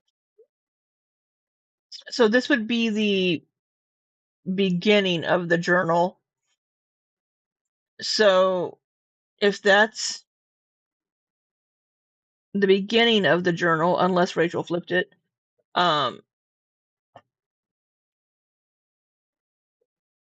there's not enough days there for it to be September and October and then the early part of November. this image is flipped, as I've said. So we're supposed to believe that this skinny little side of the journal here is September, October, and then the first few days of November. It just doesn't make sense. It doesn't seem to track. This is the page that she's on when she talks about the kick, by the way, which we're going to get to in a second. It's not just this, it's also the way the journal entries read. There's no introspection, which we have seen in the Beck journal entries. What she's written reads to me like a police report, like a blow-by-blow. It's I did X, I said X, Emily said X. It doesn't read like a normal diary entry. It reads like somebody who is trying to state their case. Now, although there are some very interesting things present in the actual content of these journal entries, the messed up dates for a start, which we've covered, there's also something conspicuously missing, which is the alleged kick, or technically the alleged kicks, because Amber claims that she was kicked twice. When I went to go walk into the bathroom, she kicked me. She kicked me really hard in my stomach. Really hard. That is the only time that something like physical like that happened, and it was like right in my hernia, so that like really scared me. I will say that she's actually kicked me twice. She literally kicked me off the couch and I landed on the floor. So for me, this was one of the most damning parts of this entire stream. Amber reads from November 17th all the way to December 5th, and she never once mentions being kicked by Emily. Not only does Amber not mention being kicked at all, she repeatedly calls the alleged treatment that she receives from Emily emotional, verbal, and mental. She does this twice. Listen to this. If Emily wasn't so awful to me, literally mentally and emotionally abusive, and verbally. Notice, conspicuously, she never says physically. Just like I mentioned in this video where I showed this screenshot where Emily says, I didn't do shit to you, and Amber writes off this massive long list of all the stuff Emily allegedly did, and she does not once mention the kick there either. This is just the same. In all of these diary entries, November 17th to December 5th, there is not one mention of a kick. And the kick is very important. This is Amber accusing another person of DV, so when we look at her story, and it's not once mentioned, it's very relevant that it's not in there. Conspicuously, in over 2 hours and 12 minutes of content, Amber doesn't mention the kick at all. And remember, it wasn't just one. Amber alleges 2 kicks. At one point when Amber Yeah, she doesn't mention it in the journal, apparently. So, I mean, gives little another one of sus. these lists, mentally, verbally, emotionally, with no mention of physical, I got really pissed off and I said this. Verbally, no everyone, in half an hour, no mention of the alleged kicks. I say this a couple of times, Amber ignores it a little bit, then she finally responds, and here is what she says when she sees my chat. Oh, you want me to talk about the kick? When she kicked me? Oh, we can do that, honey. Rachel, we can do that, honey. Oh, we can do that, honey. We can do that. Now this is fascinating to me. She's so smug, Excuse so me. patronising, so cocky. She goes, you want to hear about the kick? You want to hear about the kick? No problem. But it is a problem because she then spends a full 10 minutes from 58 minutes all the way to 2 hours and 8 minutes looking for this alleged kick. She can't find it for 10 minutes. It is so awkward. We're all just sitting there. The chat is just flicking by and she is just looking desperately for this kick. Also, now this is quite small, that when I brought up the kick and Amber responds, you'll notice in the clip that I just showed that Amber says the kick, singular. But we know that she is alleged 2. So was it 1 or was it 2? And Amber doesn't specify which is which or which kick she's talking about. There are just so many issues with this. And this kick lie is one of the things that has really pissed me off.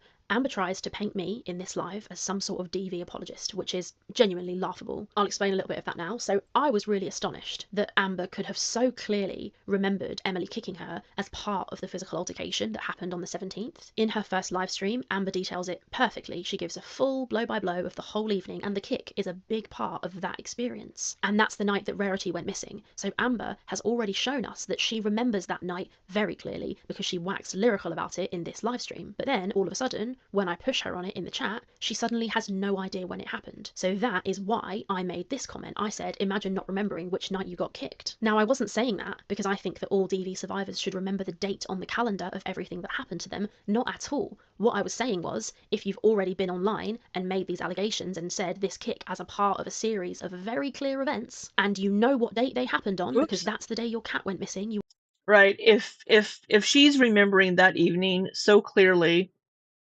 with everything that happened, but no mention of the kick that happened, it's a little sus. would remember that date like the back of your fucking hand. When you're then asked, hey, can you recount that story again? And suddenly you've got no idea when it happened. It's so obvious that you're lying. And that is why I said, imagine not remembering which night you got kicked. I'm not talking about all DV survivors not remembering dates of things. Not at all. All I'm saying is you, Amberlynn Reid, should remember the date of this happening because you have already talked about it. That's what I was saying. But of course, Amber grasps at any available straw, as usual, and she tries to make it look like this comment from me is because I'm some sort of awful DV apologist. Of course you know the date, Rachel, because Emily has been up your ass because she has to manipulate you. Narcissists need their like, they need to be like, you're number one, you are right. Rachel, say that to the women who have been abused, honey. Rachel just said, imagine not remembering what night you got kicked. I'm sorry, but you know how many women do not remember the date of the night they were probably strangled? You are fucking insane. I'm sorry I didn't go, oh, I was kicked. Hold on, let me look at the calendar. Like, what the fuck?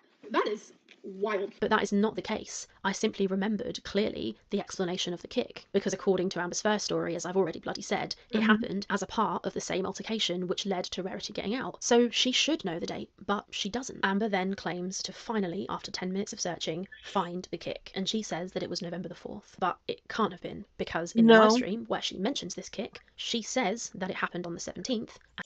So unless she's talking about the other kick where she got kicked off the couch.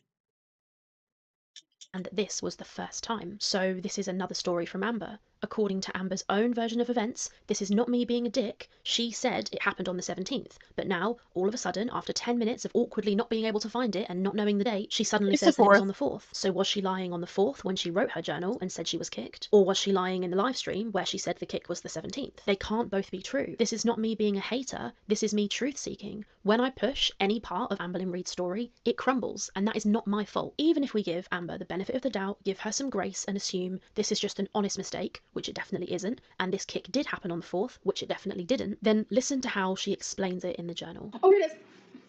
It was November 4th, 2024. It's 5 a.m. in the morning, and I'm fully aware that I have... Okay, well, I don't need to say that word. Okay, I have been depressed. I have been unhappy. So many ups and downs. Amazing moments like last night, wonderful sex, and just perfection. Emily even surprised me with Billie Eilish concert tickets today. But then there are times where we argue bad.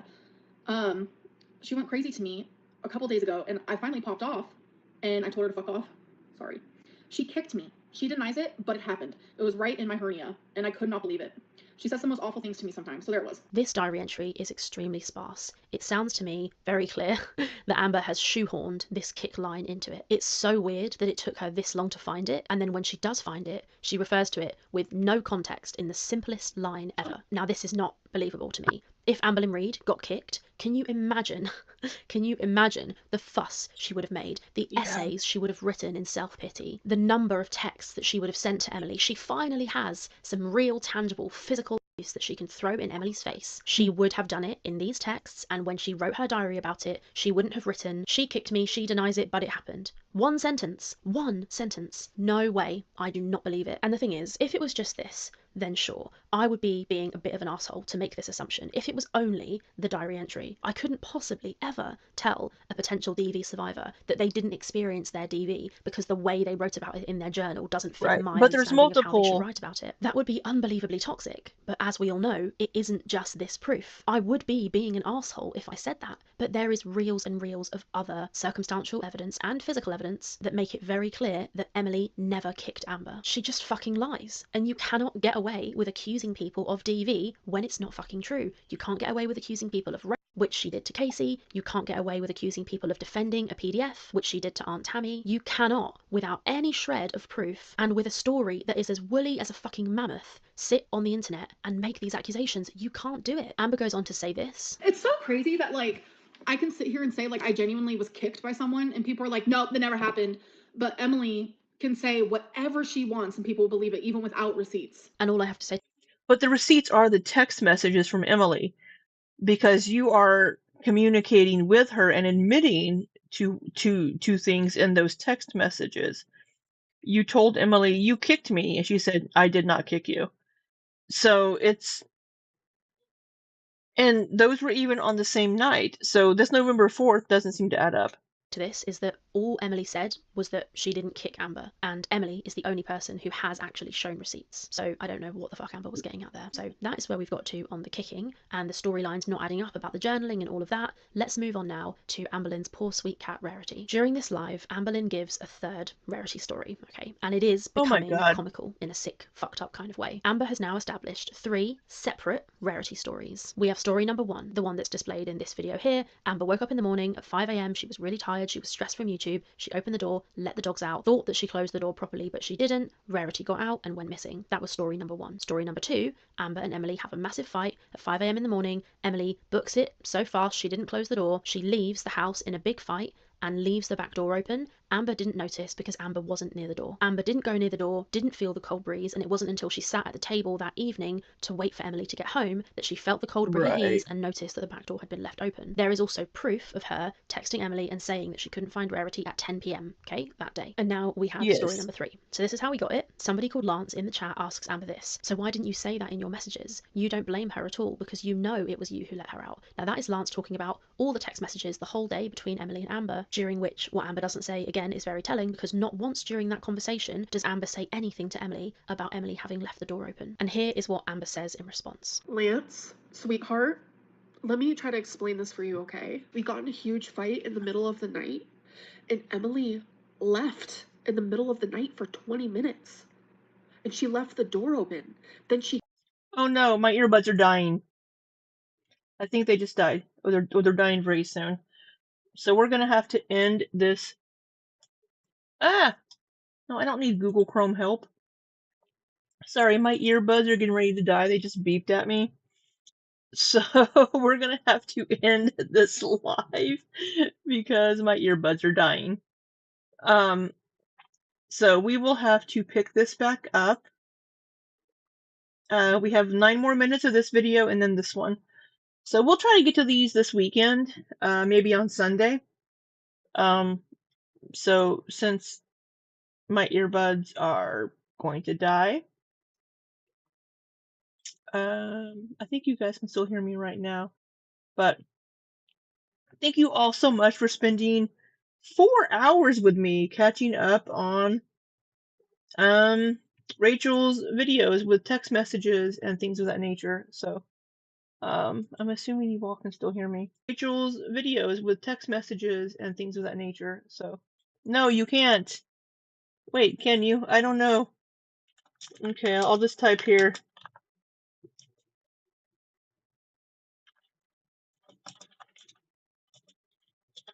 If you can hear me, then I hope you have. Okay, you can still hear me. Okay, so we are going to end this really quickly.